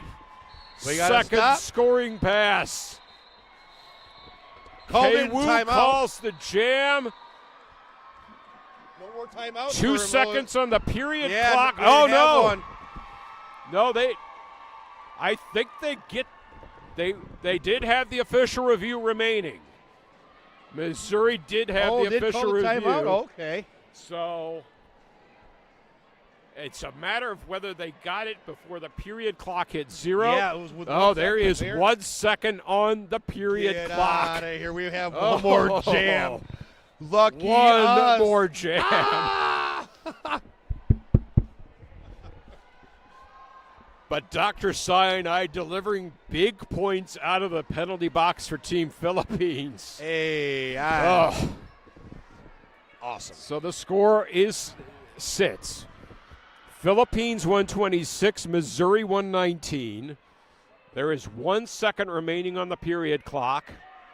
Look who they're going to put out there. Escueda. So Kismayas Cueta, the jammer for Team Philippines. Looks like Dizzy Astor will get the final turn with the jammer star for Missouri, or not. So who will Missouri go to here? Does K-Woo have enough in the tank for one more jam? We'll see. Oh, let's see.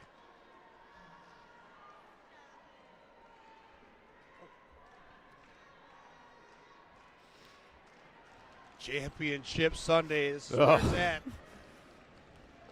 And this bout has all the intensity of a championship It game so right now. does. Oh, my goodness.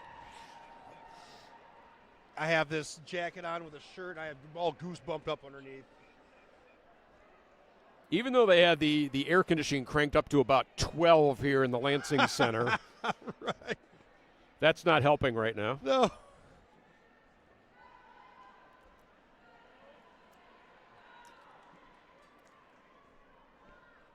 So it looks like Uhura Bell Death will line up as the jammer for MO Roller Derby. Kismayas Cueta, the jammer for Team Philippines. There is some bit of deliberation going on here.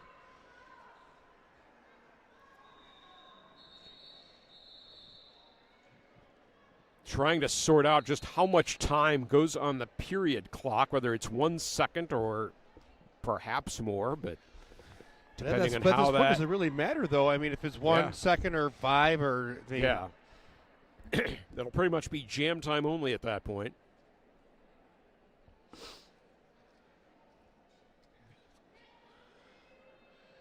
And again, we're playing for 7th place here on Championship Sunday at the Lansing Center, where we have the Philippines versus Missouri Roller Derby.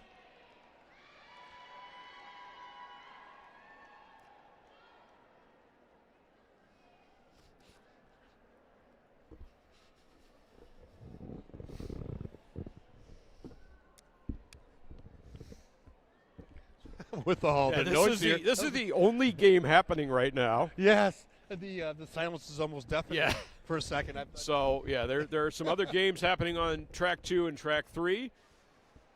You won't have long to wait if you want to switch over to those for the moment, but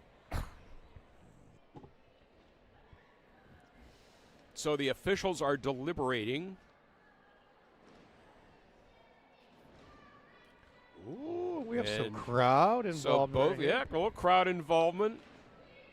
Bench staff milling about in the infield.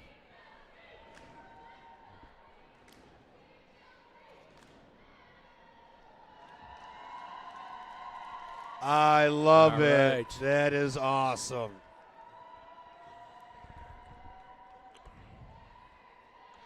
And I love to see the excitement there by the squads. Look at getting into it there. There is the anticipation is almost suffocating at this point. It is the anticipation, right? Awesome. These two teams have definitely mastered the use of the dramatic pause.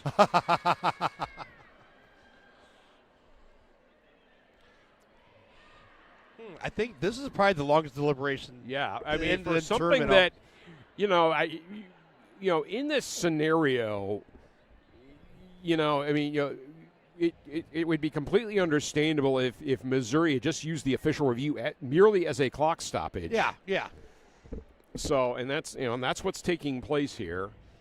So, they, like I said, they had that you use it or lose it, and so there might be a little more meat to this than we might have anticipated.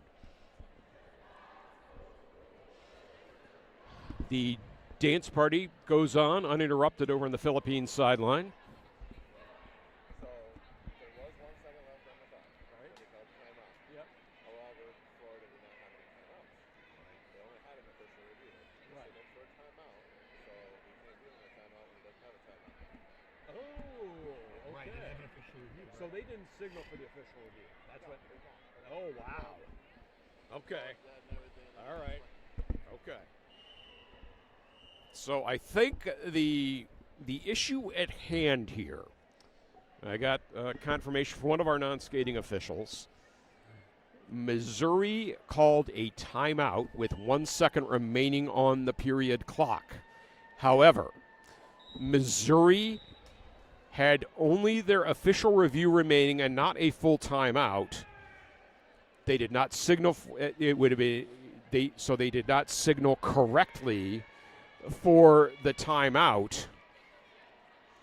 So I think the officials are deliberating as to how we dispose that at the end. We have and there it final is. score. The declaration of the final score. I was going to say, how do we have an official review without a timeout? In any case, final score of the 7th place game at Skate Wars 2025. Team Philippines 126, Missouri Roller Derby 119. And each team has improved its place from its seeding. Philippines leaves in 7th place. Missouri Roller Derby leaves in 8th. Both of these teams taking a much-deserved handshake lap. Yeah, the handshake after lap. that. That's my favorite part of this right here. I love the handshake lap right here. And both teams deserve it. Yeah, absolutely. Now, man, I'm like, absolutely. And then really not even see any salty faces on the Missouri squad. Right when it was announced, everyone's just smiles. Nobody's mad about this. Nobody's mad. I mean, there may be some momentary disappointment from Missouri, but right. This has been a hell of a game. Both teams played a hell of a game.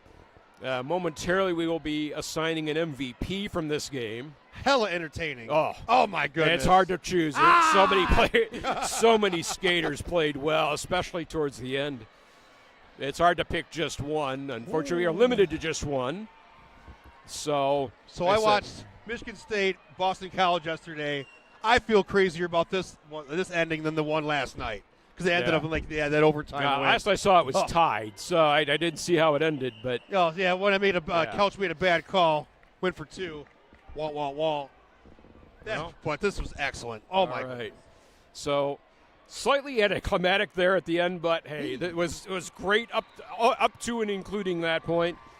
So I think our MVP for this game, I am thinking Dr. Cyanide for Team Philippines. That's delivered without the a big doubt. blow at the end of the game. You know a big jam earlier.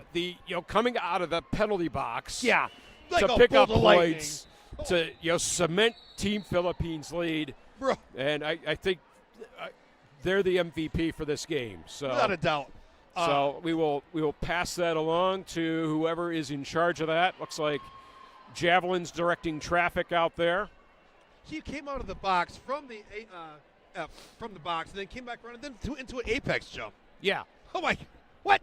Just out of the starting blocks, go. That was awesome. So our MVP for this game, Dr. Cyanide of Team Philippines, among probably at least a half a dozen candidates from both teams. Yeah. Really. So just a super close, super thrilling game. I think both teams can feel good about how they came out of this and came out of this weekend. So we're going to clear the track, get ready for our final game here on track number 1. That is Michigan versus Florida. We hope you stick around for that. I have been Biff Mix-a-Lot. I have been joined by Cricket. And that'll wrap Thank it up you. for us from Skate Wars 2025. We'll see you later. Piece of chicken grease. Yep.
Welcome, Derby citizens.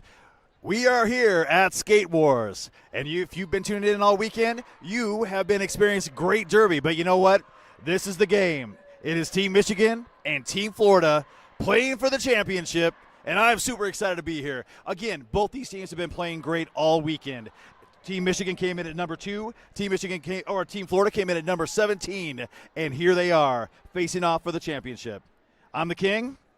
Heidi-O, Space Rangers. I'm Aria, kidding me, and I am here to announce with the King this amazing game that we're going to be watching between Michigan and Florida. Michigan beat Pennsylvania last night, 151-96 to get into this game. Florida beat New York in a very close matchup, 123-115 to get into this game. Florida's going to be wearing orange. Michigan's going to be wearing blue. All right, we're going to do the rosters real quick. We got Team Michigan, 00 Mangler, 033 Mexican Takeout, 05 Skater Boy, 1331 Blue Eye Bruiser, 14 Oi, 179 Sydney Bean, 22 Yar, 28 Racer McChaser, 32 McDonald, 33 Javelin, 333 Cookie Rumble, 666 Sandin, 775 El Toro, 800 Terminator, 85, Magnitude Adjustment, 89, Skatin' Not Hatin', 922, Jawbreaker Jose, and 97, Smarty Plants.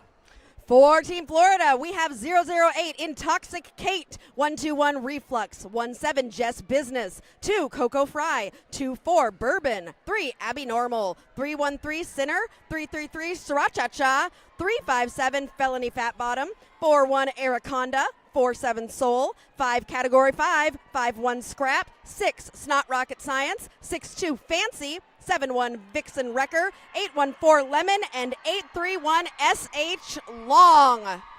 Well, the crowd's already going crazy. You know, the first thing, both the teams just came out on the track, and they gave each other's hugs all the way around. Again, I'm going to say it. I'm going to gush about this every time I get on the mic. I love this type of Derby atmosphere. You know, it's not, yeah, you both want to win, but you also want everybody to have a good time, and you care about each other. Yeah. This is one of those games they're going to knock each other down, pick them up, and give them a hug afterwards. This is a game that Michigan was expecting to be in. This is a game that Florida was hoping to be in. Florida has played 4 games to get into this matchup. Michigan has played 3. So a little bit more rested Michigan. Florida has fought and scrapped their way to be here, knocking out number 1 Black Diaspora on Friday to get here. Michigan playing multiple defensive games, and completely echoing you, King, it has been just a Derby weekend filled with so much joy and happiness. And as much as these two are going to just fight it out and duke it out for the next hour or so, they're also going to smile and have fun and give high fives, which is what Derby is all about. All right, we got Sinner out there on the line with a star on their helmet. That is going to be the Skatin' Not Hatin' jam line, and they will be going up against McDonald. McDonald last night had a heck of a game, especially in that first half. I want to say that was how Team Michigan jumped out to the lead they did. I'm interested to see what Team Florida is going to do to counter McDonald to get things started here. Absolutely. McDonald at the end of that was going out pretty much every other jam. Sinner has been very successful as a jammer this weekend. I am not surprised that these two very successful jammers for their teams are being out in the first jam. All right, and the action has started. We've got Sinner at the back of the pack trying to push that pack forward on the inside. McDonald is the one who comes out with the first lead jam for Team Michigan. No, never mind. Nope. No pass, no penalty. They are not lead. I think they ended up either passing someone or they came in out of bounds when the other person was down. Regardless, does not matter. They are not lead. It is not a penalty, though, so they are in the pack scoring points. So is Sinner. Sinner did get lead. So Sinner, even though they came out after McDonald, Sinner now controls this jam, and both skaters are eligible to score points right now. Sinner finding a nice open hole on the outside line. Blue Eye Bruiser last line to beat. Blue Eye Bruiser was not able to make a connection, so there's 4 points put up on the board for Team Florida.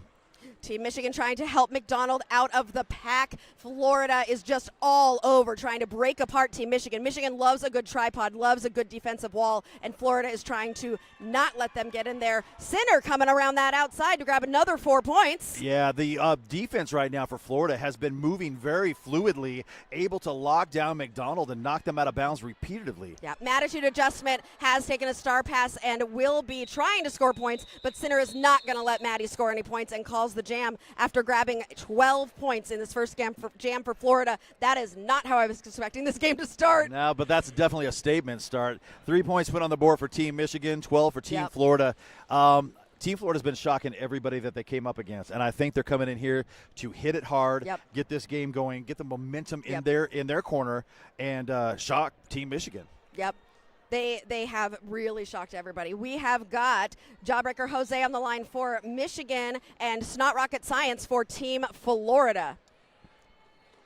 Very, very slow. A little bit of a tumble at the back of the pack. Yeah. And Team Florida and Snot Rocket Science coming out with lead jammer for, well, not for the second time. There was no lead jammer last time. Or yes, there was. Sinner was. That was just so weird, I think, of a first jam. No pass, no penalty right out of the gate. Yeah, it really, I think, kind of got in everybody's head a little bit. So Snot Rocket Science controlling this jam. One blocker going to the box for Team Michigan. Jawbreaker Jose is somewhere in there. Yeah, they're fighting at the top of the apex, and that's normally the sweet spot, but they just need a really nice cap pass. Racer McChaser came back, was at the front of that pack, quickly grabbed it, and is off to the races. Yep, Racer McChaser is not going to be able to score any points as that jam is going to be called. But only 3 points being put up by Team Florida. They're going to bring their lead right now to 12 points. They've got a score of 15-3 with just 27 minutes left in this first half. Great job by Team Florida there, but great job by Team Michigan really keeping Florida from capitalizing on that last jam. We're only 3 minutes in, and this is going to be... Yeah. Don't let the score fool you right out of the gates. I think once the teams settle into their play styles, let the adrenaline kind of calm down a little bit, you're going to see what each team really has to offer. Yep, Sriracha almost getting out with lead, but it's finding Maddie at the... Maybe Matt. Nope, not Maddie. I don't know. Anyway, Sriracha is another no pass, no penalty. Actually, no, indeed. It is there was a cut track, I do believe is what was called, and that is actually going to put Skater Boy into the penalty box, giving a power jam to Team Florida. So this time there will be no lead jammer, and this will be a 2-minute jam for both of these teams. Sriracha currently in the pack on a scoring pass. Skater Boy standing in the penalty box, so 10 seconds left. A little hop on the inside line, getting through for 4 points is Sriracha. If you looked at that offense, though, from Florida, they kind of went back in a line and literally moved all those blue jerseys out of the way, opening up that inside line in corner two. We could not see the hit, but the crowd could. We could see the reaction. Yes, so somebody Sriracha went cha-cha-cha all the way through corner number 2. And so Sriracha back at the back of the pack. Skater Boy is back in the pack, still on that initial, right? So no points being scored yet by Skater Boy. Skater Boy is going to have to get through this initial pass first. Sriracha, meanwhile, on a scoring pass. We have 41 seconds left. Is Skater Boy going to the box again? No, Skater Boy's getting pulled back by Sriracha. Oh, and look at here. We're going to try to eat the baby. We are going to try to eat the baby. I mean, I saw it a lot at the beginning of this season. Haven't seen it for a few months, but I think Florida is grabbing. I was saying last night that Michigan has a box of tricks. Florida is coming out with their own box of tricks right here. Michigan should run up. Yeah, right now. Does Skater Boy realize? Can't call it. People are yelling, call it, but there's no calling. That was beautiful. Yeah. That was beautiful. I would have gone in. I would have made him stay back there.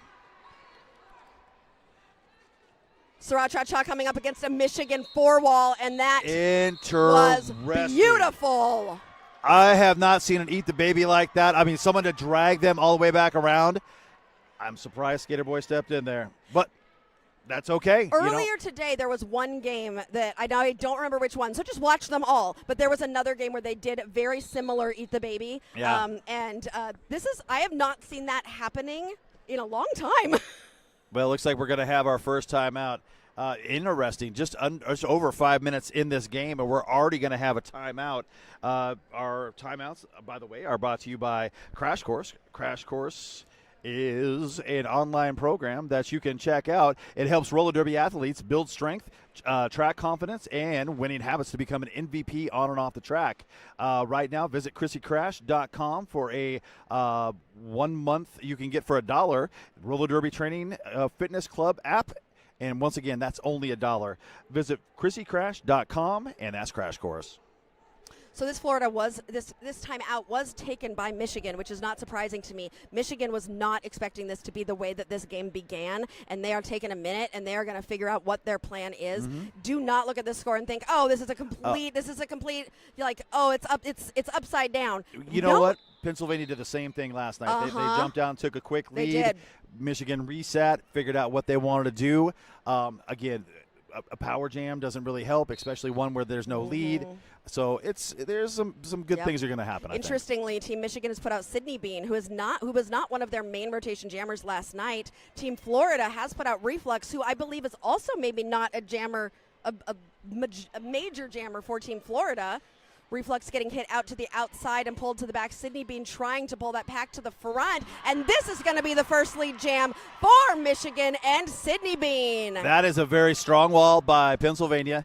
Oh, cap has been dropped. They had them locked down at that pivot line, and somehow Sydney Bean was able to bounce on those toe stops to get around on the outside. It was beautiful. Sydney Bean in the pack on a scoring pass is trying to pull that pack apart at the front, trying to force Florida to bridge while Reflux is continuing to struggle at the back. That is 4 points for Team Michigan. Yeah, Jammer's still in that box, and the cap pass has been made. That was actually a very unusual cap pass. Sydney Bean came in, leveled the blocker.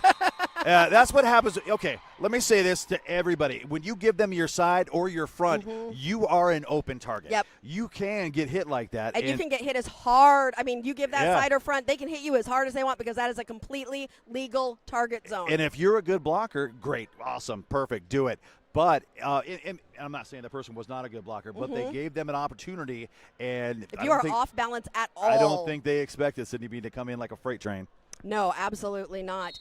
That was Sol that took that star pass. Very nice job by Florida forcing that call off there. But Michigan was able to score some points. McDonald has taken the star for Team Michigan, but it is Florida getting lead jammer. But McDonald is racing, and these two jammers are trading spaces. Yeah, that was a photo finish. Both jammers came out of that pack almost simultaneously. One on the outside, one on the inside, and it was a race to the back of the pack. Absolutely. I like this matchup, though, with Sinner and McDonald. I think this is going to be one to watch for this entire game. Oh, I agree. Did you see how fast that pack got all of a sudden? I have a feeling we're going to see that a lot, and that's kind of the strategy in the chess game that we're going to be having to look at. Do they want to pair it against it, and do they want to negate any points being scored? Right. Well, no points scored in that last jam, and we've got Jawbreaker Jose and Snot Rocket Science on the line for their respective teams. Team Florida in the back. Rocket Science trying to find any sort of space in the back, but it is Jawbreaker Jose with the second lead jam in a row for Team Michigan. Well, okay, I'm going to go back to that timeout they just called. Everybody got to settle down. Everybody got to get their head on straight, and now everybody's coming out and play the game that we saw last night when they beat Pennsylvania. Jawbreaker Jose busting through that pack to grab 4 points for Team Michigan. Snot Rocket Science getting pushed to the inside and is finding a tough defensive wall of Michigan, that wall we saw all night. Maddie taking him back. Oh, that was an unfortunate fall right there. Jawbreaker Jose avoiding a really good hit there to stay inbounds. I've watched a lot of Jawbreaker Jose, and you have to make sure you have hit Jawbreaker all the way out.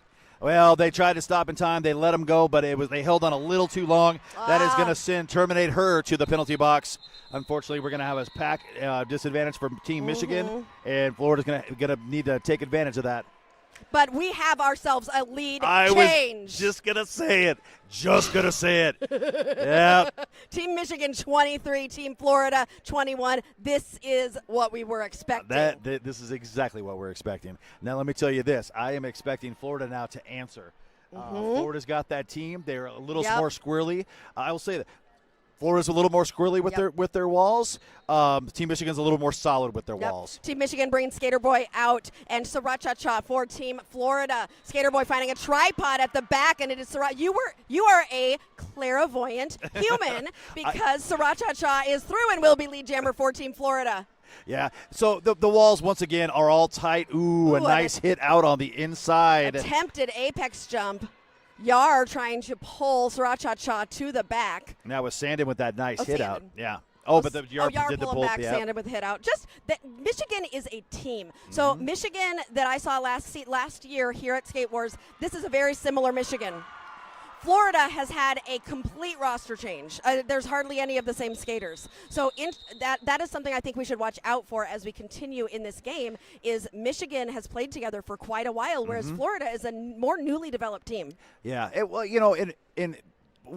Florida, I think they put some key players They in there, did. and I don't think the ranking that they came in Nope. with reflected who they are on the No. track whatsoever. So I think they've shocked a lot of Yep. people with Yep. their play style, and it's just the Yes. aggressiveness in general that they're throwing out there. Yeah, that ranking reflected who they were last year, but the roster, they're not going to be ranked like this the next time we have Skate Wars. Sydney Bean for Team Michigan and Reflux for Team Florida. Yeah. Both jammers right now are having a rough time. They're stuck. Oh, actually, Sydney Bean's got one blocker left to beat. My apologies. I thought they were knocked out and drugged back. Reflux is at the back of the pack, just going from side to side, from inside to outside, while Sydney Bean is being pulled all the way to the back by number 2 from Florida. That would be Coco Fry. Reflux is able to pull the pack apart at the front and get out and become lead. Coco Fry coming up to that Michigan defense at the front. So that was genius. Maddie went back, was ready for it, Yep. acted like they were going to play offense, and then just reached in and grabbed that cap Yep. and took off.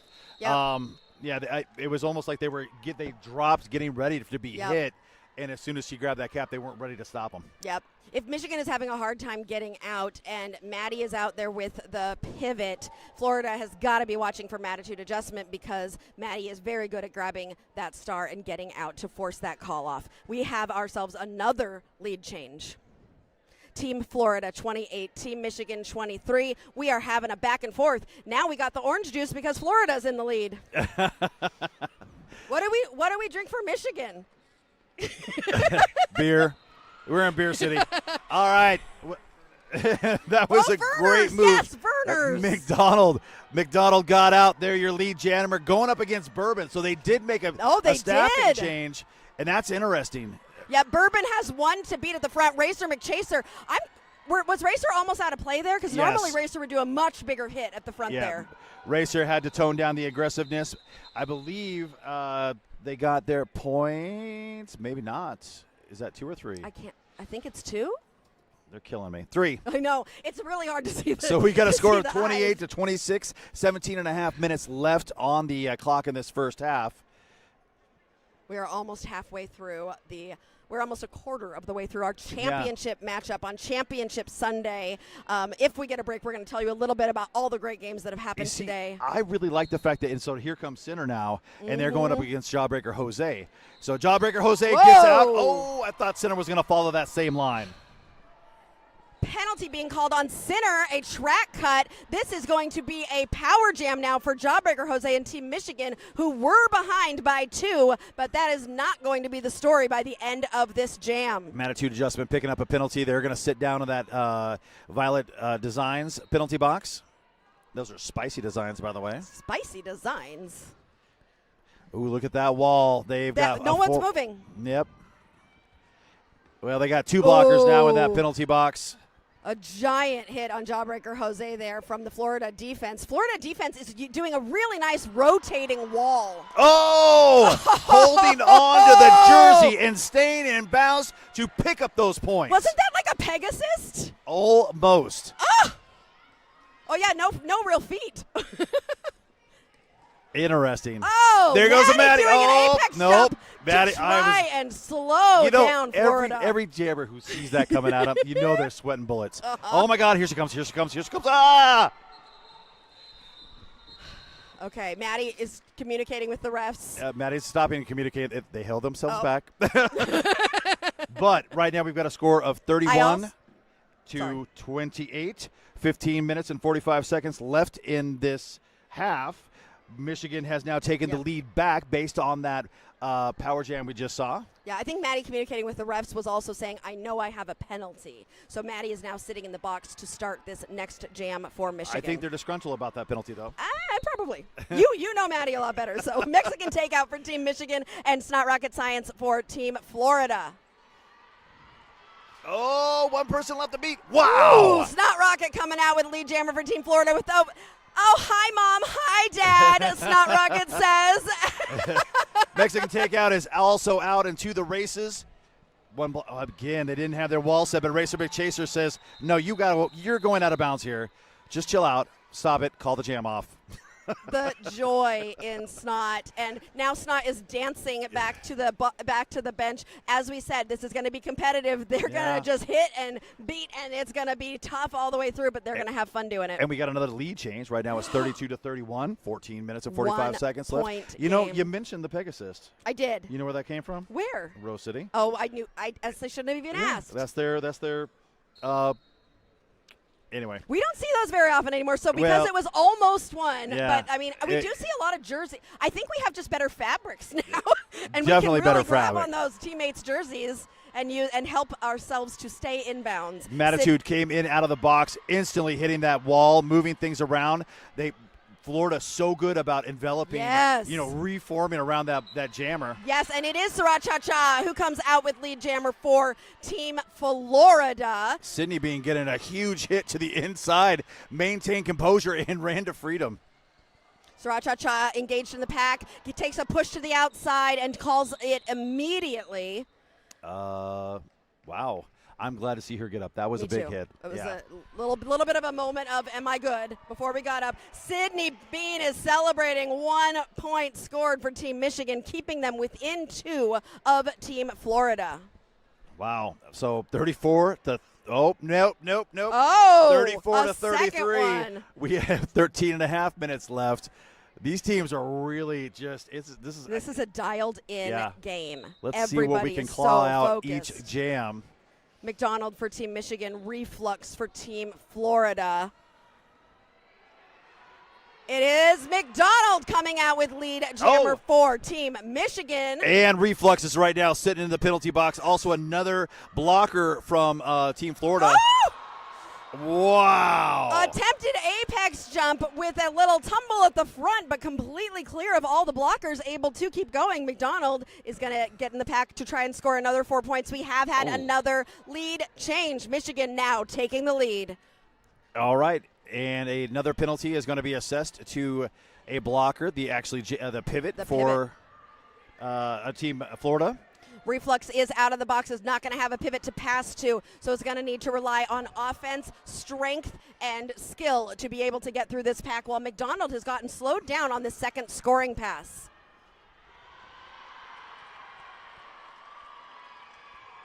McDonald is playing defense. Is that what's happening? Yeah. I'm just checking, because that's not usually what you see happening right now. I think instead of playing it out, they wanted us to stop. I think they looked over at the box, saw that they still got one standing there. Go ahead and get back out there with a pack advantage like that. Yeah. And try and get Jawbreaker Jose, who's now lining up with a little bit of running room. Look at that. Team Florida, that was a no initial pass for Team Florida, so they didn't make it all the way through. No, 41 to 34. That was a great jam, scoring 8 points. We got just under 12 minutes left in this half.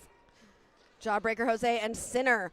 Sinner has not been out for a few jams. Let's see how warmed up Sinner is and if Florida can attempt to take back the lead. But Sinner is getting pulled all the way to the back. A giant hit happened over there at the tippy top of turn number 1. And it is lead for Sinner, but Jawbreaker Jose coming out of nowhere. Yeah, that was a little bit of offense and a little bit of an open hole that they found to get out of that pack. The Jawbreaker Jose, that is.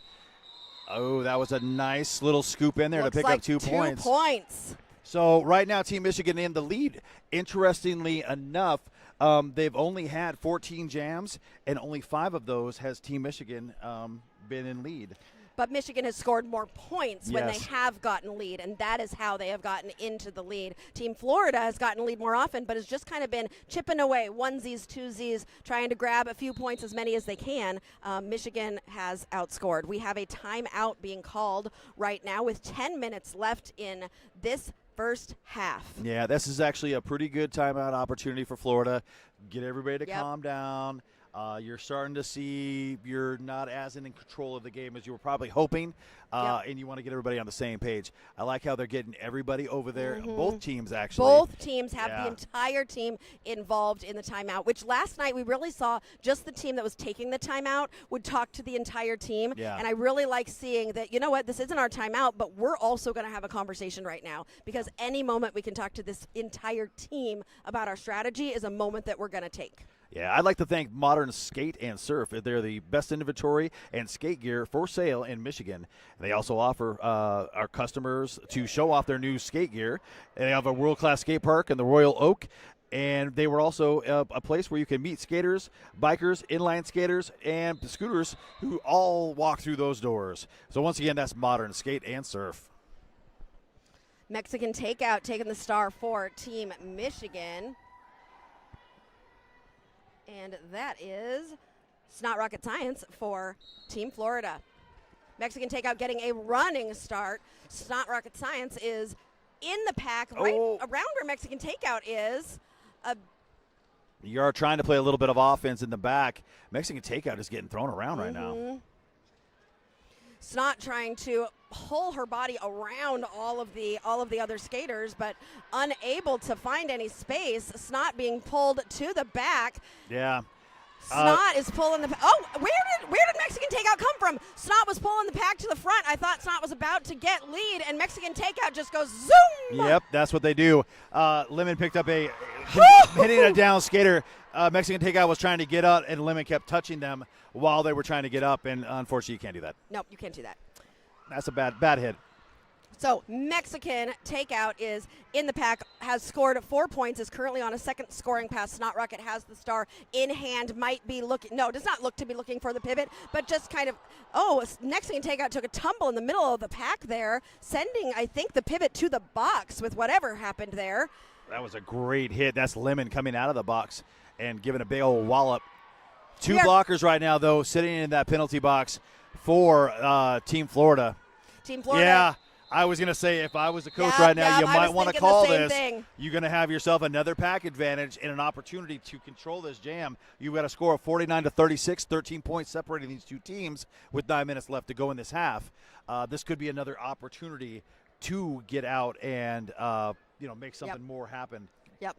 So last night we really saw these walls between Pennsylvania and New York were these solid walls. What Florida is doing, what we have noticed with Florida, is they have a rotating wall that they are using, and that is pretty effective right now, because Michigan, I don't think, has been dealing with any rotating walls so far in this tournament. So that's been an interesting change that maybe Michigan is adjusting to. We are not moving very much at all here. Swinging around, using the entire body to get around. There was only one blocker left to beat, and they were able to push them out of play and get out of there. Now both teams got all their blockers out on the track. Everybody's seeing. Look at how stretched out this pack is. We are back at the apex of 3 Yeah. and 4, and almost to the apex of 1 and 2. Sriracha is stuck in that back. The offense all accordion back, try to get ready. This is actually just a perfect little play. You practice this over and over to get it down. Sydney Bean has scored 4 points. Sriracha coming in, hoping to score points. Sydney Bean has not called it, and Sriracha taking a really hard hit to the inside, and we might be taking a medical timeout. Yep. It looked like a big old hit.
like we've got everybody back up and okay and off the track. That's always a good thing to see. I never like seeing folks go down. Team Michigan was able to pick up 7 points in that last jam. We've got a 20-point difference.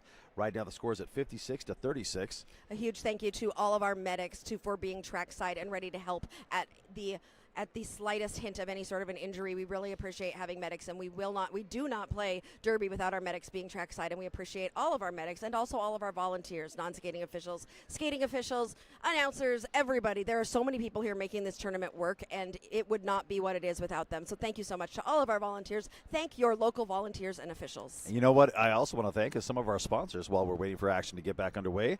Capital City Market offers low prices and beautiful assortments of fresh produce, local Michigan-made products, and they also feature a full grocery selection, including Meyer brands and national favorites that you already love.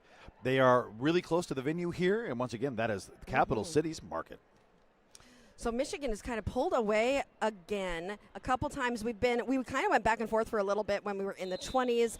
Michigan has controlled the game a little bit more than Florida, but really not much. Florida every time is just answering to Michigan.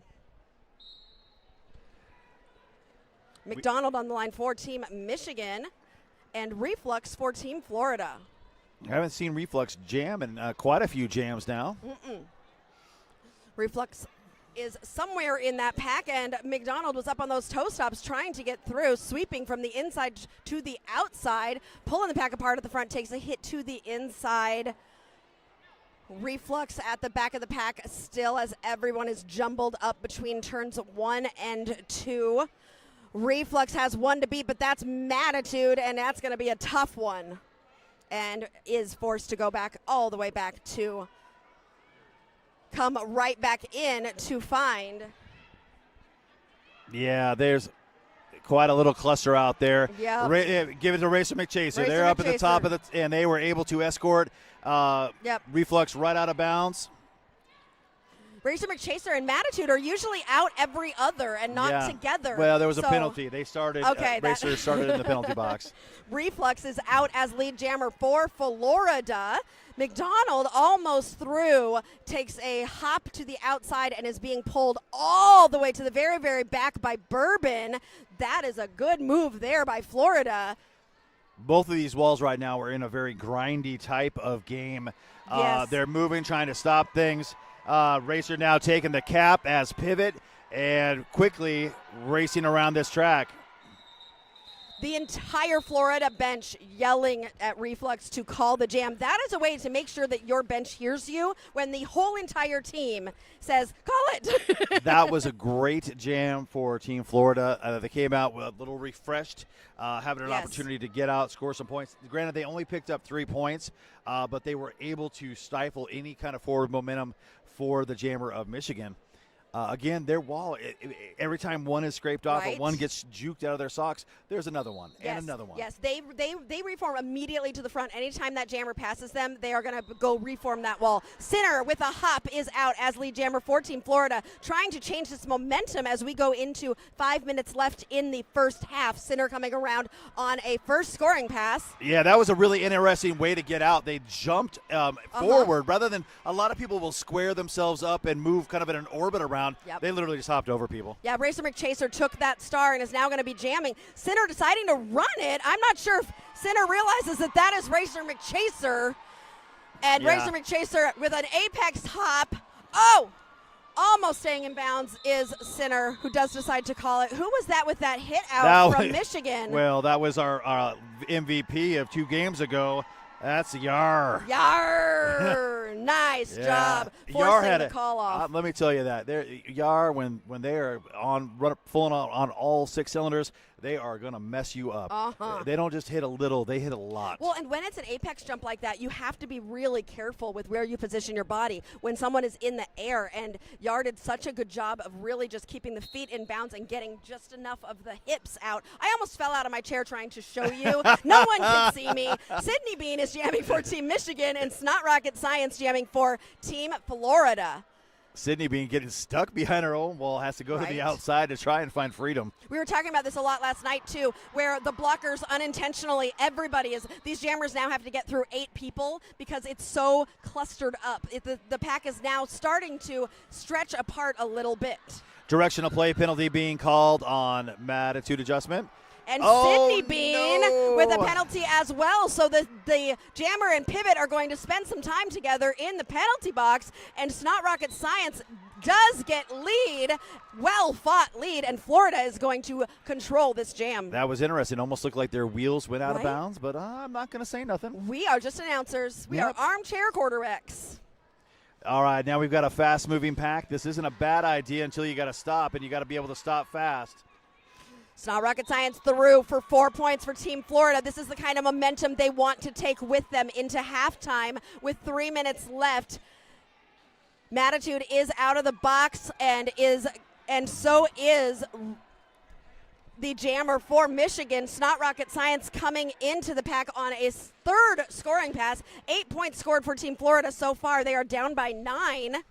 Wow, Florida is doing such a good job right now. They are separating all of these blockers out each time their jammer comes through. Yes. And they're doing it. What they're doing is they're knocking the Michigan jammer out and then immediately separating those other blockers. Beautiful. This is the largest jam so far for Team Florida. Snot Rocket Science continuing to be in that pack with 13 seconds left in this jam.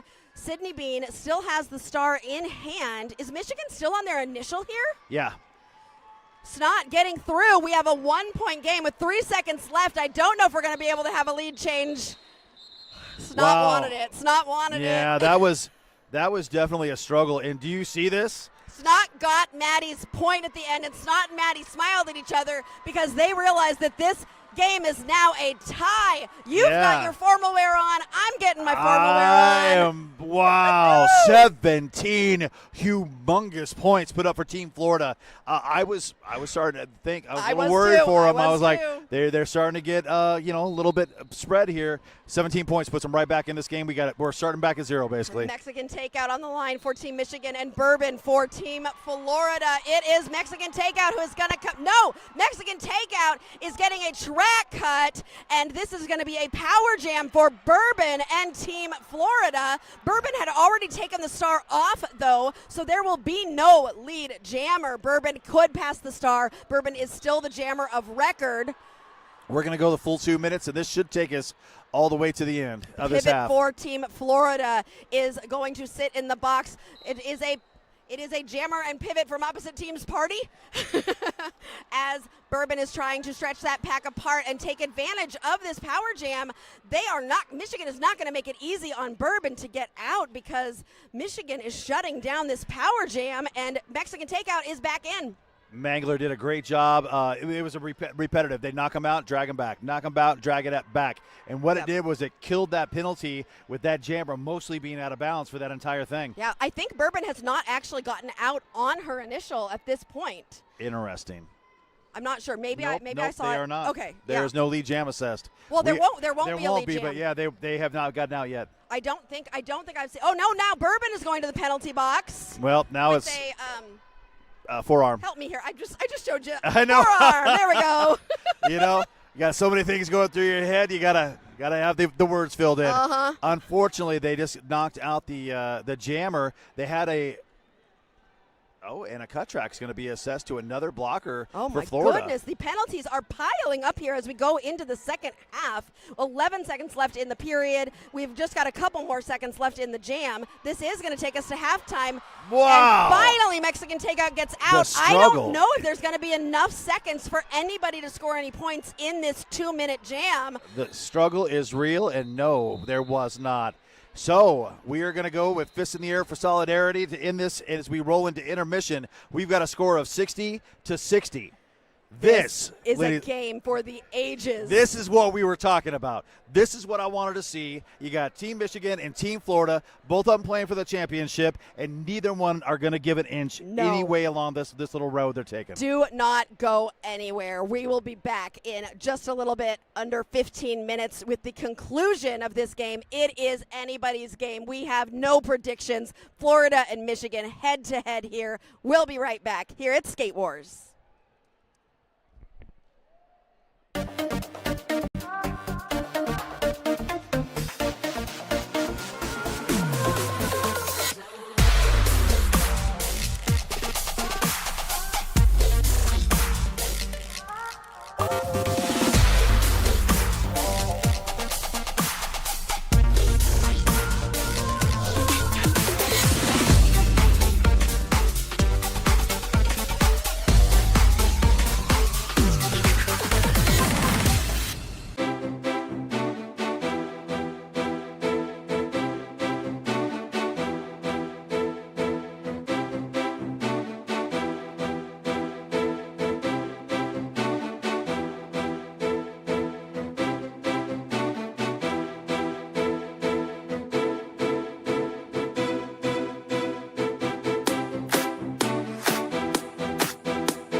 back on the track, and they are battling it out all the way up to the jammer line so far. McDonald and Reflux continuing to. This is going to be so hard for them to figure anything out. Mattitude going to the box, but McDonald comes out with lead jammer to start this second half for Team Michigan. Reflux is behind by about a half a track, and these two jammers are going to race to a short pack with only 3 blockers per team. Well, McDonald getting taken out to the ground. That's direction of play. Penalty is going to be called on that blocker who just hit them.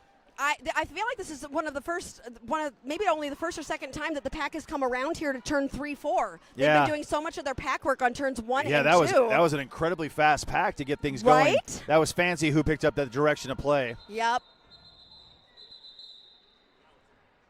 So what they wanted to do is clear the penalty box. I get what they did. Team Michigan picking up 4 points, 3 points being picked up by Team Florida. Okay, here's what happened. That was not halftime. That was the last jam of the first. There must have been an official review. There was an official review.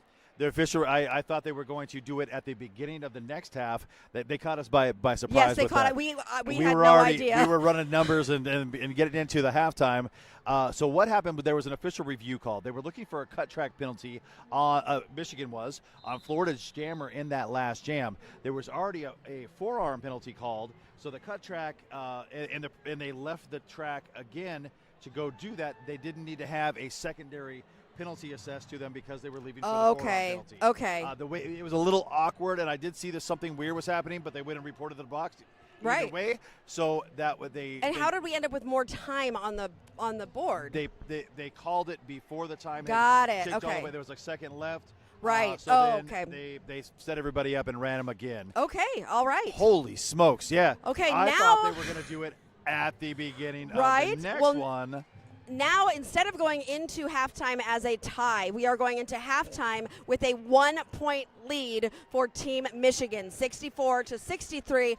Maybe I'll be back in 2 minutes. Maybe we'll be back in 5 minutes. That wasn't the dramatics, that episode that we had right before we went to halftime the tie, last time. So we think we're coming back in 13 minutes, but don't turn your TVs off just in case. We might be back in 2 more minutes, okay? No, I'm joking. We'll guys go get a Take beer. A break. I'll we'll be back.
And we are back.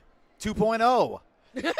For the second time, we are back after halftime. This may be a record of 2 times coming back from halftime. One a little bit less panic than the other. Yes. So Team Michigan right now sitting at 64 after a very unusual last-second timeout that caused an extra jam. Team Florida sitting at 63. Again, a very, very tight game. We have been trading blows all the way through this game. Some big jams, some big things we're seeing. Yep, and we have got McDonald on the line for Team Michigan. No surprise there. And Sinner for Team Florida. This is how we started the first half. Let's see if it's going. Last time we did this, Michigan came out with a lead, right? They did, and just It's like gonna happen you almost said it again. like as it happened, McDonald happened to pop out the other side as lead. It was nice work. They strung the pack along and were able to hop along the outside to get that lead. All right, McDonald in the pack on a scoring pass. Sinner approaching the pack. And how many points? It looks like 3. Was there one on the Florida politely was saying, maybe we got 1. But it's a smile on the face of like, Man, maybe they maybe- didn't. maybe- It was maybe. 2. Okay. I think he thought there okay. was one in the box. Got So it. there we go. That makes that's more what sense. Florida was communicating there. Yeah. All right, so 66-63. This is a 3-point game. We only have 29 minutes of game time left. The crowd is so large. The bleachers are filled. The sides of the stands are filled. We've got Jawbreaker Jose on the line for Team Michigan and Sriracha Cha for Team Florida. Jawbreaker Jose is trying to pull that pack apart at the front, while Sriracha Cha is in the back. All right, so what I'm finding really interesting is they keep doing this fast-moving pack and then and then it stops. stops. And fast-moving pack and stops. And Right. a lot of teams aren't good at that. Oh, Sriracha Cha trying to get around Maddie there. Racer McChaser, and Racer is going to pull Sriracha Cha all the way to the very back, and we're going to go back to the apex of turn 1. Jawbreaker Jose with a, excuse me, I would like to get through. Rude! And it is Sriracha Cha who comes out with lead jammer for Florida. There is a star pass to Racer McChaser who is going to be chasing down Sriracha Cha. Yeah, that was a great star pass. Once again, Racer McChaser runs to the front of the pack, gets right in front of that blocker, grabs it, and runs away before anybody can stop them. Beautiful work by Sriracha Cha there at the end to get those hips in front of the blocker. And as Sriracha Cha was pushing those hips in front of the blocker, calling that jam, unfortunately, they did get those points. And we have ours. Get your formal wear out because it is a tie game. Again, it is a tie. You know, we were talking about tied games. What happens at the end of a game when you have a tied game, since you see so many of them? Well, on Derby Date Night, we have had 4 overtime games this year, so I will explain that to you at the next break. Sydney Bean is jamming for Team Michigan and Reflux for Team Florida, but it is very exciting what happens at the end of an overtime jam. What? So Sydney Bean picked up a forearm penalty. They're going to send 30 seconds in the box, and this is another great opportunity for Florida to get Reflux out and get them scoring. Reflux is spinning and trying to get some offensive help here. Oh, Florida doing a great job with that one-on-one offense on all of the Michigan blockers, but Michigan blockers, they have figured out the reforming to the front. They are starting to match what Florida has been doing with moving their wall to the front. This pack is stretching out. And is that race? No, that is 3-3-3. That's Cookie Rumble. Cookie Rumble, who has been doing a great job this weekend, is really, that entire jam was negated. Yeah, no, they were not able to get Reflux out. So, again, the great defense by Michigan. I would have expected Team Florida to play a little bit more offense. I would too, because Team Florida decided to do a passive offense in that power jam. A giant hit from Intoxicate to pull Sydney Bean all the way to the back of the pack, and lead jammer being established 1 minute and 15 seconds into this jam. Maddie gets that cap and runs to freedom. And by the way, Oye picked up engaging a down skater penalty, illegal hit. And attitude adjustment has the star. Reflux is going to call it after grabbing those points, and we have ourselves a lead change. It's been a while since the lead has been in Florida. Yes, it has. Side right there. So this is exciting. Again, Florida's picking up that momentum now. They went into the half, in my opinion, when they got that 17-point jam, and they haven't really looked back or slowed down since then. Sinner and McDonald. This is a familiar pair. I know Michigan likes to pair up jammers. I do not know any strategy. I've seen it all weekend long. They like to make sure. Oh, Sinner had almost unscathed running up that inside line like they were running a tightrope. so beautiful. A star has been passed to Racer McChaser, who is able to get out and will be chasing Sinner down. Points are going to be in Florida's favor here. Sinner able to get out and grab 4 points for Florida. Yeah, that's a smart call off right there. Racer is nobody's. You don't want them in the pack. Yeah, they're gonna run through it. And Not so that's at a all. good way to get those points. So again, they got another 4 points off of that. It's an 8-point spread, 74-66 with 25 minutes left in this game. We've got Bourbon on the line right now for Team Florida. And for Team Michigan, it is Jawbreaker Jose. We haven't seen Jawbreaker for a few jams. Yeah. Michigan switching it up a little. Yep, this is a good time to put Jawbreaker Jose in. They need to get out and they need to get moving. Yep, Jawbreaker going to the inside, trying to tiptoe around. Bourbon stuck at the back, doing that trademark Florida spin that we've been seeing. Jawbreaker Jose is really good about grinding things out. Yep. Oh, multiplayer called on the last line of defense. Jawbreaker Jose is your lead jammer. That is exactly what Michigan wanted here. They are now down by 8. Jawbreaker Jose is going to want to not only match that score, but beat it, and we are 4 points into that right now. Well, they've got free points right now sitting in the Violet Spicy Designs penalty box with 2 blockers hanging out, so it makes it real easy to pick up points. And the crowd goes wild as Jawbreaker Jose grabs another 4 points, giving us another tie game. Jawbreaker Jose with a minute left definitely has the time to grab the lead for Team Michigan. Oh, and a push out. So that was a jammer push out on the opposing jammer, forcing that call off. I think it's a smart move. We got right now another lead change, 77-74. Jawbreaker Jose in that first half had 21 points to lead Team Michigan in scoring. Also, Sydney Bean, they had 17 in that first half. Now on the other side, who was it? Snot Rocket Science. They had 24 points and Sinner had 19. It kind of shows you the balance that they have and the scoring that neither one of these teams are running away with anything. No, absolutely not. And Florida did have more leads than Michigan did in the first half. And we have got McDonald and Sriracha out there, and the crowd goes wild as McDonald comes out with lead. They currently have the lead of the game, so this is exactly what Michigan wanted to have happen. Sriracha has passed the star to Abby Normal, who's now the jammer. Every orange shirt out there has put a big wallop on McDonald. And McDonald is still standing and McDonald moving forward, but it was enough to slow him down, and now they've got him.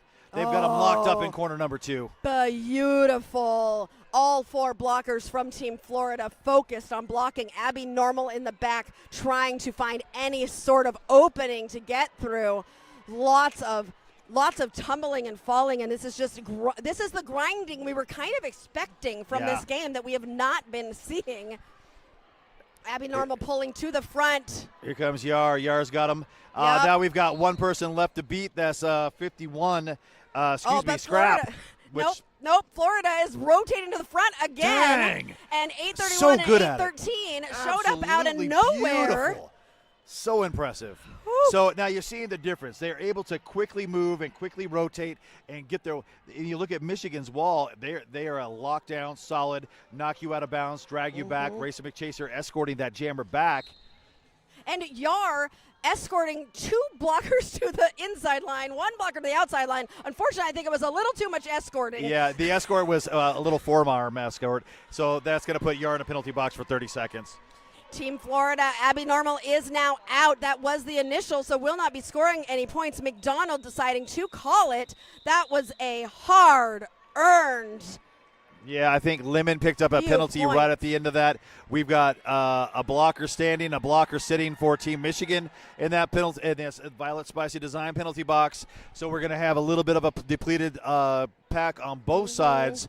I'm interested to see what they put out there to try and take advantage of this and get Me too. and take control of this next jam. Oh, I'm not surprised. I was just wondering. I was like, I feel like a timeout could be could be called here. You asked me earlier about about what happens in a tie, and since we I know. would you like to No, tell me? nope. I want you to, like I said, you're fresh at this. You've seen a couple of them I this have seen year. a couple of them. It's been years since I've seen a Both tie game at the end. juniors and adults on our Derby Yep. Date Night channel. If you want to go rewatch those were great. But right now you're watching this one, and if it does end up in a tie, what will happen is we will have an overtime jam. There will be no lead jammer. Scoring will start immediately, and the jam will go for 2 full minutes. Because scoring starts immediately, sometimes that will trip up the jammers because they might take that star off and try to do a star pass. But that means there's no points being scored. Right. So they want to keep those stars on and only pass once they've gotten their points if they do have to pass. So from what I've seen this year, those often end up in very fast packs. It often ends up with both jammers racing against each other and going 4 points, 4 points, 4 points. And many of those overtimes that I've seen this year have come to who has the speed and who has the endurance. And the endurance is really what it comes down to. That's why running 2-minute jams in your practices is so important, not only to get used to it, but to be able to handle a 2-minute jam. Jawbreaker Jose for Team Michigan and Sinner for Team Florida.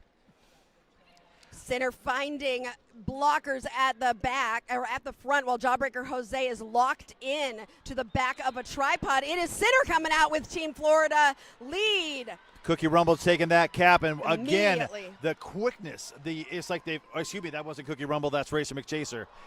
Coming out the other side, running up that line. 2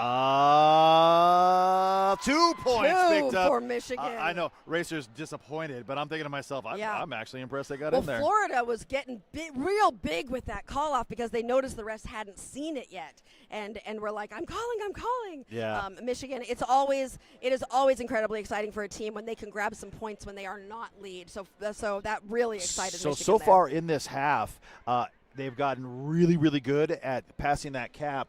Out of the 7 jams, 4 of them for Team Michigan have been passed in this half. Yeah, They either get lead or they and pass they're doing immediately. it so quickly that you're almost not even noticing the jammer has switched. Sydney Bean for Team Michigan and Reflux for Team Florida. Sydney Bean hasn't been out for a while, so I think Michigan trying to give a different type of jammer out there, trying to figure out and the penalty box is getting filled up for Team Michigan. Now Florida has that pack advantage, that 4-3 pack advantage.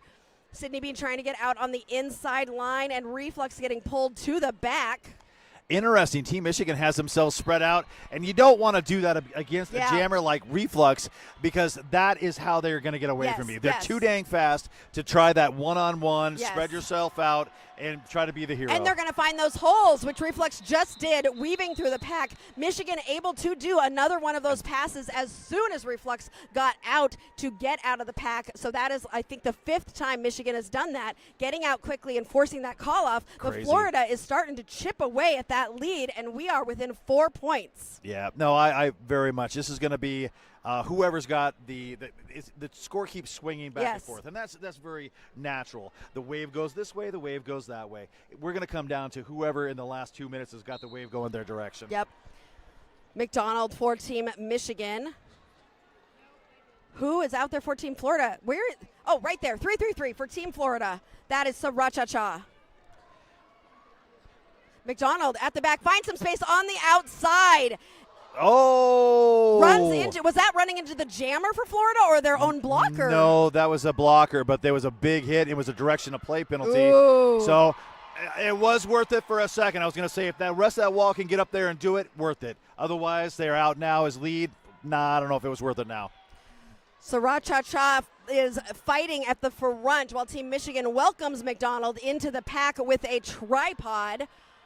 Sriracha is on her own at the front of the pack. So right there, they keep trying to get their hips in front of the opposing blocker and step through, which is working in most cases, except for they're putting the other blocker, who is the brace, will step up and cap them. Oh my goodness, that was a large, I think that was a helmet to helmet, and both skaters looking to be okay. That's great. Yep. McDonald is through. I don't know how McDonald got out of that pack because that pack was fully stopped and completely blocked. Yep, it was just kind of like a light of day, tiny little glimmer happened, and they were able to eke their way through. Sriracha. Okay. McDonald calls it off. McDonald, I think, got rocked a little harder Yeah. than they want to admit. We They- heard the smack. Yeah, they're panting, Mm. and it's time to go take Yeah. yourself a little Yeah. breather. You got 6 points out of it. Right now, we've got a score of 89-79. 10 points separating these two teams with 17 minutes left. Almost halfway through the first half. I'm kind of surprised. I was thinking maybe Michigan might take a timeout right here after that. That was a big everybody. I'm seeing Team Florida. They're all drinking. Every single one of them is drinking all of the water. So is Team Michigan. Since I'm talking about water break. Let's all make sure Yeah. we're staying hydrated. She reminded me I'm hydrating. So we got Jawbreaker Jose and Sriracha. Cha. Cha. Cha-cha. Cha-cha-cha-cha. Sriracha-cha.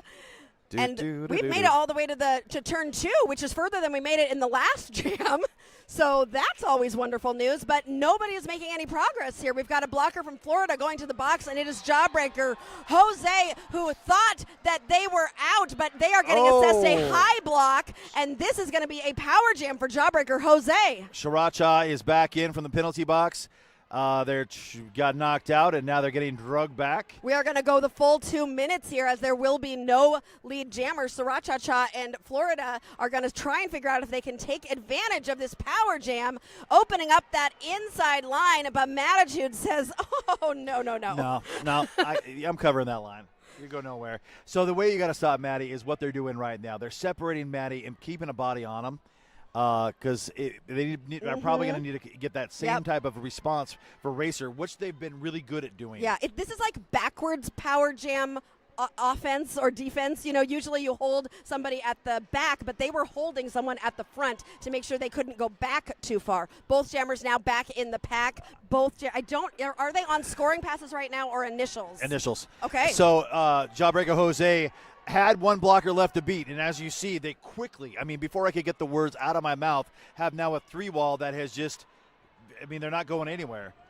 They really aren't going anywhere. Yeah, You're going to need to move or rough them up or get some offense. For Florida, Scrap went back to try and help their jammer, but was unsuccessful and needed to come back up to the front. The star has been passed for, I think, Michigan. Racer McChaser now has the star. Has 3 to beat at the front. Florida. And this comes to an end. There's going to be no points. No points. No points. 2-minute jam. Holy smokes. I love this ref's no initial signal. Yep. It kind of looks like he's like using a drill to drill into like a piece of wood. It's really easy to tell there is no initial. Hey, I'd like to give one of our big shout-outs that we've got over here to Tom's Food Center. They've been in business since 1982, and your community grocery store providing great selections and friendly service with good prices. Once again, that's Tom Foods. Center for Team Florida, and that, oh my goodness! Racer McChaser, usually that type of hit out, people cannot stay in bounds, but Center stayed in bounds. So, yeah, it was a big hit, causing them to slow down, and McDonald then was running out and got in front. So they went all the way right back around to the back of the pack and forced that call off. Wow. We're still at 89-79, and now we're at 13 minutes and a half. Beautiful. Sydney Bean on the line for Team Michigan. For Team Florida, we have got Reflux lined up.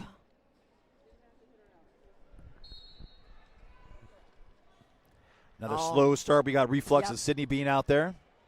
Reflux going backwards a little bit while Sydney Bean is trying to go to those edges. Sydney Bean is confident in being able to hold on those edges without getting pushed out of bounds. And Sydney Bean has been very successful at being able to stay in bounds, so knows that she can go out to those lines. So interesting thing they just did there. Team Michigan, they said pull up, and what they did was they rolled forward 10 feet so that their blocker can run up and go play Yes. offense really quick to try and get their jammer free. Absolutely. Reflux has just been stuck in the back. Florida offense coming in to try and break up this tripod because Reflux has just been living in that tripod this entire jam. Sydney Bean almost out at the front, but is now going to be recycled to the back by multiple Team Florida blockers. There we go. Reflux. It is Reflux. You know, that was amazing. There was such a tight wall, and I'm not sure how they got out. No, that was 1 minute. Nobody even made it to the first turn. Yeah. Turn one. We knew this was going to be defensive, but what I didn't expect was the speed to fluctuate so greatly. Some of these jams are going so slow, like this one, and other jams are just like, whoom, and all of a sudden they're going so fast. Yeah. I love the difference in the levels of intensity and speed in this game. Yeah, Felony Fat Bottom was trying to play some offense and trying to get the jammer to follow. Unfortunately, the jammer was still stuck in that box. We had a really quick pass. Maddie coming around like a bat out of hell after getting that cap in their hand. They had to quickly call that out, but here they are. They picked up another 4 points, and now we've only got 6 points. We have got us a 6-point game. I love it when jammers come around. Maddie had so much speed. Maddie just kind of looked at the entire crowd. The crowd just loved it as Maddie looked at the crowd and was like, hello to the crowd, and getting the crowd involved because they are actually they've been pretty quiet. I feel like they're all very serious in the crowd right now. So we've got Jawbreaker Jose out there, and they are going up against Snot Rocket Science. Snot Rocket Science so far having a really good game. Snot Rocket Science takes a little tumble to the inside line and is pulled all the way to the back, while Jawbreaker Jose is just being eaten up by the pack. Snot Rocket Science coming in and getting lead jammer for Florida. Yeah, sometimes that drag back like that isn't worth it because when you're spread out like that, trying to get as much distance as possible, those jammers run through you like a drill. And Michigan doing an amazing job again, being able to pass that star and give it to Racer McChaser to force that call off. But Team Florida did score some points there and are going to be making this a 3-point game. Here's that wave I was talking about. We go one way and then we go back the other. Team Florida hasn't had the lead for a little while. We've got 10 minutes left in this game. If you were coaching right now, what would you be telling each of these teams? Oh, a timeout for you to explain that to me. Perfect time for this timeout. So, first of all, what you want to do is if you're Team Michigan, you want to hold on to that lead. You've got to stop that jammer. You've got to also make sure that your jammer's going out. Yep. So, are you going to risk doing the 3-and-1 like they were doing? Yep. And I would also talk to them about being together. If you're going to pull somebody back, only go back 20 feet and keep at least 2 blockers together and feed them into those 2 blockers. Yep. Spreading out like they have been is just not working. They're No. getting blown up from that. No. Team Florida, what they've got to do is they do a lot of 4 walls, and if anything, they need to get more offense going, especially with jammers that seem to be struggling against those packs. And you need to consider who's out there right now for these last 10 minutes. Pair up your jammers with who you think they're going to perform best against, even if you're getting 3 points at a time. You need at this point 3 points is going to make this game. 3 points is going to make this game. And normally with 10 minutes left in this game, sometimes the team that is in the lead is going to start running it to get the time down. Not in this case. This is too close of a game, I believe, to really run it. Everybody is going to fight for every single point, and they all want more time on the clock right now to be able to build somewhat of a lead. Sriracha and McDonald, those are your jammers out there on the track right now, and we're having a little battle with the jammers themselves. All right, both jammers engaged in the pack right now, and neither making much of a forward progress. And Sriracha trying to go to the inside is going to be pulled all the way back to between turns 3 and 4. Wow. And up front, they're not even to the Nope. to the pivot line, Nope. and now they're kicking the jammer out there. Wait, but McDonald thought that she was able to go Yeah. forward, but got called on a track cut. I saw it. You saw it. Is going to have an opportunity here with a power jam. Let's see if Florida does what you suggested. I know that was a time to play it safe and not aggressive. Yes, it was. I agree. Yeah. I don't know that I would have tried to go there. There's a multiplayer block, and that is going to send Lemon again to the penalty box. Team Florida is trying to play that offense like you talked about, and they're trying to get in there and break this Michigan pack apart, and they are able to do that. That was really good. What they did was they took the brace out of position, and Sriracha was able to push that one blocker up enough and off that line at the top of the apex to get that gap to step through. That star was passed. So Michigan. That's still Oh, no, Jawbreaker. it's still McDonald. And Still McDonald. McDonald. Yeah. Whenever that stars off, sometimes I'm like, So- wait, do they have a pivot on? 4 points was picked up in that game. Team Florida now at 90, 89 Team Michigan, and we have a lead change. Florida now ahead by 1 point for the first time in like probably 20 minutes or so. It's been a hot minute. It really have. Yeah, it was probably feels like at least 15. Mhm. So, again, here we go. Now we've got a Team Michigan official review. I'm curious. I think they are. They are going to use it. They're talking about something. I have a feeling it's going to be a cut track. Based on what I'm seeing another cut track, the body language and the discussion they're having. Don't quote me on that. I think there was something that looked kind of funny, and I don't know one way or another if it's true or not. So what you're saying is Team Michigan was like, if we get a cut track, we want you to have a cut track too. Yeah, they want to share the love. Yeah, have this you is all feel just friendly. the love tonight? Sorry, you get socked now. Don't let them eat the baby. Especially in this game. Erica Van Stone's debut Memoriella is called Don't Let Them Eat the Baby. It tells the story of how women's roller derby is televised a revolution. Van Stone weaves personal narrative and cultural journalism, bringing in many voices to make the case for women's sports in a community and a lifeline and cultural treasure. Don't Let Them Eat the Baby is told in a raw, unrelenting style by one of roller derby's architects. Now more than ever, the world needs a safe space for sports like roller derby. Learn more about Don't Let Them Eat the Baby and ways to support on a Kickstart. Once again, don't let them eat that baby. They have already done that in this game. We've already seen it. So Amazing. all right, it looks like And we saw it actually in the last game too. We've seen you don't see that as often, and I'm shocked when I see it as many times in as many games. Speaking of the game that you were talking about, I believe that was the Philadelphia Mord game. At the end of that game, there was that eating the baby did happen, and so that is one of our games to re-watch that is on our list. Philadelphia and Mord, they were playing for 7th place, and Philippines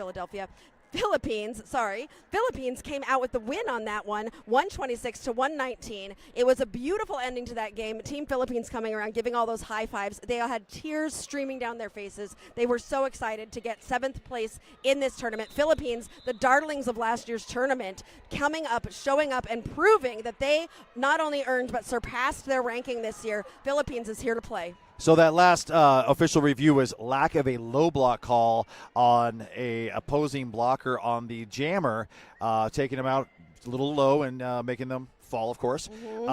There wasn't enough information on the track from the officials seeing it to actually call the call. All right, thank you so much. So Michigan will not retain that review. They have 1 timeout remaining, while Florida has 1 timeout and 1 official review. Jawbreaker Jose jamming for Team Michigan, and center for Team Florida. It is Jawbreaker Jose coming out with lead jammer. That's the first time they've had lead jam out of the last 5 jams. Wow. And that right there will tell you the difference in this score. Jawbreaker Jose does get through, picks up 4 points. Sinner is in front of Jawbreaker Jose. I don't know. It looks like, is Jawbreaker Jose going to try to run it?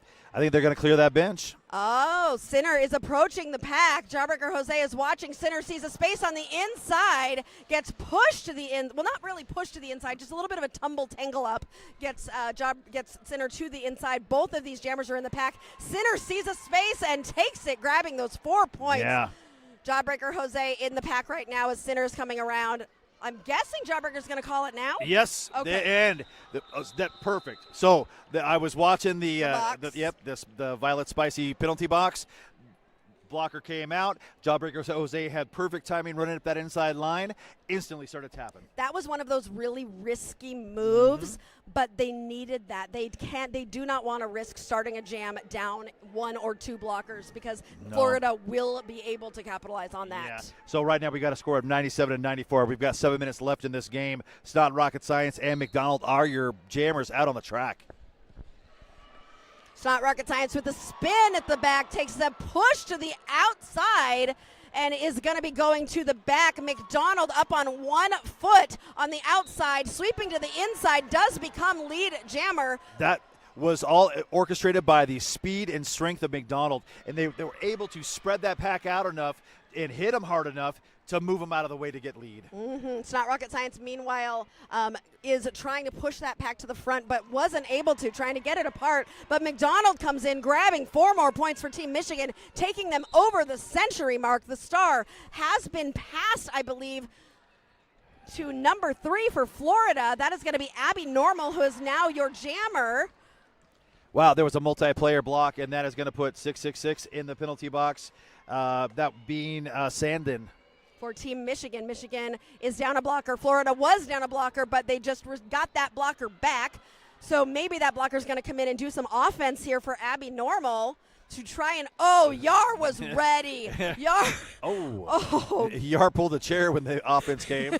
Said, no, said, you're not I know me. you're going to open this up, and I'm going to be right there. I'm going to step out. Ooh. Abby that jammer looks a Normals. lot like they might have got hit really hard. Yeah, Abby Normal's taking a second and getting pulled to the back by, that's Skating Not Hating for Team Michigan. Same name as the jam line. Yeah, I wonder why. McDonald's getting pulled to the back on the outside. Abby Normal getting pulled to the back on the inside. Everybody looks exhausted. Yeah. So now we're all skating backwards. At this point, you're ahead by, so many points. I say go ahead and run the clock down. But it's risky. It's a coin toss. It's a coin toss on running this one or not. It worked out here for Michigan. Team Florida. They're all skating backwards like that. It's kind of ridiculous. But 4 points picked up. It's going to make that 8 points being picked up by Team Michigan. And they have now gone back into double digits with a lead of 11. 4 minutes and 45 seconds left in this game. So remember how I was talking about the waves. 4 jams in a row. Team Florida had gotten lead. And then the last 2 jams now, Team Michigan has got that lead. Mexican takeout on the line for Team Michigan. And Mexican takeout is getting a very quick lead jammer there for Team Michigan and is racing around the pack. Team Florida and Reflux. Whoa! Okay, I thought they were going in. They thought they were going in. Everybody went in. Yeah, they took that step and flipped their butt around and went through backwards on the outside line. I have seen that so much during this tournament of those jammers flipping to backwards. And Mexican takeout thought that she was able to keep going after taking a hit to the inside and is headed to the penalty box. Soul is now going to be the only jammer out there for 30 seconds and is going to try to grab some points while Mexican takeout waits in that penalty box. Soul, that was their MVP in the Iowa game. The first game of the tournament, the one that kind of made everybody stop and look and say, what does Florida bring today? Florida has got to stop Michigan from pulling Soul back. Like you said, really working on playing that offense, trying to help their jammer. But I think there seems to be a little bit of confusion happening up there, and blockers are trying to find a space anywhere they can. Well, right there, they just killed it. And again, I've said it earlier in the first half, they spent most of their power jam out of bounds. Mm-hmm. They've got, with that many blockers on the track, you've got to help your jammer get out. Yes, absolutely. And Florida does it. They separate and make it easy for their jammer to get through. They just didn't do it in that instance, and I think that might be a killer if they do not win this game. Mexican takeout is getting 4 points. That brings their total to 8, bringing them to 113. We have 2 blockers from Florida in the box. Mexican takes out, gets hit very hard on the inside, ricochets to the out. Looks like there's going to be another penalty. Cookie Rumble, I believe, is now sitting in the penalty box, but 4 more points being picked up by Mexican takeout. Team Michigan outscoring Team Florida by 8 points. And a timeout being called. I told you a little bit about that game rewatch between Philippines and Mord. I'd also like to tell you about the other rewatches here. We want you to rewatch that 5th place game between New York and Pennsylvania. That was a grind out, defensively focused game between our neighbors to the northeast. And the last game that you're going to want to rewatch from today is the 3rd place game between Texas and California. Just trading blows back and forth. 2 big teams from 2 big states. You're going to want to rewatch all of those. So what happened today is we have a 8th place in Mord, 7th place in Philippines, 6th was Pennsylvania, 5th was New York, 4th was Texas. 3rd was California. And we are about to find out who 2nd and 1st place are going to be in this tournament. Indeed we are. Hey, I'd like to thank Chrissy Crash and Crash Course. Crash Course presents Derby in Paradise. It's a 7-day roller derby retreat to recharge your body, ignite your game, and connect with new roller derby friends on the coast of Nicaragua. Visit ChrissyCrash.com for dates and details. So in the last 2 jams, Team Michigan has been able to manage to get 20 points. Wow. 4 points over Team Florida in the last 2 jams. So that was that big swing. I mean, they've had lead, and they were able to just absolutely capitalize on it. Yeah, I'm really glad to see Florida take a time out there, and that is why they needed to get their focus. They were starting to get shaken up. However, Jawbreaker Jose is not going to make it easy, and these 2 jammers are going to race to the pack. Sinner hits the pack, so does Jawbreaker Jose. Are they going to run it? They might be running it. I don't know if I would run it when you're down this much. Sinner last person. Whoa! 4 points for Sinner, bringing them to 102. The period clock is down to 2 minutes left. Sinner with 4 points. Jawbreaker Jose has got some points in the pocket right now. We just don't see them. Yeah. Sinner being pulled to the back. I would call it right now because we want more jams. And they have one more official review that they can lean on. They can stop the clock. Yeah, so this is I see what they're doing here. So they're banging against this wall, but yeah, I have a feeling Sinner's going to get stuck. I should shut up. Oh, you shouldn't say that. You shouldn't say that because Sinner. No! Oh, but Jawbreaker Jose knocked him out. Jammer abuse. Jawbreaker Jose says, I'm a blocker now. And Sinner says, I'm not playing this game. And did you see that smile? The smile. Sinner looked at Jawbreaker, and they both just grinned. Yeah, Jawbreaker's was like, you got me. Yep, we're going to burn this whole clock down. We are going to absolutely burn this clock down if you do not call this off. That's perfect. We got 1 minute and 12 seconds. It's 121 to 105. 7 points was picked up by Team Florida, but 4 points was countered by Team Michigan. So it was only a 3-point differential. This is only a 16-point game right now with 1 minute and 12 seconds left.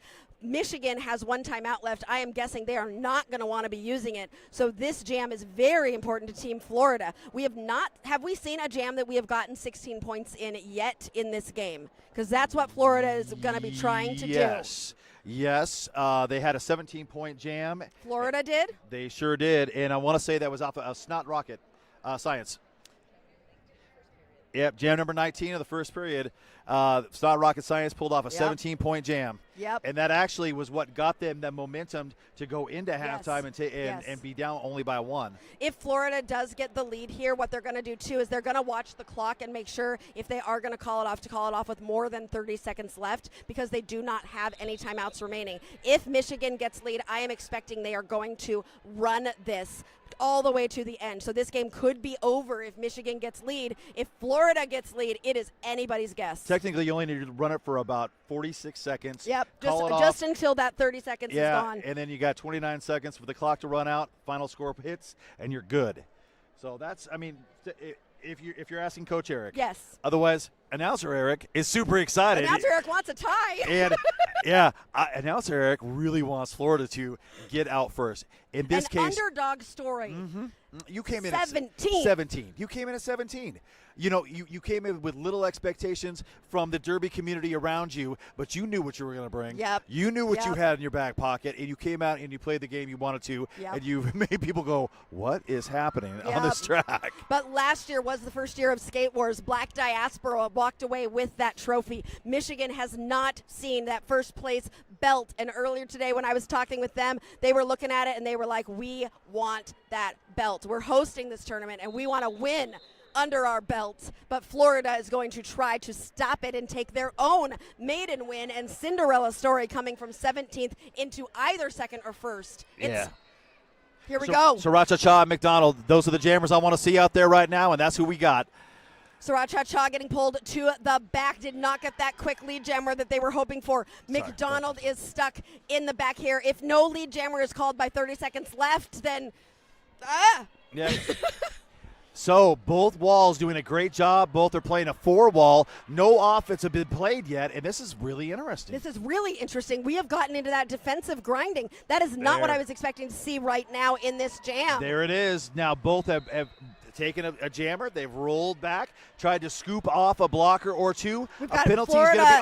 Two penalties. Florida blockers. 34 seconds remaining. McDonald getting pulled to the back. Now 30 seconds remaining. We are going to go, if Florida gets lead, they have to go the full 2 minutes because they are not going to be able to ask for another jam. Hey, nope, that's we've it. got a lead jam.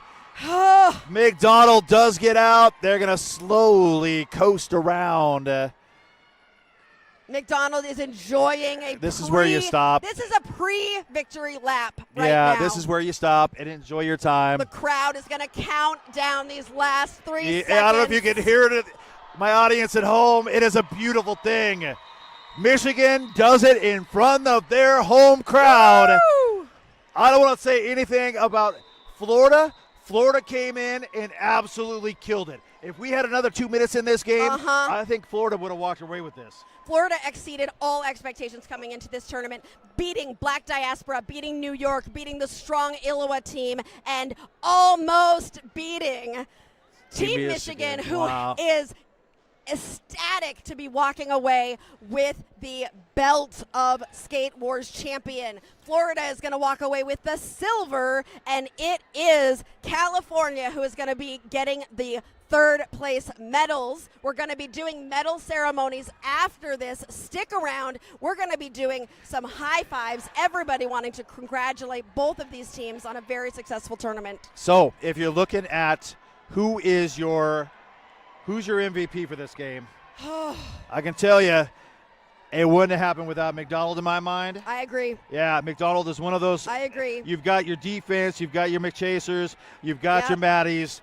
You've got your yards. Your Cindy Bean had a great game, but really, McDonald was the grind it. McDonald was the speed. Yep. McDonald was the pressure that put on that defense.